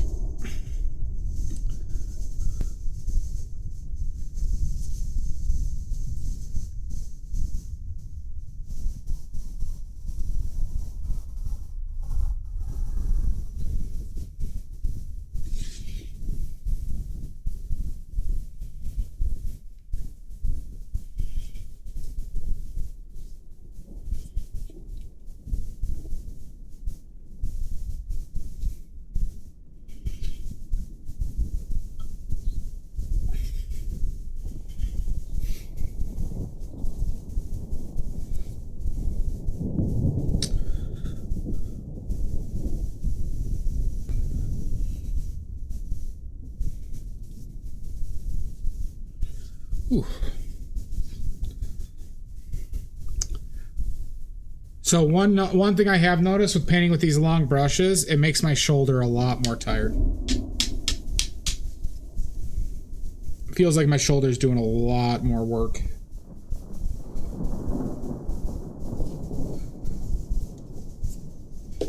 And I'm curious if that's what's been contributing to my elbow too.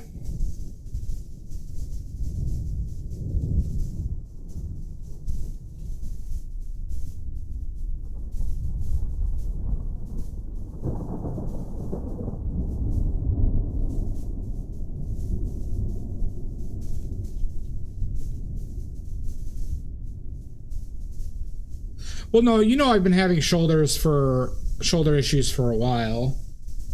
Before I was using like the 24 inchers. But like this is just like shoulder exhaust, like tiredness right now. But the elbow is the new one that I just don't know.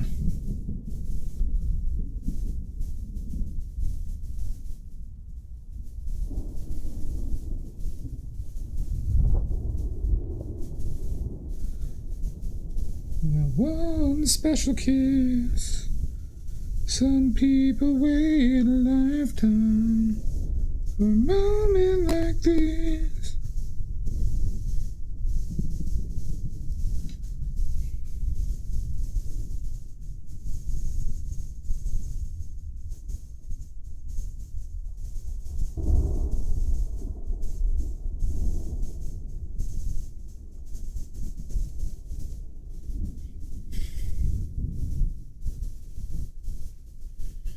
I think that's what's going on with my elbow. Stoic. Or something like that.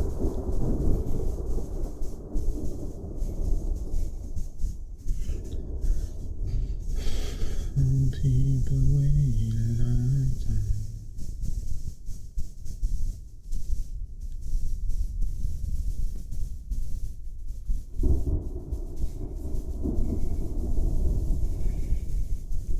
I can't believe what's happening to me.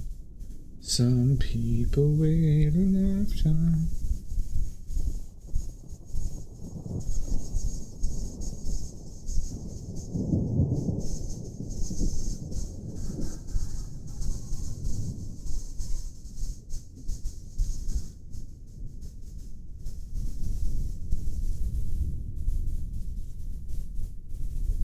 God, that's way more ripped than I expected.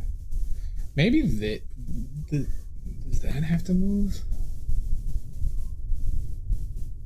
Maybe. Because there's a lot more rib showing here than I was giving it credit for.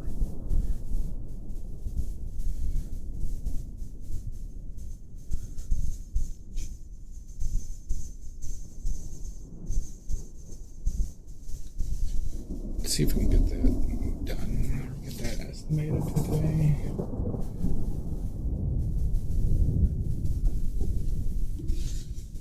Stem from me doing massage when I was working as a... Oh, you were empty?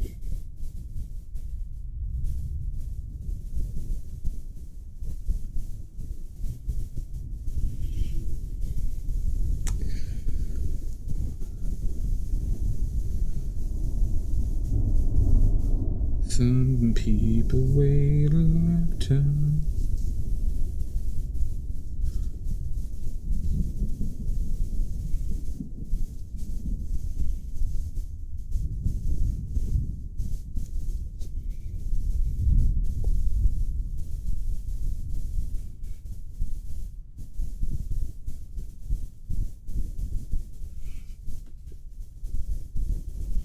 On CrossFit clients.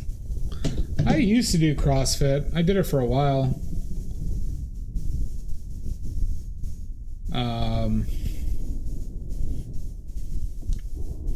I was in it more for just the...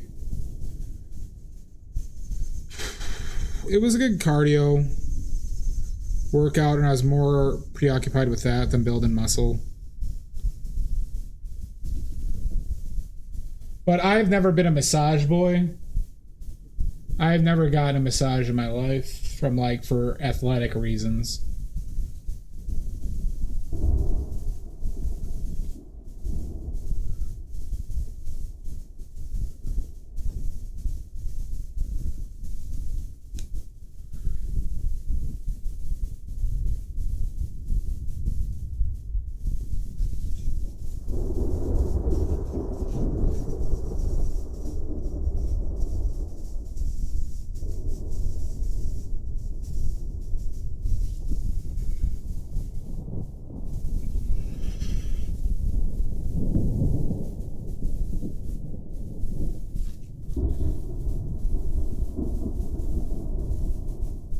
Yeah, you like massages a lot, right, Guard?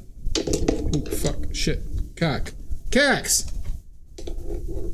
God. I have a lot more mess-ups with these larger brushes than I did before. It's harder holding all these brushes at once.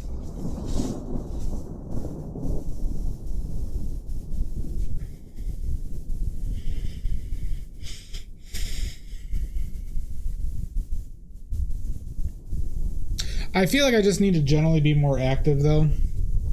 I need to walk more. Even though my place makes me walk more and do a lot of stairs every day, I still feel like I need to do, more.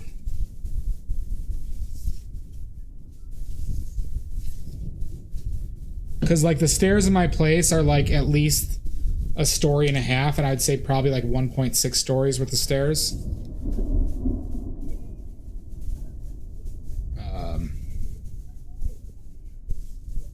And I do that at least probably 10 to 15 times a day.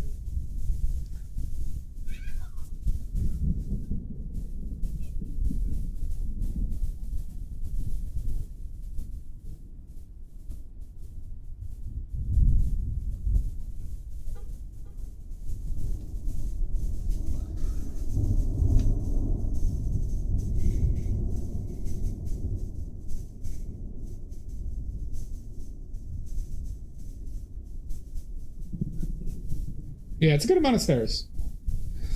They're only annoying when I have to carry shit up. Like a paint machine. Or whenever I get a refrigerator for up here.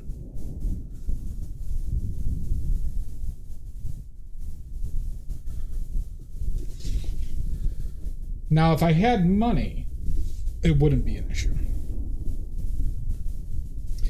Because if I had money, I'd just pay people to carry me up and down the stairs.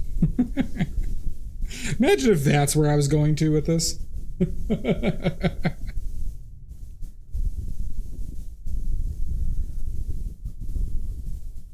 was going to pay people to physically carry me all the time.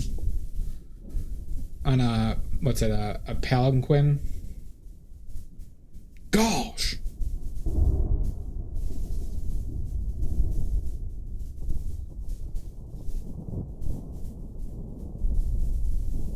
My Cleopatra era, yeah. Wait, you've never came out of your Cleopatra era? It's just been too great. You wouldn't believe how nice it is to not have to walk.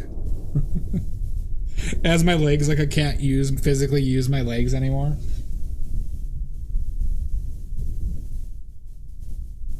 But I started a trend in Hollywood.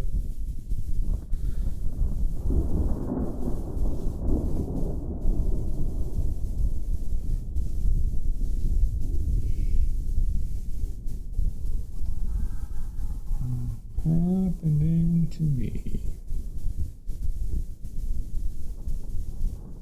Some people wait a long time.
That's too much, I think.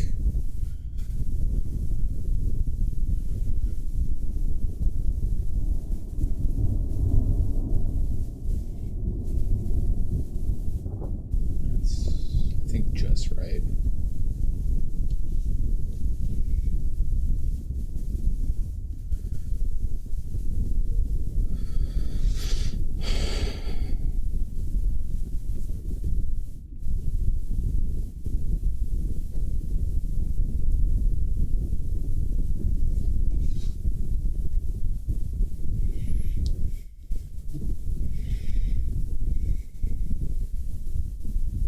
I'm not adding a skid mark, no. Not to this one. This one is consciously, like, absurd, but cute, if that makes sense. It's absurd and stupid, but it's not really about vulgarity in this case. Where in the future... Right, because I was considering adding balls, like 2 big balls to this. But then it was just like, I actually think it would detract in this context. Because it's like this setup is not about penis jokes, right? This is just kind of about absurdity. Absurdity painted in a very serious way. So I avoided kind of doing any additional vulgarity. I wouldn't say wholesome. I would just say that, like, just stupid and absurd, but done in a very serious manner, right? There's that, like, aspect of, like, it's the dissonance of doing something stupid with like skill and passion and, you know what I mean? Like what asshole would spend hours setting this up? I spent like 5 hours setting this up. Probably maybe even 6.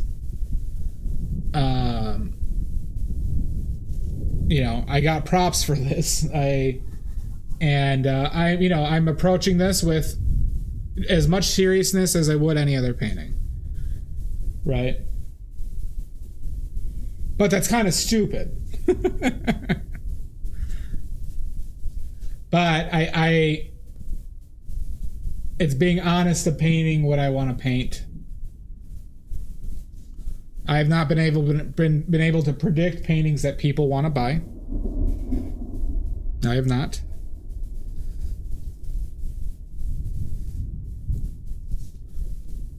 So with that being the case, then I just got to paint whatever the fuck I want to paint.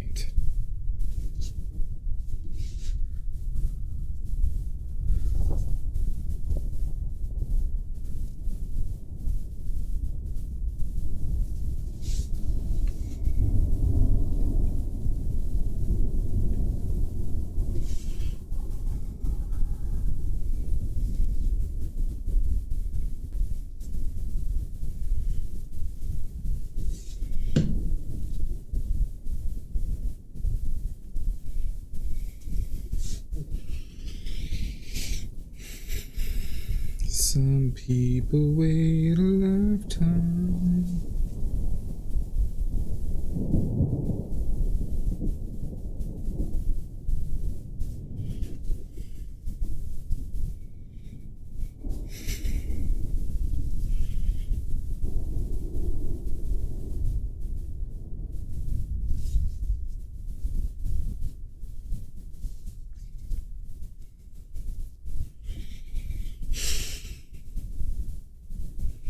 But I really don't have any. I don't really have any concerns about proportion. I think I got proportions down pretty well on this.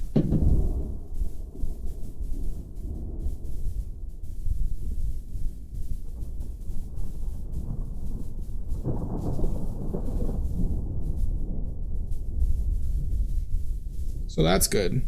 Because usually that's the tough part with these large paintings.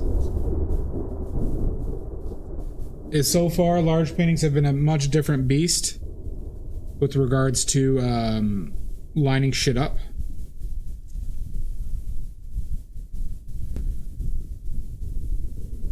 God, I put way too much lemon yellow on here. Fucking A. And too much ultramarine.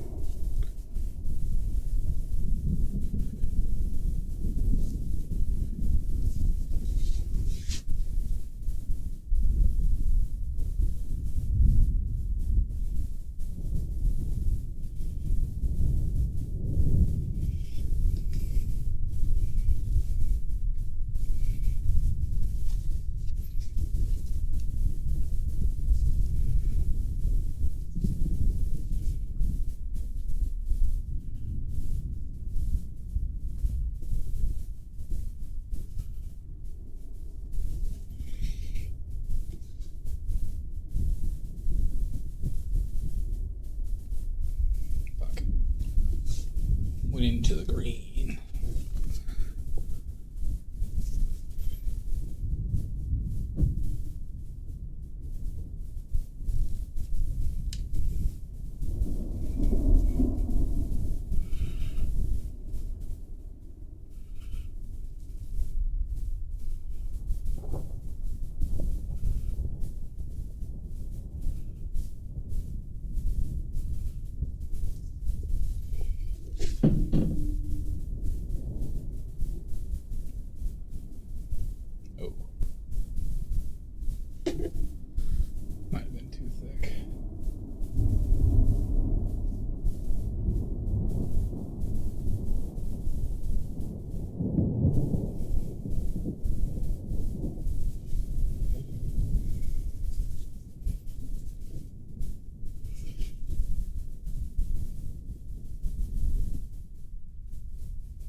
that down a little bit.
Right.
With suspicions long, with suspicions long.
want to do this? Okay, so let's just do it over here.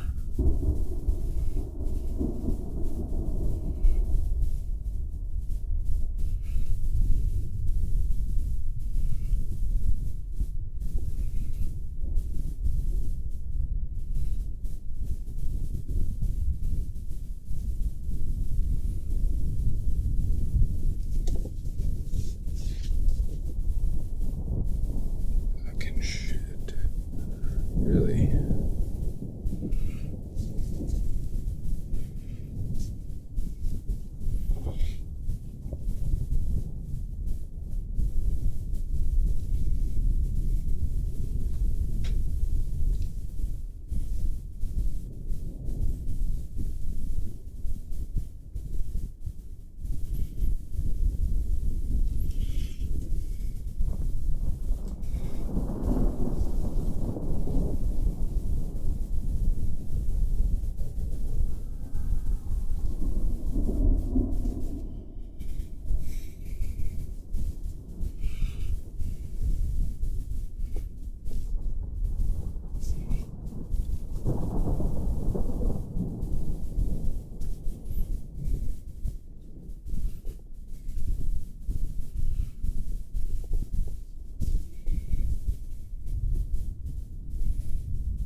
I'll leave that for now.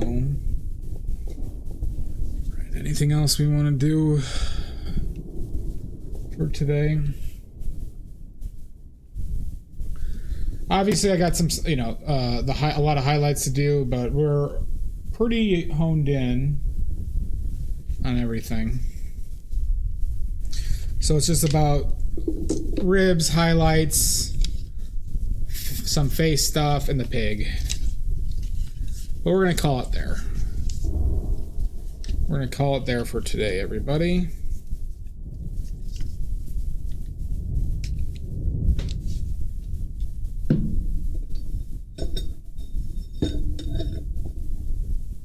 Oh, fucking A. Why can't I just, like, put this in one go?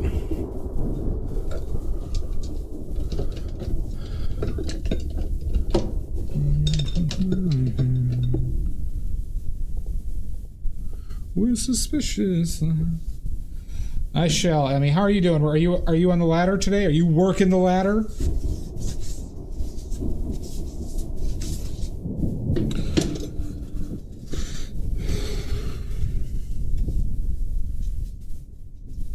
All right, let's clean up.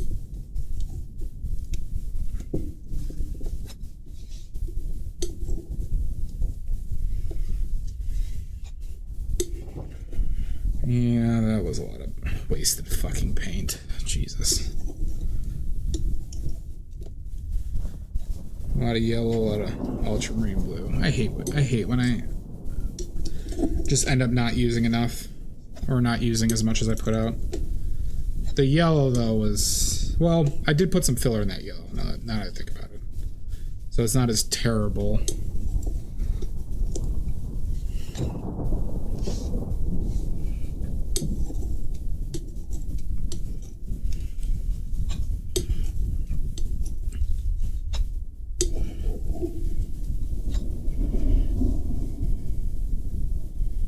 Okay, Emmy.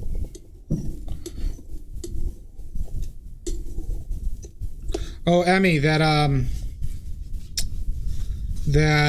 art walk thing I told you about is on October 3rd and 4th. October 3rd and 4th. So, if you feel like making a drive up to Rockford to see my stuff in person, that's my obviously I have no expectations. But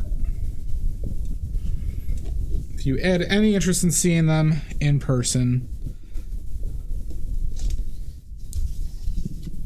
October 3rd and 4th at Scavenged Parts.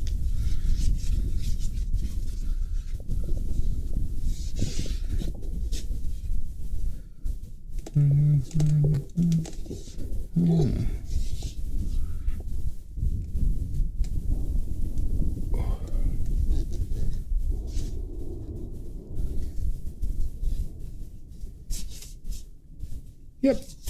Once again, no. Oh, I should have not taken off the gloves, but that's okay. Once again, no expectations. Let me know if you want to. If you come up. If you don't want me to be there, let me know, and I won't take offense because I know that could be weird. But if you want to say hello, I could tell you when I'll be there, or I could be there when you go.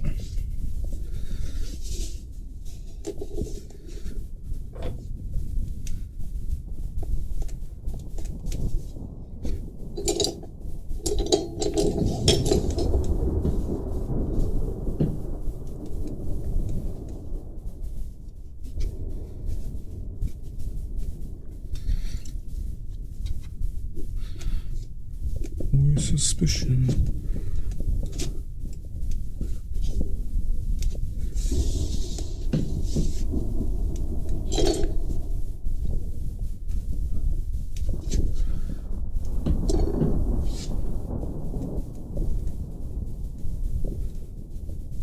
Okay.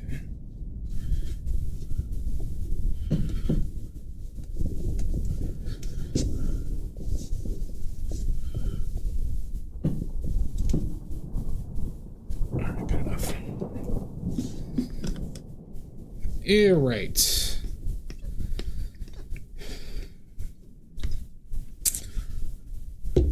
Now, the most shameful part of the stream for you. No way he finished. I'm not done yet, Omizu. Not done yet. Time. Good. To wipe the D. Oh, oh my God.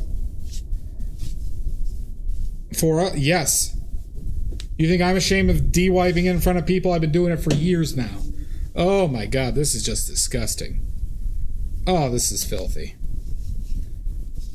Oh my God. Anton, you should be ashamed of yourself. Oh God. Oh, it's so moist. Burns a little. I'm gonna come here. You're still alive? I am still alive, Kaylin. You should be ashamed, Anton. And you, Kaylin. Boo this man! Don't you boo me. Don't just come here at the start of the stream, boo me, leave, and then boo me during the de-wiping. Unbelievable.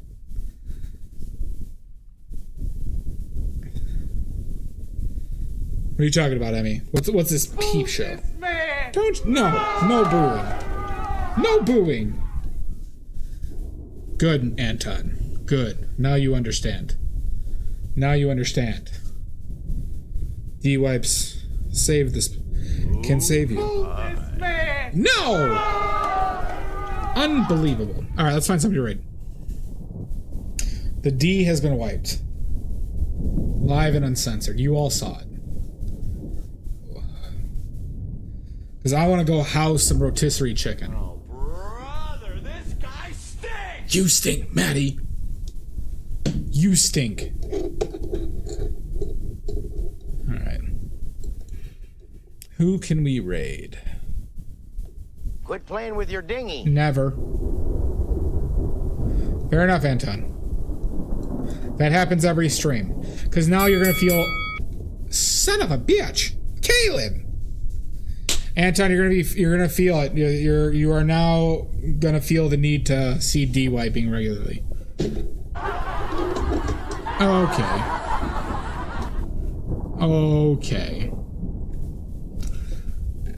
Is this not following? I thought.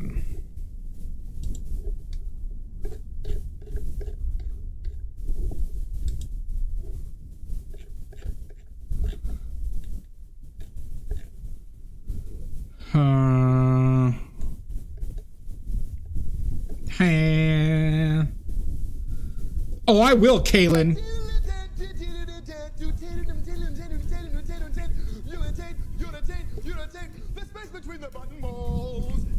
You're a taint. All right, let's write Princess PJs.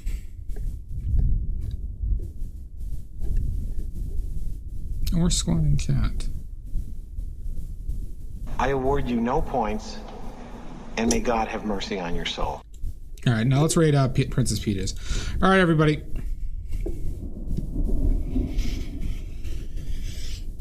Have a good one. Next stream will probably be Monday. We'll probably be finishing this on Monday, y'all. Bye, y'all. If anybody needs anything, please don't hesitate to message me on Discord. I have the critique channel up, by the way. So if anybody wants critique on a painting or drawing, I'd keep it to something traditional. Well, and digital, that's fine. But if you want critique on a piece that you've done, put it in there with your reference, if you have a reference, into the channel, and then we're going to do a stream of critiquing. Okay? For free. Exclamation point Discord, Anton. There you go. So if you put your piece in that Discord, I won't give you immediate critique. It'll be for the stream once we have enough people. Okay? Because we're going to do a stream where I like do in-depth critique. All right? Greenbag, I'll see you in hell. And yeah, till next time, we finish the Green Dandy.